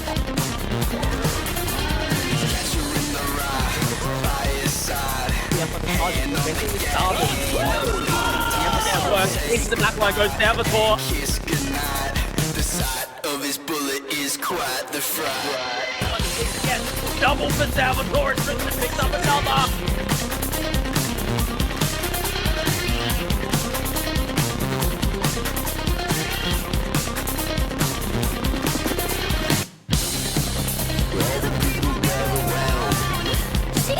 Oh, don't touch it! He gets cut off. Comes down for a point. Fine. But Nick turns around on him and he's right. Oh, behind! What a massive good fucking flag leads to the... Oh my days!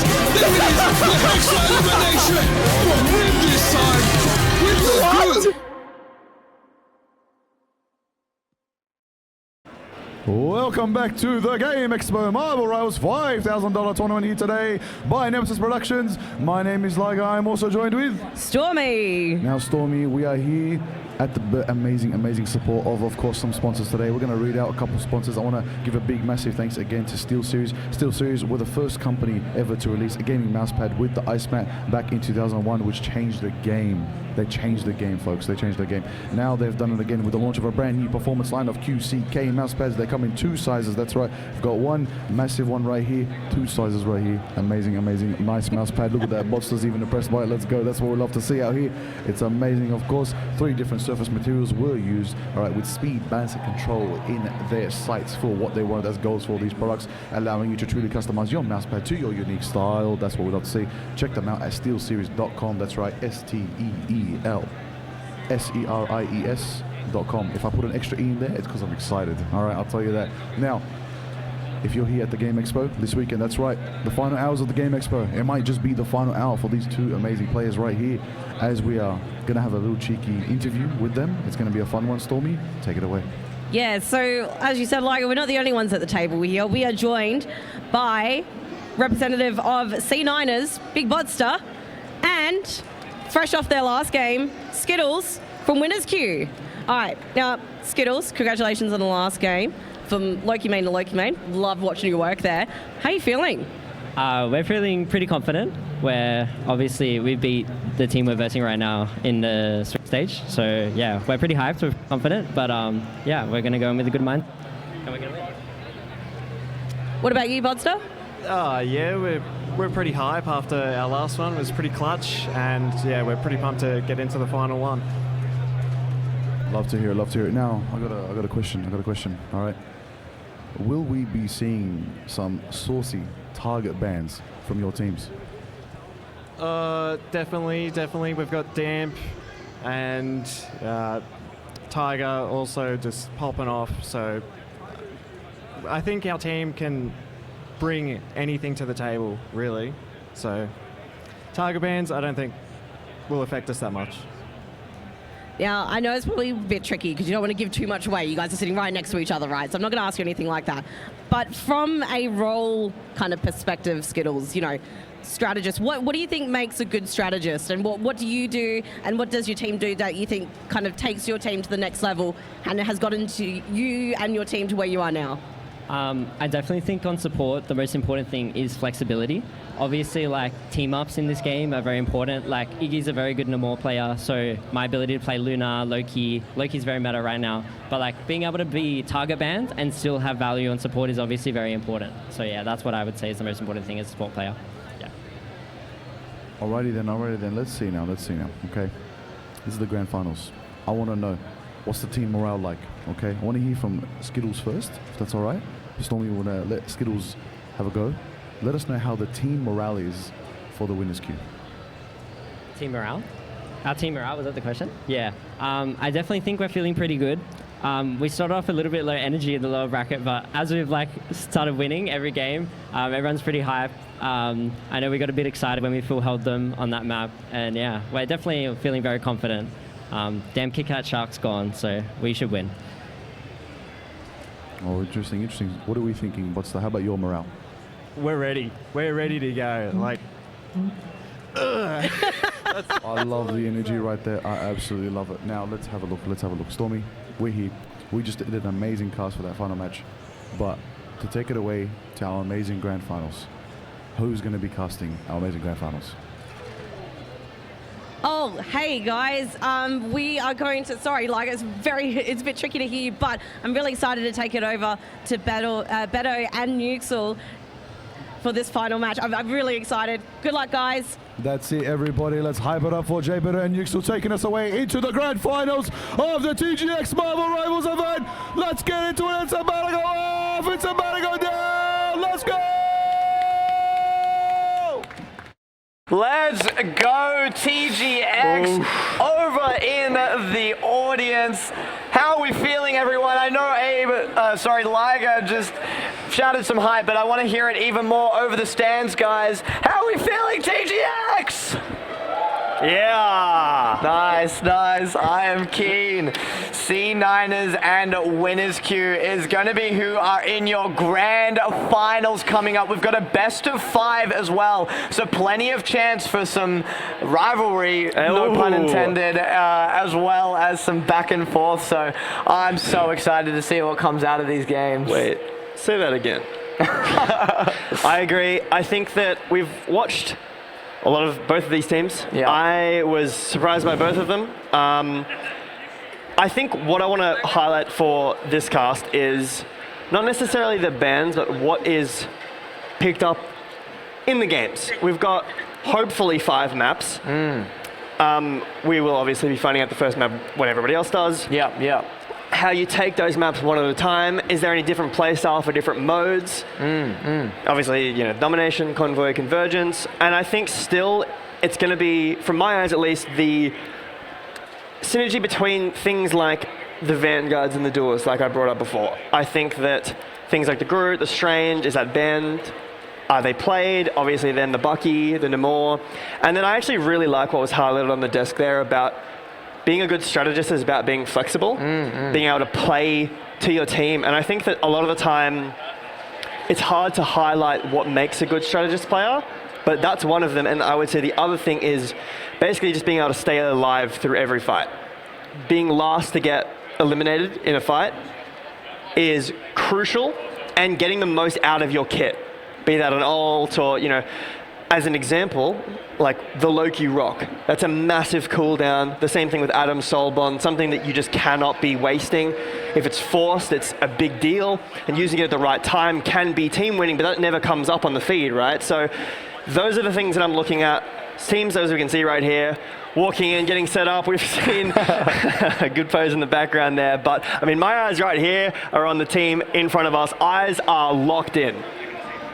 Yeah, absolutely. I think something that I want to highlight on top of that as well is the Hella. That's been pumping today for a lot of these games, and us, we don't have a bias. I like to say we don't have a bias. Maybe some people do in production and everything like that, but based on the history of some of these players that we've been seeing in our monthly Marvel tournaments, in MRI and stuff like that, these are the teams that I was expecting to see here. So I want to point out that, to me, at least with my feeling, I'm feeling kind of that underdog vibes from both sides. It's an interesting dynamic, isn't it? Yeah. It's not something that I think, especially in a grand final on both sides of the roster, that you tend to see too often. So this is really exciting for sort of our first Marvel Rivals LAN in OCE, full stop, which is exciting, and the first grand final as well. This is history in the making.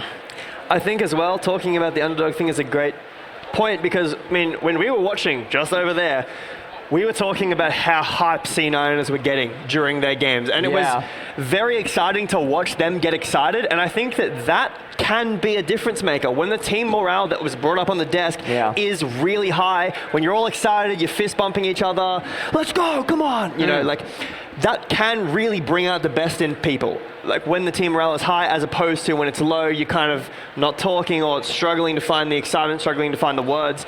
That can be a big difference maker. And so far, that is what I've seen from C9ers. I didn't hear a lot of that from WinnersQ. So potentially a difference maker. But at the end of the day, it's the Marvel Rivals that you play, not the comms that you say when you win. Absolutely. It's about when you start losing as well. You have to maintain that excitement, that energy. It's all good, guys. Let's keep going. How can you win hard and lose the softest? Yeah, and maybe some Red Bull to kick in and help out. Just that little bit extra for the energy certainly helps. I did hear it a little bit at the end of those last game when WinnersQ hyping it themselves up. Yeah. Maybe not to the volume of C9ers, but they were a lot further away. So both of these teams, I mean, we saw on the desk, they've got the energy, they've got the morale.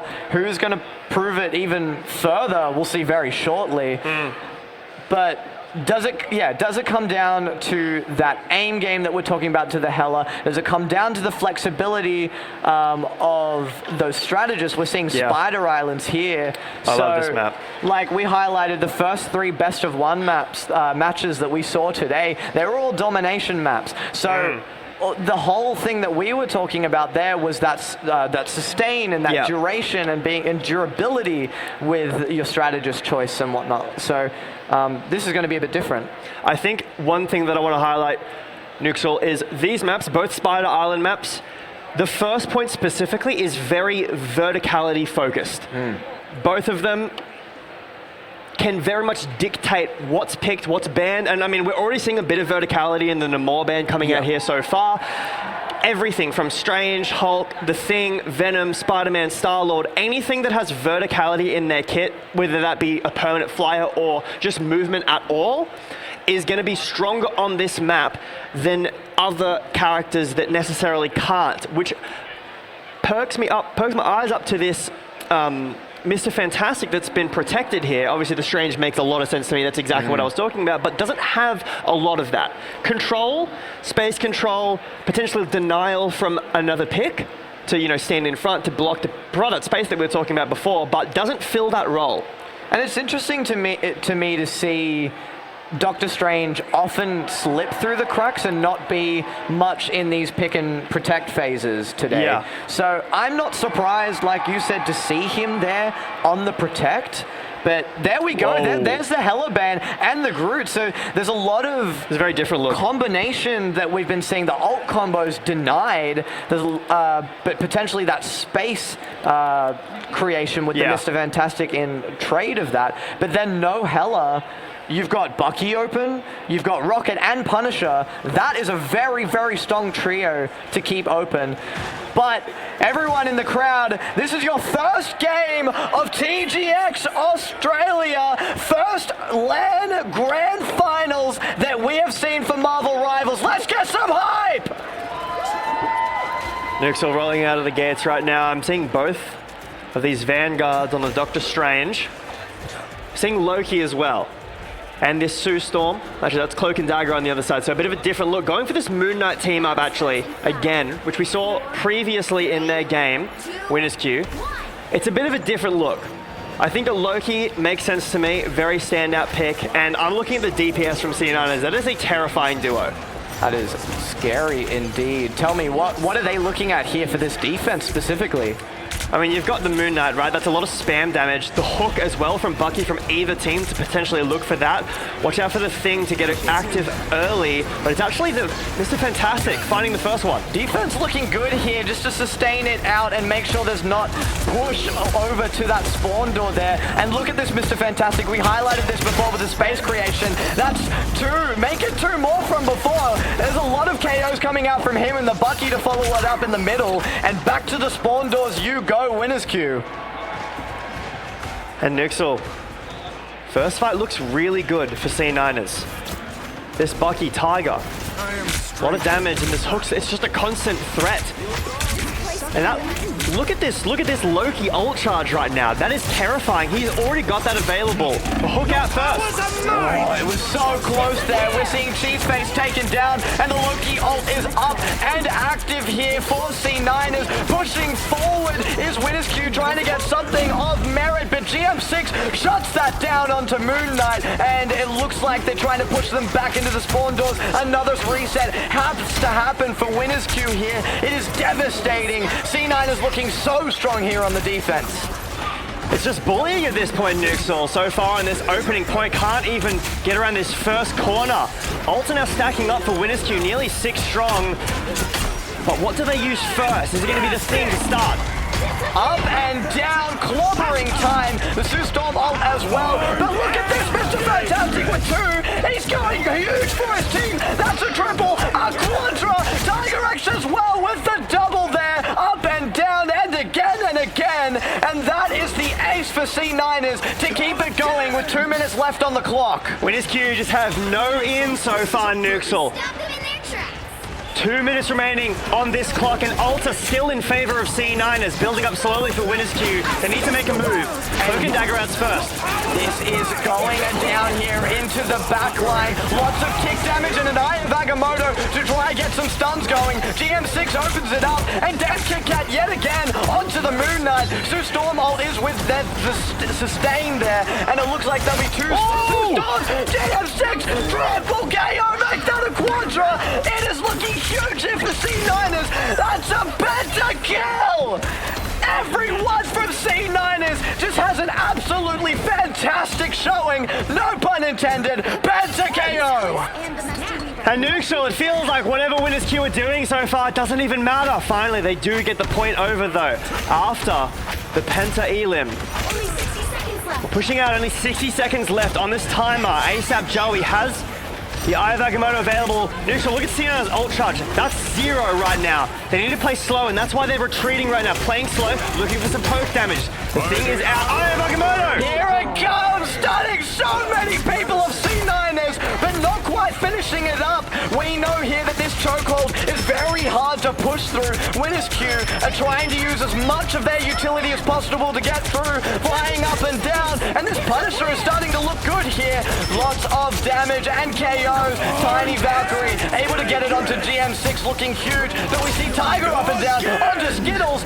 Fresh Lab as well, continuing it out there with the Punisher. Punish, but Fleck with that Loki getting down the Punisher. And it's starting to look good here as they're pushing up to the control point. No reset for Tiger there. Means the ult time's out, Nuxel, but we will be getting another contest. That is the portal up and around, and a Cloak and Dagger ult as well. They don't want this to go any further here, but Winners Q need this push. They need this to happen, and the need is happening. So Storm ult before KOs for Winners Q. Make that, 4 now. And Dave Kit Kat is trying to get something else done with that sustain, but it's not quite happening. Tiny Valkyrie with another 2, and that's the point captured. They hit a checkpoint. And Nuxel, that's the first point done. Look at the ults on side of Winners Q right now. C9 still haven't recovered their ultimate economy from when they used all 2 fights ago. I'm still looking at this Doctor Strange ult coming forward. Soon we've got the Thing. Clobbering time available and Punisher ult.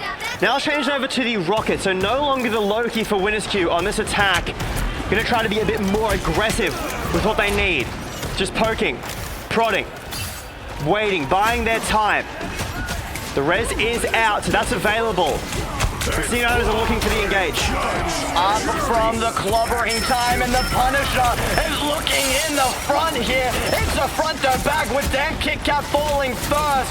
Going into the back there, using the through wall see-through just to make sure that no one at all is hiding. But the sustain is starting to look good as another clobbering time, but this time from the other side is looking good. GM6 starting it out with the Eye of Agamotto, taking down Iggy here onto the card. There's so much sustain happening though, and Tiger is just getting shut down from Skittles. GM6 continues though with the trade. It's so awkward here around the point as Flex picks up 1 and Big Box picks up the next. Does not look good for Winners Q as they have to reset and recontest with 1 minute left on the clock. Taking less damage. However, Nuxel, the ultimate economy again for C9 isn't very strong. Iavago motor available for GM6 right now, but Winner's Q, they have 3 strong. Fresh Leb, not far off of Punisher ult again. He just used that in the start of the last fight, and it's nearly available again. The point is getting contested. 40 seconds remaining. Knock up onto the Doctor Strange here. Sue Storm ult and Fresh Leb's down. There'll be no ultimate happening for him. Double, triple from GM6. Going massive for his team. This is a masterclass from Doctor Strange. That's a quadra kill, and there's only 25 seconds left. Can Winner's Q get back to the point? And the ults, Nuxel, still available for Winner's Q. Ace up Joey. Not for him. Flock is using this Loki ult. And here it is. We've got the Punisher as well, back from the underworld, as we see him getting shut down though from GM6. Tiger AD's down, and so is Cheeseface. The defense is looking in favor here as 2 more get taken down. C9 is looking good. That's 1 more onto Skittles, and overtime is happening here on the card. C9ers have defended. They've locked them out of any more push, and we're switching sides. Nuxel, I can see smiles on the faces of the players on C9ers. They know that was a good hold. The choke on the opening point was broken towards the end, but the time bank was basically all used up. Ultimate economy for C9ers did look rough there for a bit, but they managed to space out and kind of end the fights before they even started. I mean, honestly, these Thing knockups have been unbelievable. The focus as well onto Cheeseface there, or Fresh Leb, I apologize, that was on the Punisher there before. That was massive for GM6. We saw him getting multi-KOs across the board, but it's the target focus from him and the rest of his team that came out on top right there at the end. So far, Nuxel, looking very similar. At least on the defensive side, we've got a Magneto and a Squirrel Girl. That is a different look from Winner's Q. This tells me potentially that they're trying to change it up. They weren't super happy with how the last round went, and they're looking to try a little bit of a different look. Remember, they did start out with the Moon Knight, and I think that rightly so, they did swap off. I've still got a question mark on this Cloak and Dagger. I am a fan, or I was a fan at least, of the Cloak and Dagger a few patches ago. Since the change, removing the 4th hit of the ult and they no longer stack, I think that it's potentially, it's a risky pick, is what I will say, but I think that the Loki is the right call. Both teams seem to be going that as we roll out to our second round here. Again, poking and prodding. GM6 is looking on the high ground, like I spoke about before we got into the start of this match. Very crucial on this start. Neither team have wanted to really go too high on the map. That's Damn Kit Kat finding an opener, Nuxel. Squirrel Girl is down here, and Damn Kit Kat able to absorb even more and get Cheeseface as well. Look how fast this cart is pushing up for C9ers here. The just absolute demolishment that the quadra KO's coming out from Damn Kit Kat. GM6 as well, stealing one with Fleck 2. Quadra kill from Damn Kit Kat, and so much space created for this cart to push up. Nuxel, that was an absolute explosion, completely different than what we saw on the other side. They've already over halfway around that ramp, which is the hardest part of this opening map, this opening point. Wide cam shows us that the recontest is coming, some high ground, some low ground. Winner's Q don't look like they're connected together quite yet. Loki, Flock has the ultimate available very, very early on. That's already capped, Nuxel.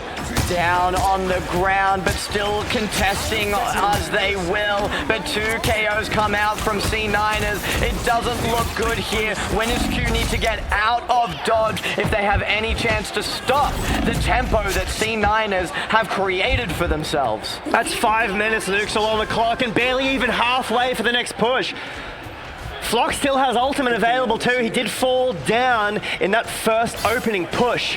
But look at that, Selma, 96% on the ult. GM6, 90%. Big Monster has ult. Damn Kit Kat has ult. Tiger has ult. On the other side, we've got 4, but Nuxel, that's 6 ultimates for C9ers, and barely even halfway for this next push to go. Damn Kit Kat bouncing around in the back here. More so just causing a bit of a ruckus than any They're buying space, other dude, so they're not gonna touch. They're not going to get there in time. Sakamoto canceling any walk-ups at all. Tiger AXD is able to follow up, and there's just no contention on that card. That is game one for C9ers of your best of 5 grand final TGX Melbourne.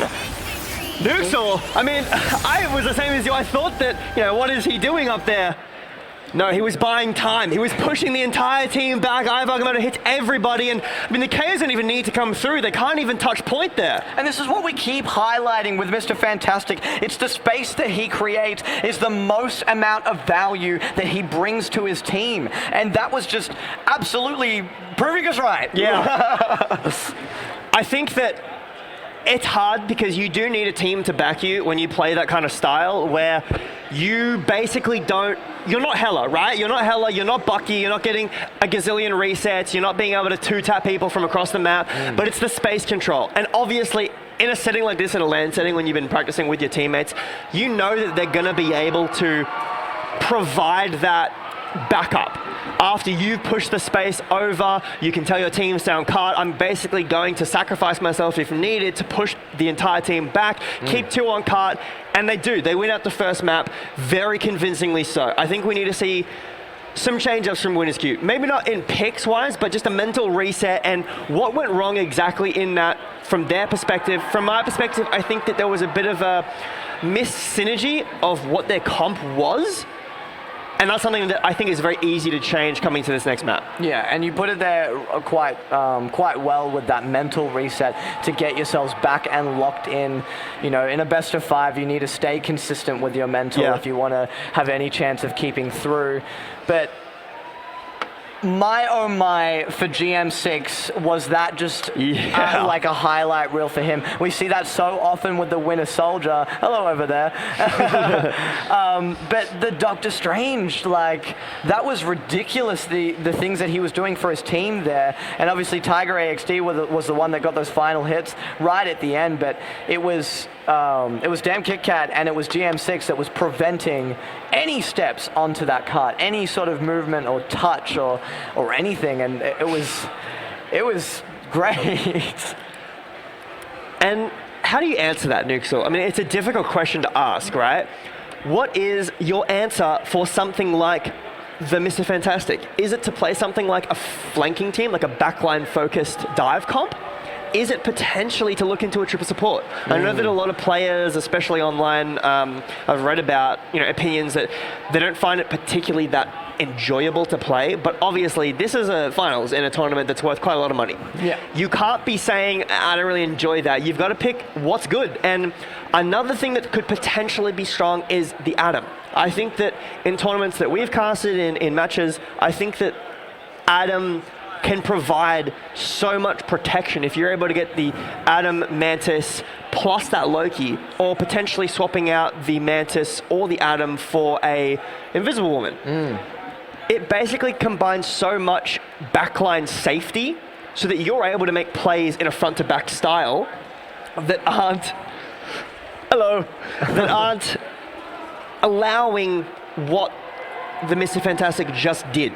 Yeah, and interestingly enough as well is what is the next type of map going to be? Is it going to be a domination? Is it going to be another convergence map?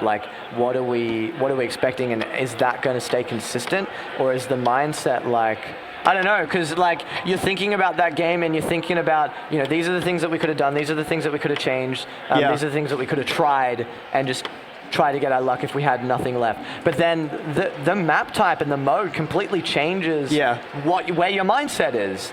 So again, we highlighted before, it's that reset of the brain. It's adapting, because as much as you can stay true to what you're strong at, you can only do so much before you need to adapt. Nuxel, here's the thing. Right there on your screen. I get you. I think that was something. It is an interesting thing to talk about the modes, the map types. Obviously, Convoy, Convergence are very similar. There is obviously some slight differences, because I think specifically the Empire of Night Convergence has a very difficult first choke. We saw that earlier today where it's very, very hard to break open, and some of them do have that, right? Like I'm thinking of the other Spider Islands, the one that has the capture point first, the convergence one. The same thing, right? Very, very difficult. Thank you for the love, boys down there. But I think that domination is obviously very different. We've seen a lot of that today. I would be interested to see Clintar. I don't think we've seen that today so far. Maybe a little bit, but I haven't seen it a lot. So it would be very nice to see, and I think that is it's a proving ground in my opinion. I think it's got a very difficult choke. I think that the second point is very verticality open. It's that first ramp, the high ground. It's about team coordination, how you play the positioning, and more like the macro of your game. And then the last push is basically just like a hero play. What can we get out of this last push? Because it's long, and it's got very awkward points to hold. I would love to see that map. I think the map that I would like to see would be Hell's Haven.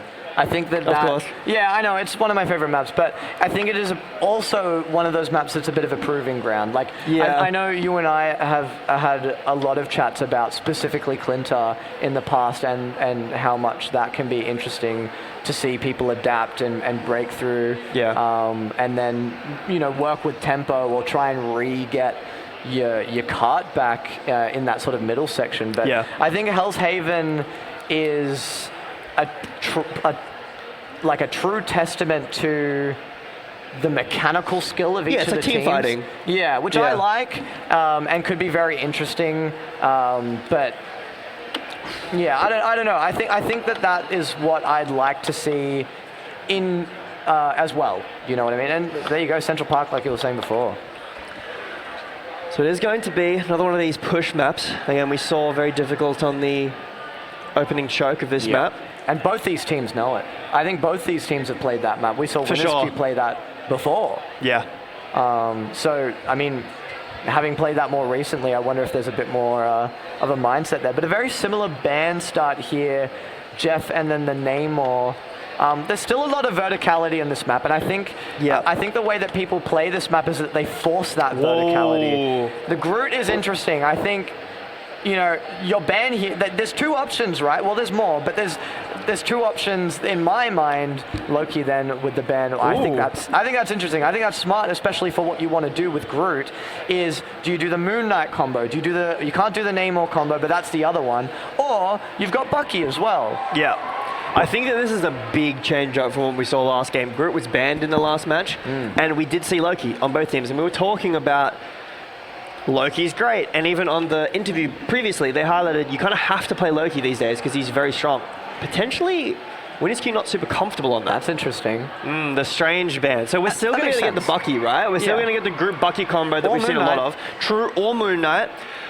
Any other combos, we have Magneto that we could do. The Hela is still available as well. Oh, that's a good point. I didn't think about the Hela being open. That is going to be interesting there. That is very scary. She's so slippery and does so much. And that is annoying for a Groot. I think that it's a bit of a who counters who situation with the Mr. Fantastic and the Hela, but I think that because Mr. Fantastic is a big target, I know that he has that extra health, but Hela can be so far away and just do the damage necessary. But Nuke, so we're 5 seconds away. This comp on the defense side right here for C9 is interesting. That's a Logan, that's a Wolverine locked in, and a Squirrel Girl, and that Moon Knight that you highlighted before. It's interesting to see how these people will play these comps. Very much, a pick comp to a just massive ult team fight comp. Yeah, press Q comp. Yeah, exactly. Going in here, Nuke, so this opening choke I talked about before, very difficult to break. Damn, Kit Kat, very strong position, but that's an opener from ASAP Joey. ASAP Joey wanting to push forward as Big Buster falls. There's a good little knock up there from the Thing, and then Contestant as well, as Icky picks up Fleck, and starting to look really good here for this offense. This is really hard to push through, and they're doing it so quickly. Winnerskew looking at GM here, already getting the Squirrel Girl, and popping it onto the point. Looking great here for Winnerskew. This is a very different team than I remember seeing in the last game. This is great. I can't confirm, but I would imagine that this has to be their pick of map because that was a dominant performance on the opener of a choke that we were talking about being difficult. And I do think it's difficult. We've seen it be difficult. 5.5 minutes now on this clock. The scouting from the Invisible Woman is something that's beneficial, and Tiny Valkyrie finding one onto Tiger already. That's devastating for C9ers. Like, the start opening push is where we see a lot of these teams holding, like right next to spawn, but you're denying that, and damn KitKat is going to fall next as well.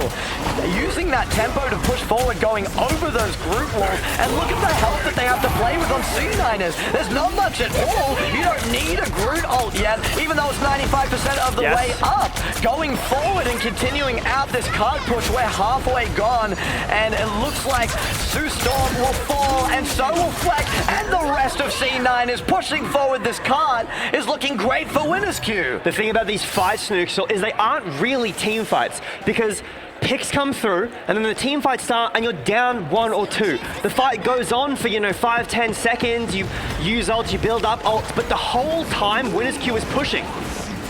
Will they get the contest? The answer is yes, with the Lunar Snow and the Thing jumping on. But having to use that early is not nice at all.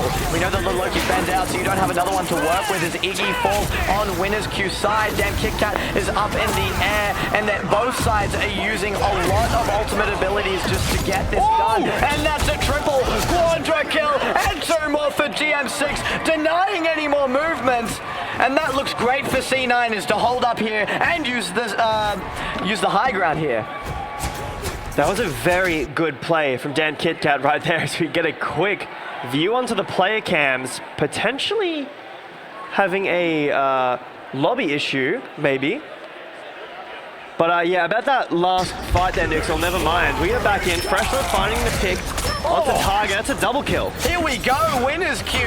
They don't want none of that at all. Pushing forward and just standing there like an absolute Chad as Flesh Lab gets a triple and takes down that Mr. Fantastic. That's the point, and we're halfway done with 4.5 minutes left on the clock here. And Winners Queue aren't done yet, Nuke. So, game 1 was a bit of a stomp, if we are honest with ourselves. But Winners Queue coming at 4.5 minutes on this last push here. Tiger having his ultimate available. We're quite a while off of the Bucky Groot combo, but on the other side, Moon Knight and Groot. Ooh, nearly pushed off the map there. That was so good just to dash back in onto the stairs. You have to be a little bit terrified, shaking in your boots if you're that Bucky. But pushing forward here is ASAP Joey, but it's Tiger XD that is getting the first one, and so many people from Winners Queue are falling. There's an Iggy ult, but it doesn't matter as Tiger XD continues out onto ASAP Joey. And Fresh Leb, that's a triple for him. And Fleck closes it out on Tiny Valkyrie. They have the cart now for themselves, but they're about halfway to the next point and still lots of time to work with. Yeah, exactly. I mean, nearly 4 minutes remaining. By the time this next fight happens, it'll be about 3.5 minutes. And ASAP Joey did use his ult there. So there's no longer the Groot Moon Knight combo. That's going to have to be with no setup. We've got the Thing charging up ult. GM6 also with theirs. Going into the back, the Thing was looking out for those KOs, and he will get it onto Tiger XD. A big player to fall here, and Moon Knight ult is happening within that Sue Storm ultimate ability. Skittles falls here on the side of Winners Queue, and so does Fresh Lab as damn KitKat is next on C9ers. Continuing out here, GM6 is wanting to deny anything else, getting blinded, and Fleck is down. Winners Queue trying to take a little bit more back, and the tanks are going huge here. Vanguard's forward, and Big Buster's down. Another thing about these fights, Noodle, is again, they're staggered, they're slow. It's not a regroup that we're seeing. It's a slow one pick, then another, and the team fight continues while the cart pushes. The recontest is coming through finally now. Let's screw a goal out. This is the last push, the last defense, although there is a lot of time on the clock, so it depends. But ASAP Joey's fallen off the map. Potentially Sue Storm helping with that. Tiny Valkyrie falls, and so does Tiger AXD. It could be anyone's here, but damn KitKat's able to get down Skittle, so it looks good for C9ers as they're able to push back the rest of Winners Queue here, and no more pushing up on that card. Oh, ASAP falling off the map. You're absolutely right. Most likely pushed off, so I will be crediting that to Flock on the Invisible Woman. The part of the map to be playing when you can just get pushed off, but the Moon Knight group combo is coming back up, Nuxel, and the ultimate economy for C9ers once again is not strong. It's a 1-for-1 right now to start the fight. They potentially just need one more push. Winners queue want to get into the third point here as they continue us out, and they will. Big Buster falls. The thing is down. No more rocks to deal with, and that's Mr. Fantastic as well. Continuing it out here, Iggy's looking for blood, wanting more with those squirrels, and Fleck is able to continue that defense there. Visible when all is out, but the again is coming through, Nuxel. Going massive. Oh, shut down! Tiger gets the shutdown, and the ultimate abilities are up from Skittles and Tiny Valkyrie as well. Cheeseface was able to keep the sustain going, and this is looking so awkward here from both sides. Oh. These fights, Nuxel, they're still spread out. Another stall, another stagger, and the fight is continuing on. 1 minute remains. Damn KitKat falls right now. Psylocke's trying to get active in the backline, but I don't know how much he can do. Tiger is switched, but look at the health that she has to work with. She falls. Winners queue is looking so good. They want to get through that third point. They want as much as they can work with. Good Groot ult does not mean anything, though, and that is 3 points as we switch sides for C9ers. 50 seconds remaining for them. I mean, regardless of whether you're getting a full push or if you're getting full held, you're happy with 50 seconds remaining. It's nothing to scoff at, especially because we were talking about how hard that opening choke is, and they blew through that with 50 seconds remaining. Now, C9ers on the attack. I'm seeing a hella Nuxel, and it is a change-up that I think is necessary because we saw the Psylocke at the end, potentially just a stall pickup, but this is it's basically, I want to call it like a call-out, like, all right, I'm done playing. I'm busting out the hell, and I'm going to carry this game. And this is what you want from Tiger XD. We've seen it all day today. GM6 maybe had to pick up some of the slacks previously, but this is where I would be scared if I was Winners Queue. This is where I need to be communicating with my team, and I need that target focus to be as good as possible. Potentially something that we haven't talked about, Nuxel, on this map. The Squirrel Girl and the Moon Knight, they're finding a lot of value. This map, very prone to being beneficial for spam damage, right? The Squirrel Girl just can shoot over the walls, can find these KOs. The Moon Knight is constantly in there. I'm going to call back to how Zaza was playing on the Widow, right? Very in your face, rather than sometimes you see, the joke about Moon Knight kind of standing back, just looking at one angle and shooting his Ankh, but it's a very dynamic Moon Knight from Fresh Lead that we're seeing right now. The defense hasn't changed from Winners Queue. They've kept their comp the same. And I think that is a good thing to do. As we approach this opening point, remember, it's harsh, and that's a first pick. Iggy with the squirrels taking down Mr. Fantastic. Fleck falls next on the Sue Storm. It's starting to look good for the defense, and this is what they want to continue it out. But that's Tiger with that first KO for C9ers, but another shutdown from Winners Queue, and yet another onto GM6. Looking not so great for C9ers here as they're holding this point and not letting them get any ticks quite yet. Tiger did find 2. So Fresh Lead is down as the recontest is coming through, but the Groot walls are really halting this aggression. The pull is good, but can the supports come through? Is the healing on point? Yes, it is. That's invisible boundary on point. And the further that you hold up, the further that your team has to pull up from spawn. Tiger AXD with another opening pick onto Iggy here, wanting to look for more, but Big Buster is falling from Tiny Valkyrie. There's another one for Tiger, though, onto Fresh Leb, and Dev KitKat's able to get Cheeseface as well. They're on the point, skirmishing here with the rest of their team. Groot ult and the Sue Storm to counter that out, but that is a double support ult on the point. They'll be able to start ticking this up as the KOs keep coming for C9. Another for Tiger, and that'll be first point and onto the card. I mean, we were talking about exactly what the hell it is, right? It's a highlight pick. I am going to step up and I'm going to carry. And so far, Tiger is doing that.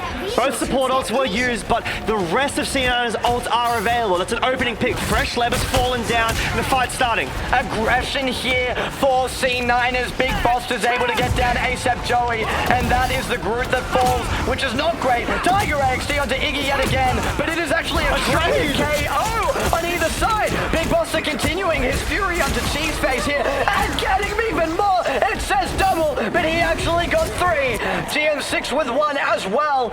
And the tempo keeps going with the point pushing forward. And they're pushing up, Nukes, all right? We've seen this a lot on this map. You're talking about tempo, exactly right. You keep these two on cart, Hella can fire from across the map, basically, right? Well, your closer range Vanguards, the Thing, Groot, play up closer. They're retreating back to this wall. They don't want to push up too far away from their supports, but Tiger falling early, caught out by the wall. Out of position and out of breath.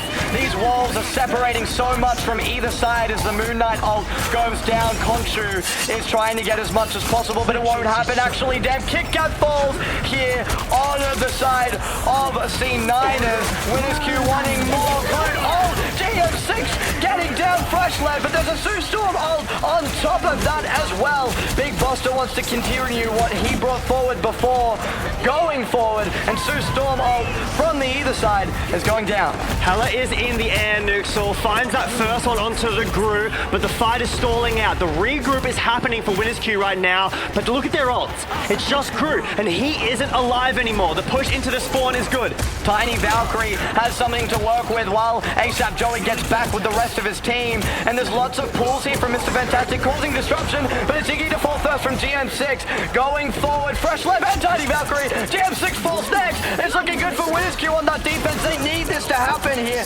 by the doors. Big Buster falls, and they have the space to work with as they take down Tiger next. Not staggered too much, but still staggered enough. They push too far forward, C9ers do. WinnersQ's taken over control of the point, and look at how difficult this position is to attack now. You've got so much space, the high ground is good. You can chase so far back to get these staggered elims, and the WinnersQ ults are good. C9ers have not a lot of tools to work with them just quite yet, but ults are building. Tiger finds the opener. Moon Knight's down. There'll be nothing more that he can do for his team. Sustorm, though, is able to heal up the rest of WinnersQ here. Aggie getting Big Buster. Dan KitKat's up and down, but Joey's able to pick up Fleck as well. We're continuing out the ups and downs. Joey getting another. KitKat was able to get Iggy, but not before trading, and Tiger AXD falls again. This looks good for the defense. WinnersQ still have life in them, Nuxel. This is their strongest map so far that we've seen.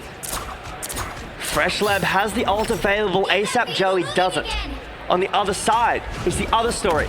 We do have the Groot ult, but so far we don't have the Mr. Fantastic ult that might potentially get paired with that. Watch for Tiger. These opening picks have been great, and he does have ultimate available. That's an invisible boundary out. That's going to stall out the fight for now. Fight is around the cart, Nuxel.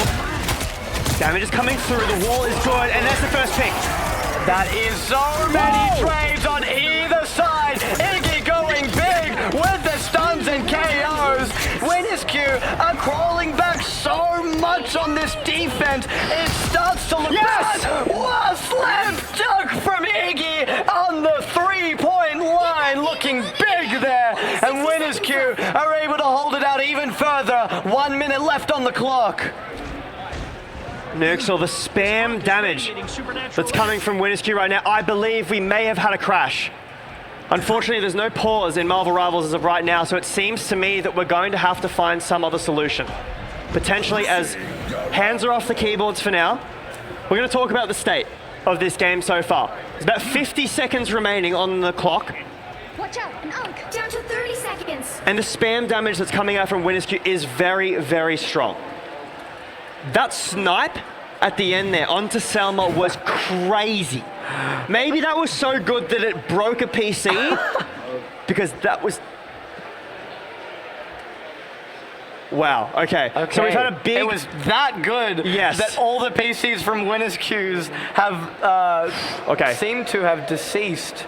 We're going to have some very serious fixing on that side, but we're going to continue going for you and myself. So far, first map, very strong for C9ers.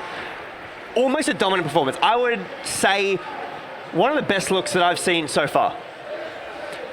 On the other side, we go to WinnersQ. This map is looking phenomenal for them. They play something very, very unconventional, right? They play the Squirrel Girl. They play the Moon Knight. I haven't seen any high elo of either of these two picks so far, and they're making it look like it should be every game. The Namor's obviously banned out, so the Groot combo, you mentioned it, the Moon Knight has that like buffer of like making him better. And I do think that the way that the Moon Knight's getting played plays into it as well, right? Because we're not seeing a stand at the back, your average ranked game, just spamming an arc. It's very in there, it's very aggressive, and I think that that's really making up for this. All right, everyone, just so we have a bit of time to fix up what's going up at the back of the stage, we're going to go to a bit of an ad break, but please don't go away. We won't be too long, and we'll be back with the grand finals here at TGX Melbourne. We'll see you all very soon.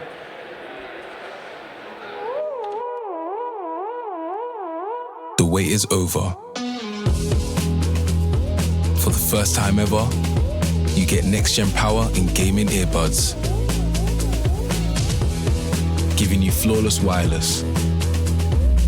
That's plug and play.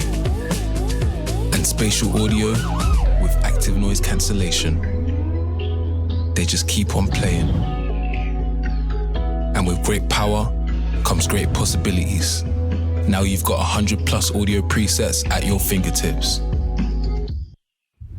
So you can hear bad guys better, hear whatever you want better.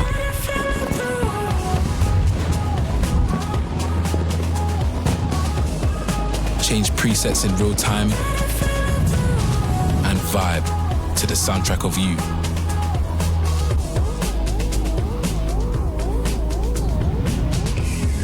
That's a giant leap for earbuds and a new way to play for glory.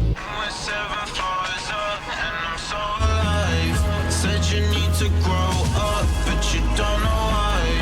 And the rhythm gets stuck for another night.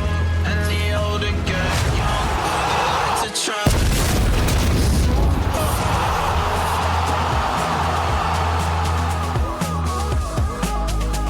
And easier it needs to wake up.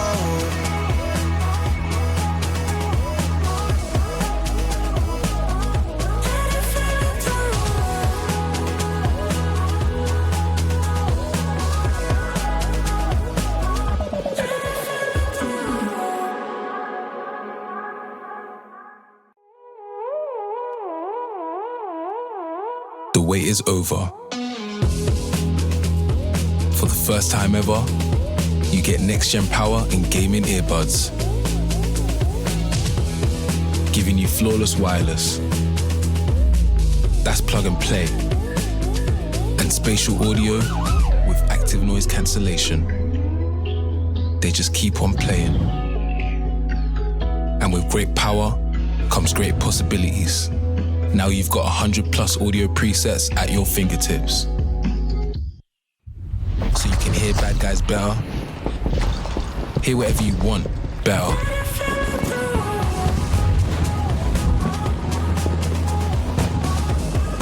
Change presets in real time and vibe to the soundtrack of you.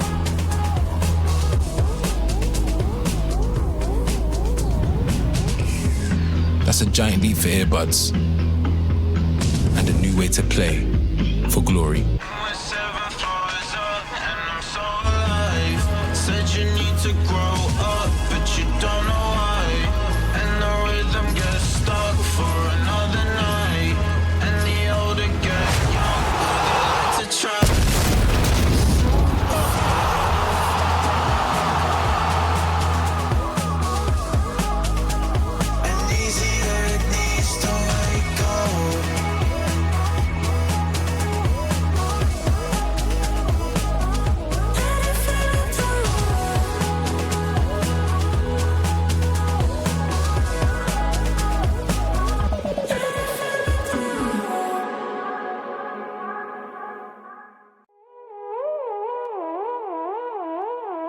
The wait is over.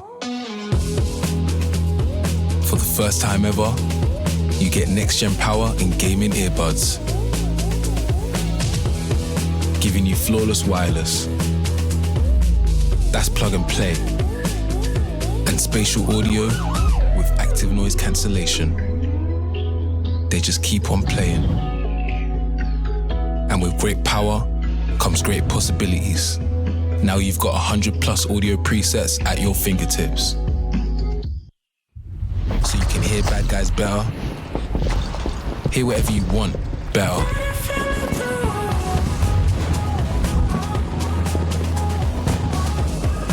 Change presets in real time and vibe to the soundtrack of you.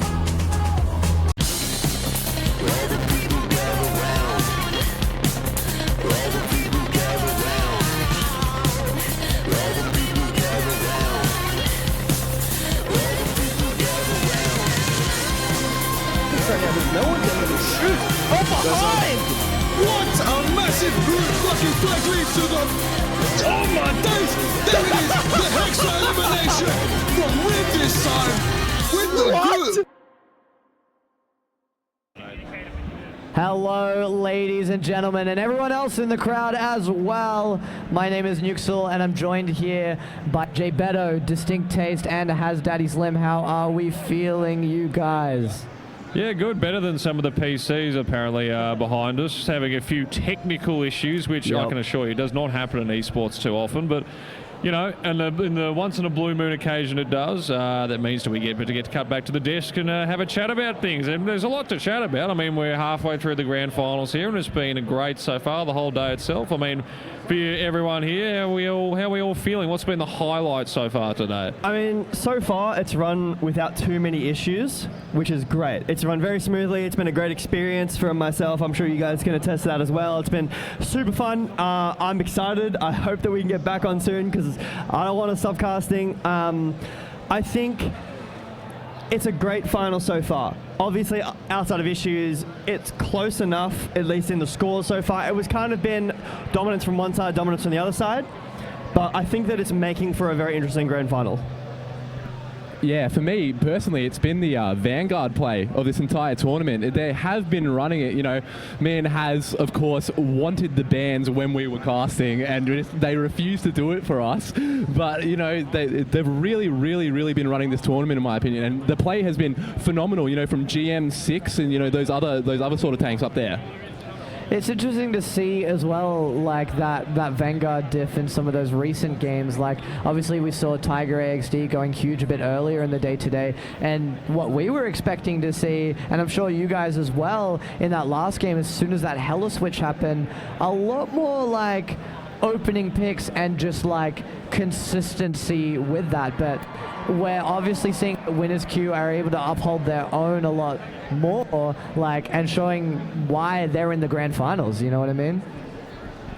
Yeah, because I mean, like, the teams are all that mix of creators and players, so it's sort of up and down where the skill level can sit sometimes. But I mean, both these teams, and Winners Queue especially, have looked incredibly strong all day. It's a very good squad they've been, from what I can see. I did see a few of the lads that were streaming the games in preparation for this. And again, you know, that 5K is on the line. They are within touching distance now of both the trophy and that little prize pool that sits in front of them. And, you know, that's all we're here. I mean, we're here for fun, but the money's just that extra little incentive on top of it. Something that I want to touch on as well is that in that last game, we saw a pivot from the DPS, from the duelists, onto Squirrel Girl and Moon Knight, and they were destroying. They were doing really well. Combo with the Groot, with the obviously the Moon Knight, but just in general, it was not your traditional spammy DPS kind of lineup where you sit at the back and you spam from a distance. It was in their face, using the projectiles to get. We saw a crazy, well, like, from the half-court line Squirrel Girl shot to get a last-hit KO. It was crazy, and they're playing it very well, but different. Talk me through your kind of thoughts on, like, duelists, kind of team, like, not team-ups as in the game, but combos between the others, and maybe why that's working out for them. Yeah, well, you know, the big AoE, Moon Knight did get his ult buffed, and it is getting nerfed again pretty soon. So, you know, kind of the teams understanding that the combos between the Groot AoE pull and the Moon Knight just big ult onto the big circles, It's always, any game, big circles on big circles is always pretty much how you want to go. It's hard to mess up, especially for teams that, you know, haven't had as much time together or whatever, like these sort of teams with the creators and the pro players. Just the easy combos, I find, have really been running this game, you know. And the Squirrel Girl ult, now that it tracks, it's just a menace in the middle of a long battle. I just want to give everyone a reminder there in the audience, we're just fixing up the PCs as well as the game. I believe we're just going to do a restart, so bear with us shortly. We should have that all fixed, and I'll keep you guys updated as much as possible. But coming into potential next maps, next games and whatnot, I mean, I'd like to see what we talked about before, maps like Clintar, maps like Hell's Haven. I'd be interested to see what your guys' opinions are on potential change-ups to map picks, but also like maybe where these teams might want to spearhead their ideas of like hero picks on those particular maps. Yeah, I mean, map-wise, I feel like all the teams are this. Well, you've played for most of the day now. Everyone sort of knows where they want to go. I don't know if anyone would have a particular one in mind. I feel like, from what I've been watching with a few of them, probably for Winners Queue, they do like that domination style map where they have a bit more free range together. I think we've seen it a lot more, the tighter battles as well, when you just use it that one, like 199% that just keep popping up here and there. And then, like, hero ban wise, again, well, the Vanguard should be going a lot earlier, but then also, like, Bucky has just been probably, that's at least 70-80% of the games they've been out every single time. And when they have gotten through, you can just see how damaging it really is. And then, like, strategist, not as much. I think we've seen, like, sort of a mix of everything gets banned here and there. A couple of Jeffs, you know. I reckon get Jeff. I need to see, I think, one more Jeff pull before the end of the day. We need to, like, 5-6 swallow, jump off, you know, that The big 6K. highlight play. Yeah. I think, talking about the domination maps, Nukesall, specifically Hell's Heaven, that map changes quite a lot, right? Specifically I can't remember the name of the sub map, but the cave one. I think that map, again, highlights team synergy with positioning and macro calls because of how much it changes the team fights. Like, you know, you're fighting on point, it's pushed up and then it's down. And then immediately you're at a disadvantage. There's loads of flanking paths to go from the coast side where it's open, the cave side where, you know, that high up bit goes, and all of that also changes. So I agree with you that I would like to see that. Obviously, I like Clintar. I've talked about that plenty. But yeah, I think a domination in this series would be good. We've seen 2 push maps. I would love to see a domination. Obviously, it is up to players to pick. So potentially, if they don't feel comfortable on them, that might be something of note. Absolutely. Yeah, domination maps are pretty different, especially from the escort push ones because, well, I mean, it's usually brawl, but I feel like we've seen more brawls on those escort maps this entire day, you know, with the really long, drawn-out fights that can take anywhere from 1.5 minutes to 3 minutes in just one fight. But what I'd like to know is what sort of strategists have been used on different maps. Like, you know, we've seen the rocket pulled out on some maps to try and get some value from that, you know, that revive at the start of a team fight with a more aggressive sort of player opening style. And then you see the more, you know, the lunar snows, your invisible women's, your sort of standard big ults, big healing ults on the domination maps. And I'm finding it very interesting how the teams are developing their meta around their strategists and the maps. Yeah, and it's interesting you bring that up as well, because I feel like we've seen quite a lot of variety today with that. Like, we've seen a little bit of, you know, throwback to Marvel Rivals Invitational, excuse me, with the Adam Warlock and the Mantis. At least, like, on screen, I think that was only one game. That was Eye of Yugimoto that played that, which is really interesting. We've been seeing a lot of Loki and a lot of Loki banned.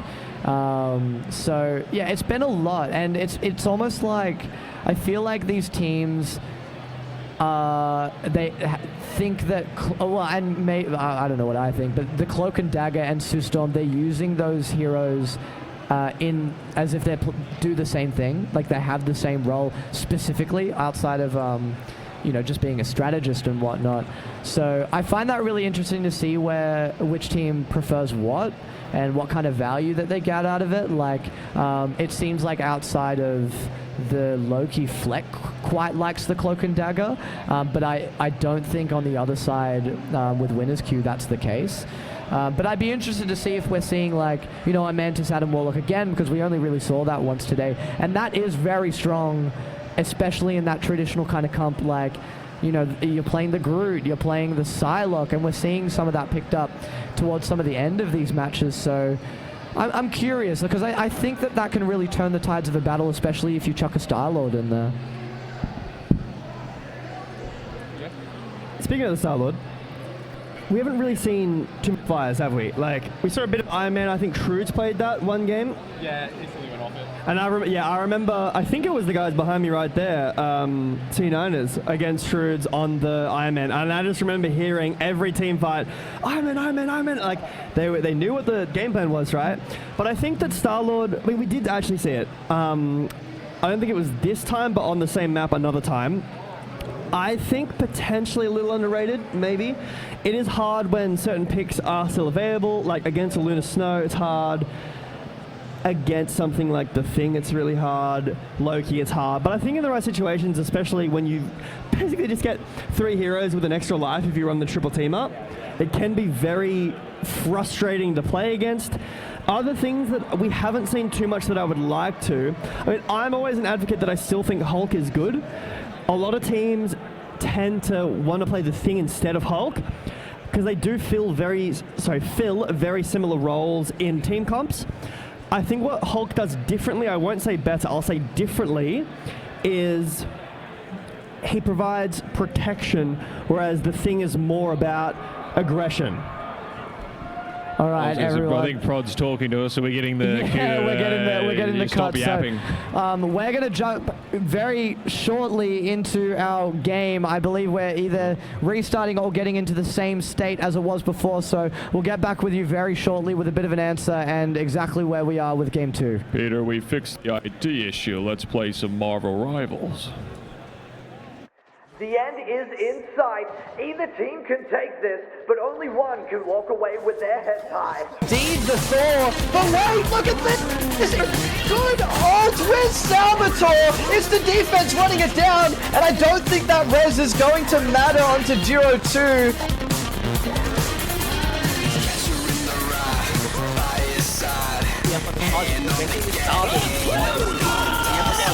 Into the back line goes Salvatore. The sight of his bullet is quite the fright. Yes, double for Salvatore. Tristan picks up another.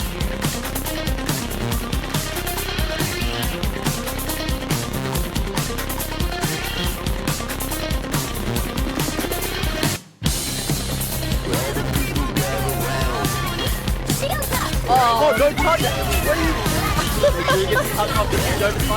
Comes down for a point, fine. But Nick turned around on him and Shoot! Oh, behind! What a massive good fucking flag leads to them! Oh my days! There it is! The Hexa elimination! From Rim this time! With the good!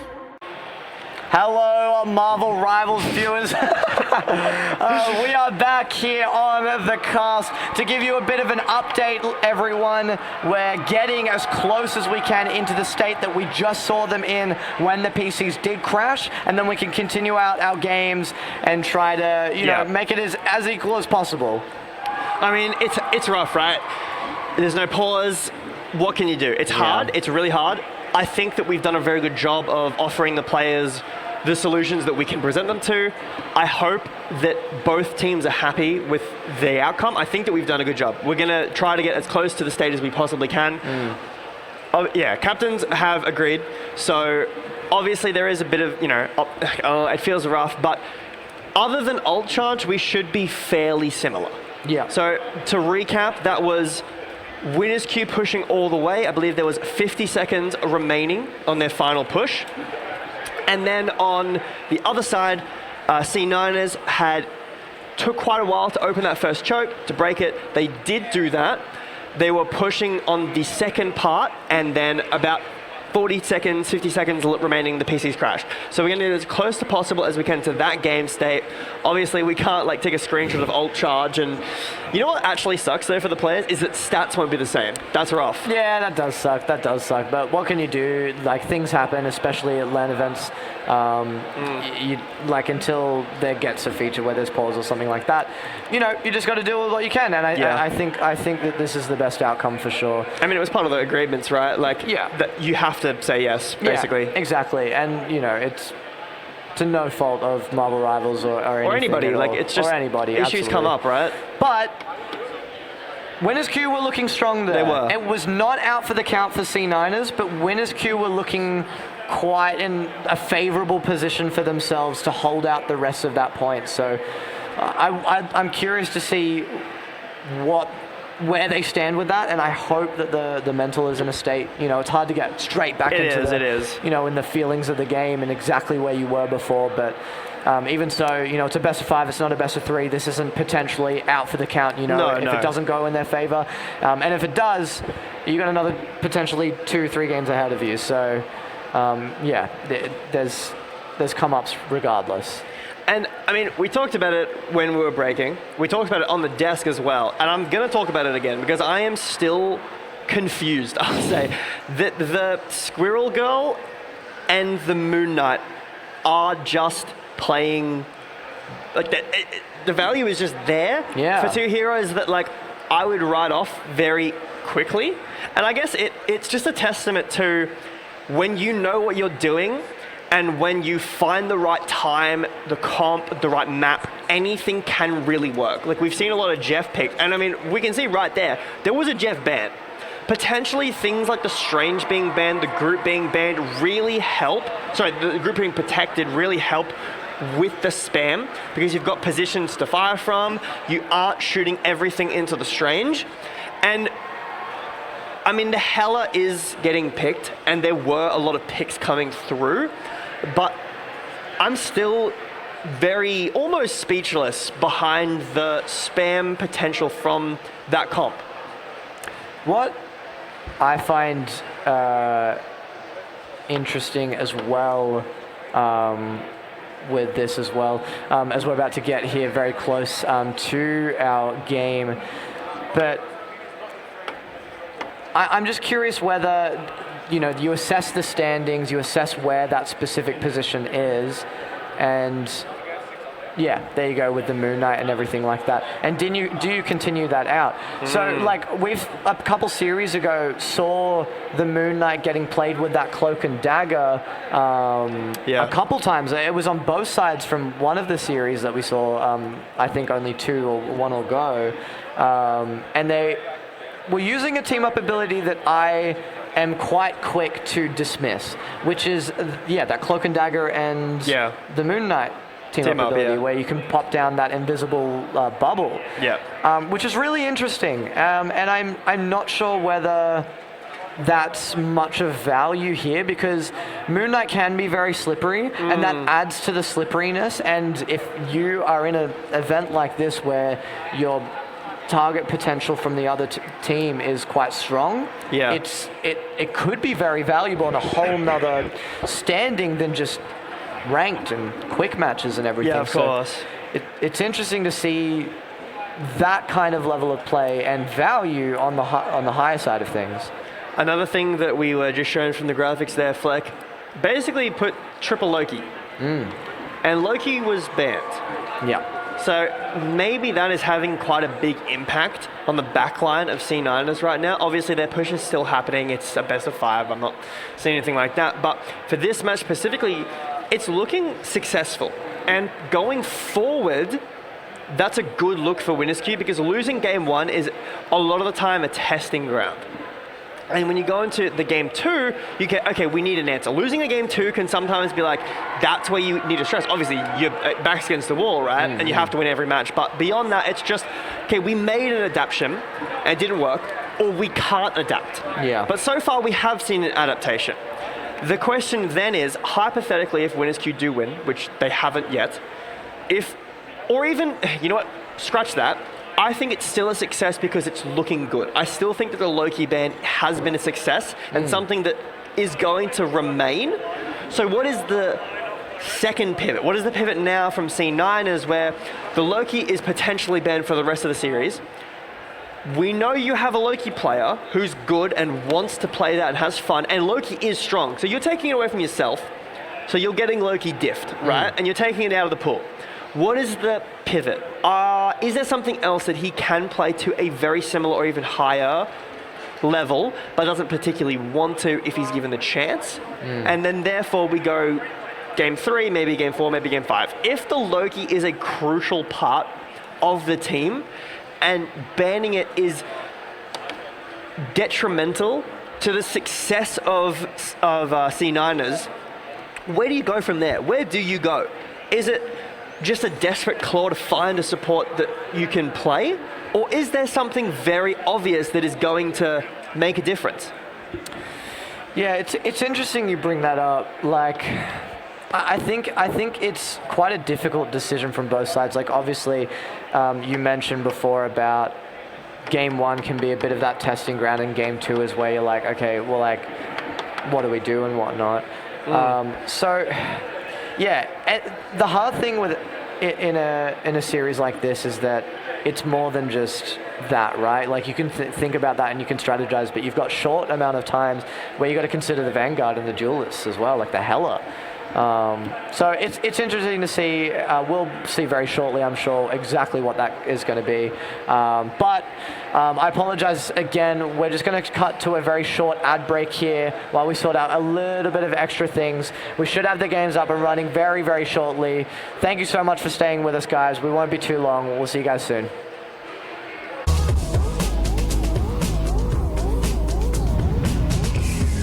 That's a giant leap for earbuds. And a new way to play for glory. Said you need to grow up, but you don't know why.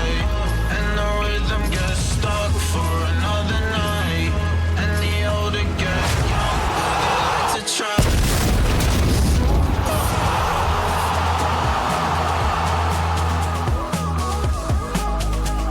And easier it needs to wake up.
again. Let me scoot over here. We have one of the players subbing out, which is why there was a little bit of an extra delay. But we're jumping into the games here very shortly. Jay Better, why don't you fill us in on exactly what's going on? So basically, we're going to make a new lobby, and we're going to have C9ers push. If they're able to get all the way to 3, then what we're going to do is allow Winners Q to push to 3 with their 50 seconds remaining. So we're basically going to redo the attack of C9ers, which is one of the best things we can do, one of the better things we can do. So that's what we're currently getting into shortly. If they aren't able to push to 3, then by default, Winners Q will win that map and we'll go to game 3. Yeah, absolutely. So should be able to get that up very shortly, but still a great showing that we'll be able to see, and then we can figure it out from there. So I'm keen to see what ends up happening. I'm keen to see if they do change up anything. Could be. I mean, just run it back. The good thing is it allows both teams to do the same thing, Exactly, right? They're yeah. able to basically do whichever they want as we are getting into our attack. Now remember, like I just said, it does say 0-0, but we're focusing on the attack for right now. Believe that the sides have swapped, so C9ers are on the right side and Winners Q is on the left side now, so apologies for that. But we're going to restart the attack from C9ers, but in this case, Winners Q has already completed their 3 with 50 seconds remaining. I think I actually just heard that we're just doing this game on its own. We'll figure it out. We'll see what this push does, and then we'll hear. But regardless, this is what's going to be important, this push here, and then we'll figure it out. So, continuing forward here, we're seeing quite similar comps, but a Punisher there on Tiger. And again, Nuxel, I mean, we're still on the same map, right? So this opening choke is very hard to break. Remember on the first attack, it was very easy for Winners Q to break through, but now C9ers on the attack. They're looking aggressive so far. Haven't found a pick just of yet. These brute walls trying to do some damage onto the middle of the point. There's the first pick. And so much ult charge as well from Tiger. That's 3 KOs there for Winners Q falling, and C9ers are looking good there straight away on this offense. And running through the rest of this point here, taking it down and going to cart. Very quick there on that chokehold. 6 minutes on the clock right now. That first point again, Nuxel, was very easy. Very easy from C9ers.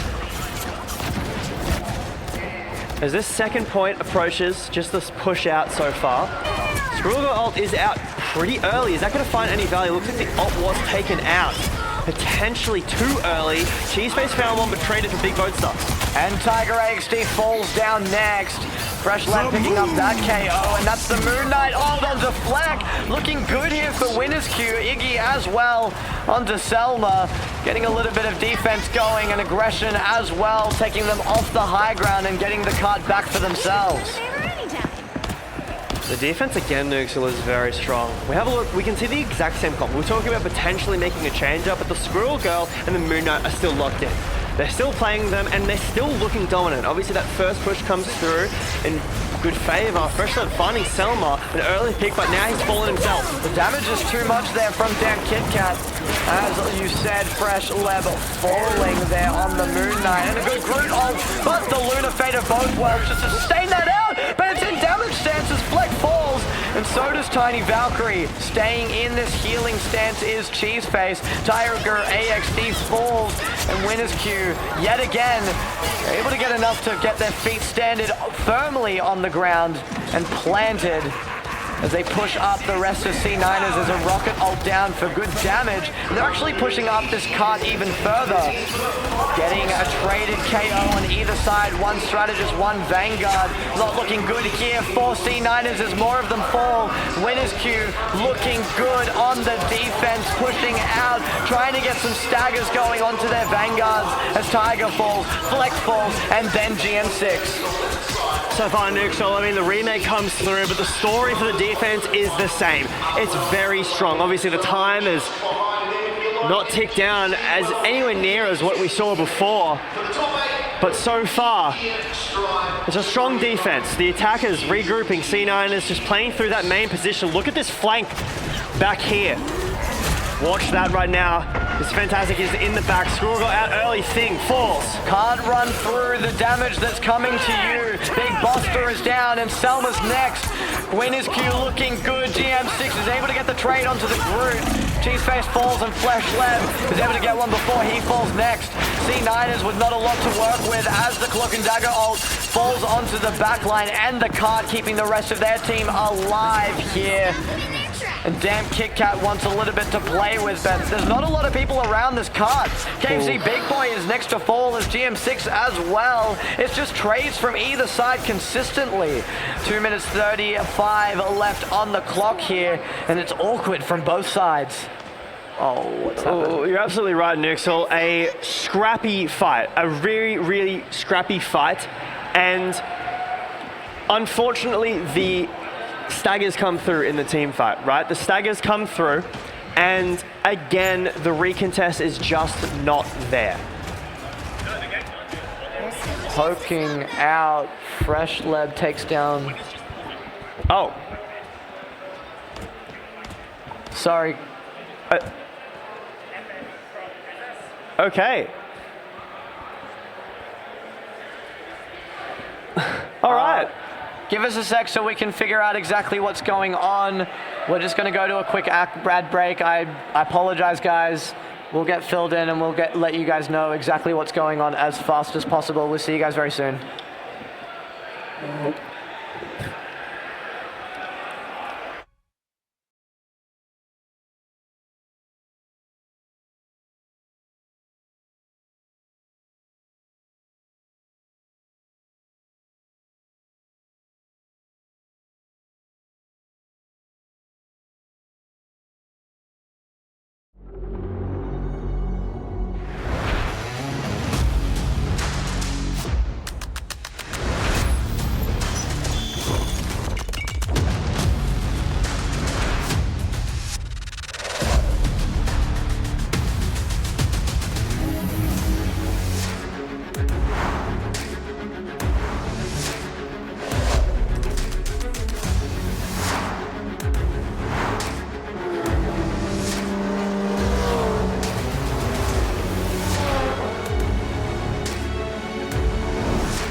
For the first time ever, your game gets 100+ audio presets. Now you decide what you want to hear most.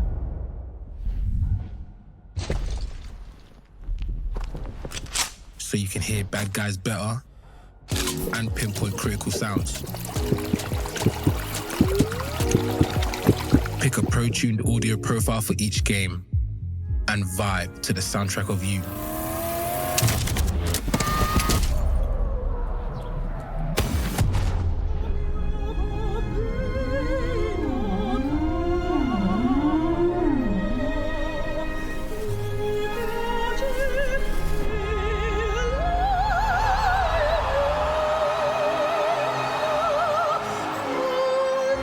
That's the thing about glory. You don't just hear it, you feel it.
This is QCK Performance, the first mousepad series designed to match the way you play. Pick your preferred surface, extra fast glide with next to no resistance, control and precision, or a perfect mix of the two. The one thing they have in common, they all make shooting bad guys way easier. QCK Speed makes continuous tracking a breeze. Control will snap lock your aim to the whole lobby. Or if you want a mix of both, Balance hits the sweet spot for all-round aiming. QCK Performance is extremely dense compared to regular mouse pads, meaning you get unmatched consistency when moving your mouse. Crafted from our signature material, it also sets the standard for stability and non-slip grip. With premium low-profile stitched edging, it stays wrist burn and frayed edges free.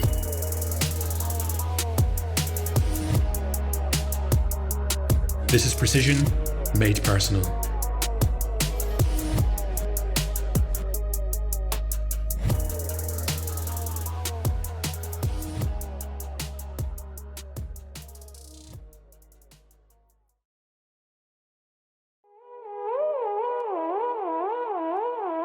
The wait is over.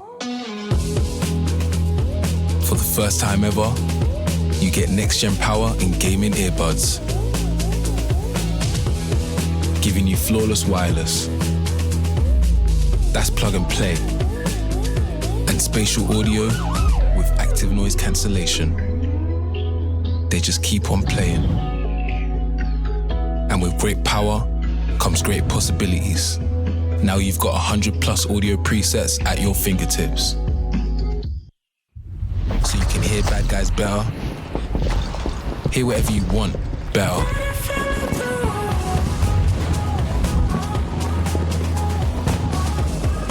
Change presets in real time and vibe to the soundtrack of you.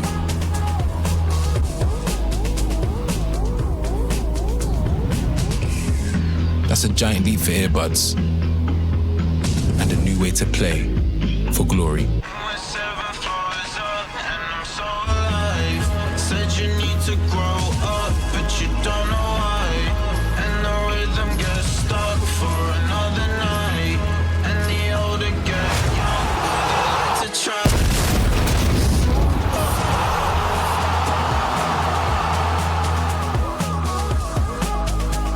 And easier it needs to wake up.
For the first time ever, your game gets 100+ audio presets. Now you decide what you want to hear most.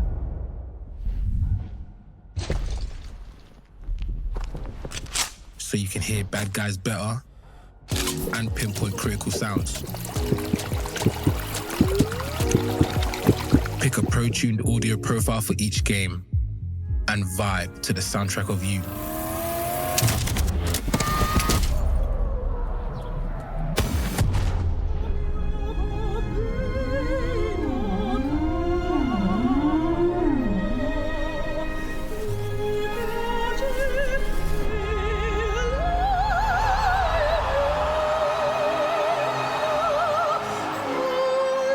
That's the thing about glory. You don't just hear it, you feel it.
Hello, everyone in the TGX audience here. I just want to apologize for what I'll be saying here next in front and full to start with. We've had some issues on the back end of things. Obviously, we saw the PCs crash for winner's queue, and sort of the information that's come out of that, what we'll relay to you guys is basically after the crashes, there were some issues between winner's queue themselves, and then they ended up coming out to a unanimous decision outside some other stuff that we're going to forfeit, and we'll no longer be having any more grand final games today, but C9ers will be your winners for TGX Melbourne, the very first Marvel Rivals LAN. So I want to give some hype out to them, and to continue that for us, I've got Avatar Liger here with the whole C9ers team. Please, everyone, as we cut cam, give them a round of applause and some hype as we have Liger introducing all of C9ers. How we doing, everybody? I'm over here. I'm in frame. We got the C9ers with us today. You guys want to cheer because you have won the TGX Marvel Rivals Tournament. Hands up all together. Go for it. Hey. That's what we love to see. Of course, huge thanks to Red Bull. Of course, you're all going to be walking away with a case of 4. I'd like to take one each.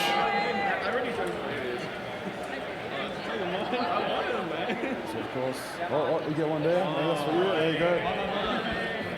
Now, I'm gonna stay low down here so we can get everybody in frame. I want to know, does anyone have anything they'd like to say to the folks in the audience who've been supporting them all night?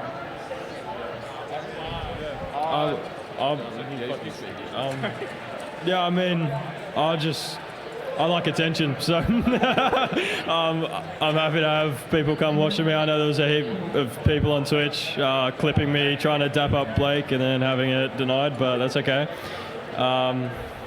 Yeah, thanks for coming out. How about you, Selma? Anything you want to say for your performance in this tournament? We ate, I think. We popped off. Hey, no crumbs, say less, no worries. All right, Captain Big Botstar, anything you want to say as the representative of your team?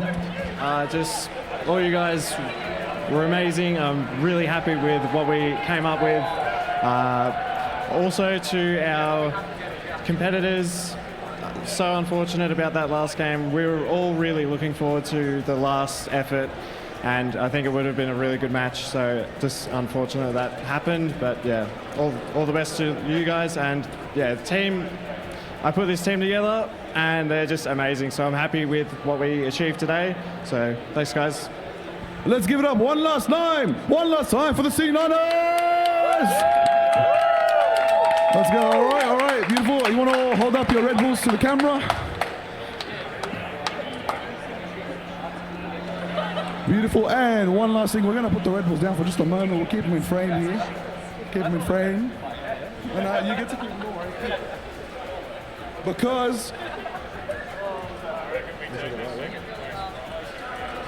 Because that's not all.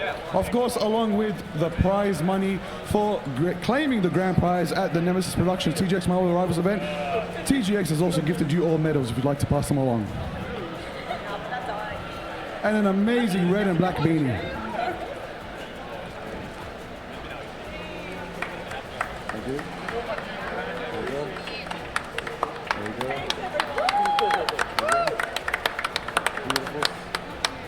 I love this. And we'll get everyone holding up their medals to the camera. Hold up the medals to the camera. Celebrate for your grand champions! Those are cool. There it is. I'll get out of the way, get a nice proper photo. Get him, Curtis. Want to see our notes? All right, thank you very much, C9ers, everybody. Big round of applause. Round of applause, thank you so much. Now, what I'd like to do, what I'd like everyone to understand right now is we're out here at TGX Marvel Rivals. I'd love to give a massive thanks to Nemesis Productions, and let's get all the crew from Nemesis on camera right now. Everybody come on through. We're all out here. We had a mad TGX weekend putting on this amazing event, and we're gonna get some final words from our final boss, Dice Harm.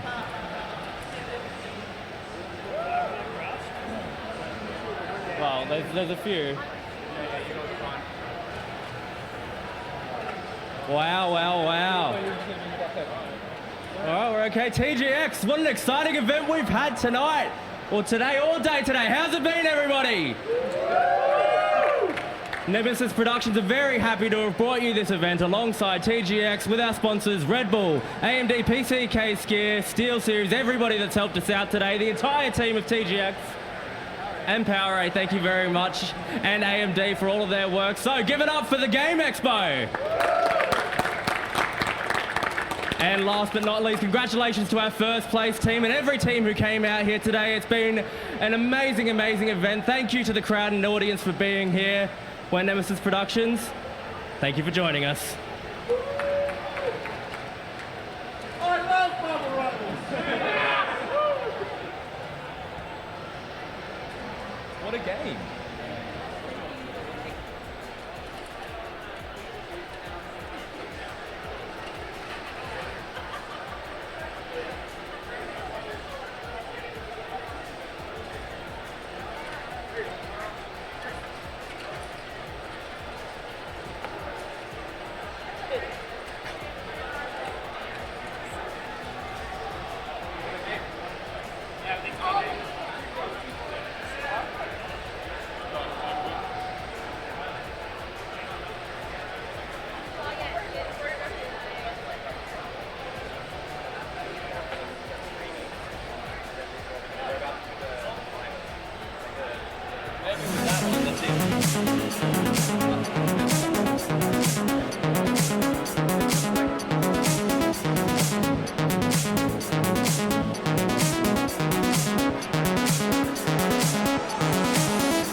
This is QCK Performance, the first mousepad series designed to match the way you play.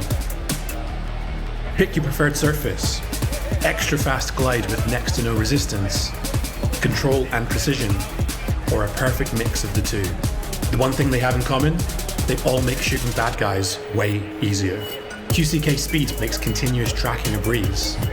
Control will snap lock your aim to the whole lobby. Or if you want a mix of both, Balance hits the sweet spot for all-round aiming. QCK Performance is extremely dense compared to regular mousepads, meaning you get unmatched consistency when moving your mouse.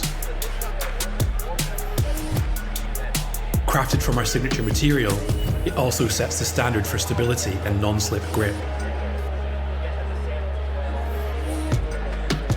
With premium low-profile stitched edging, it stays wrist burn and frayed edges free.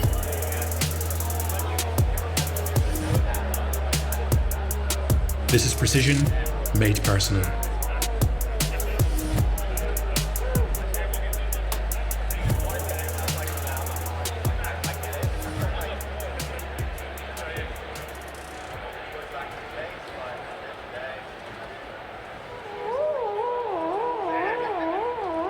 The wait is over.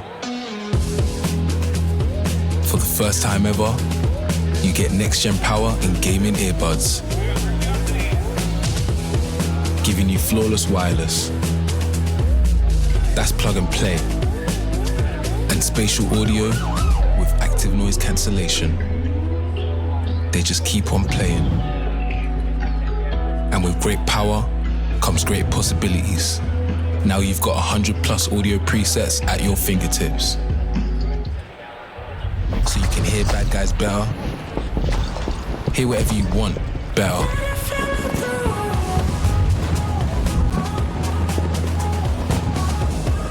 Change presets in real time and vibe to the soundtrack of you.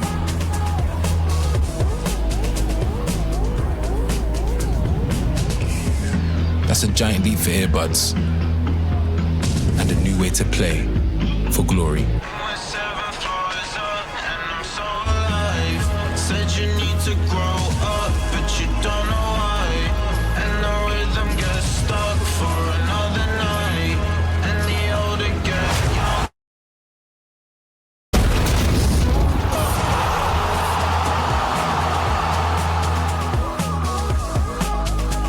And easier it needs to wake up.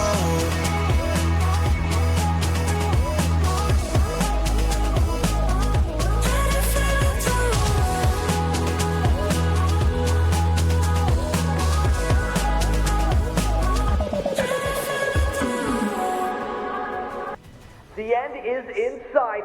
Either team can take this, but only one can walk away with their heads high. Indeed, the Thor. But wait, look at this. This is good ult with Salvatore. It's the defense running it down, and I don't think that res is going to matter onto Giro 2.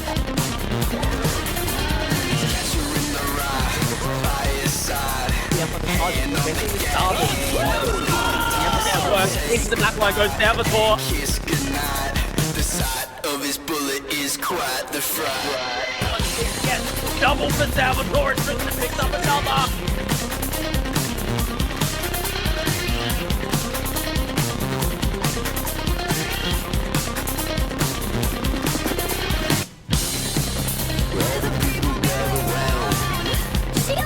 Oh, don't touch it. What are you?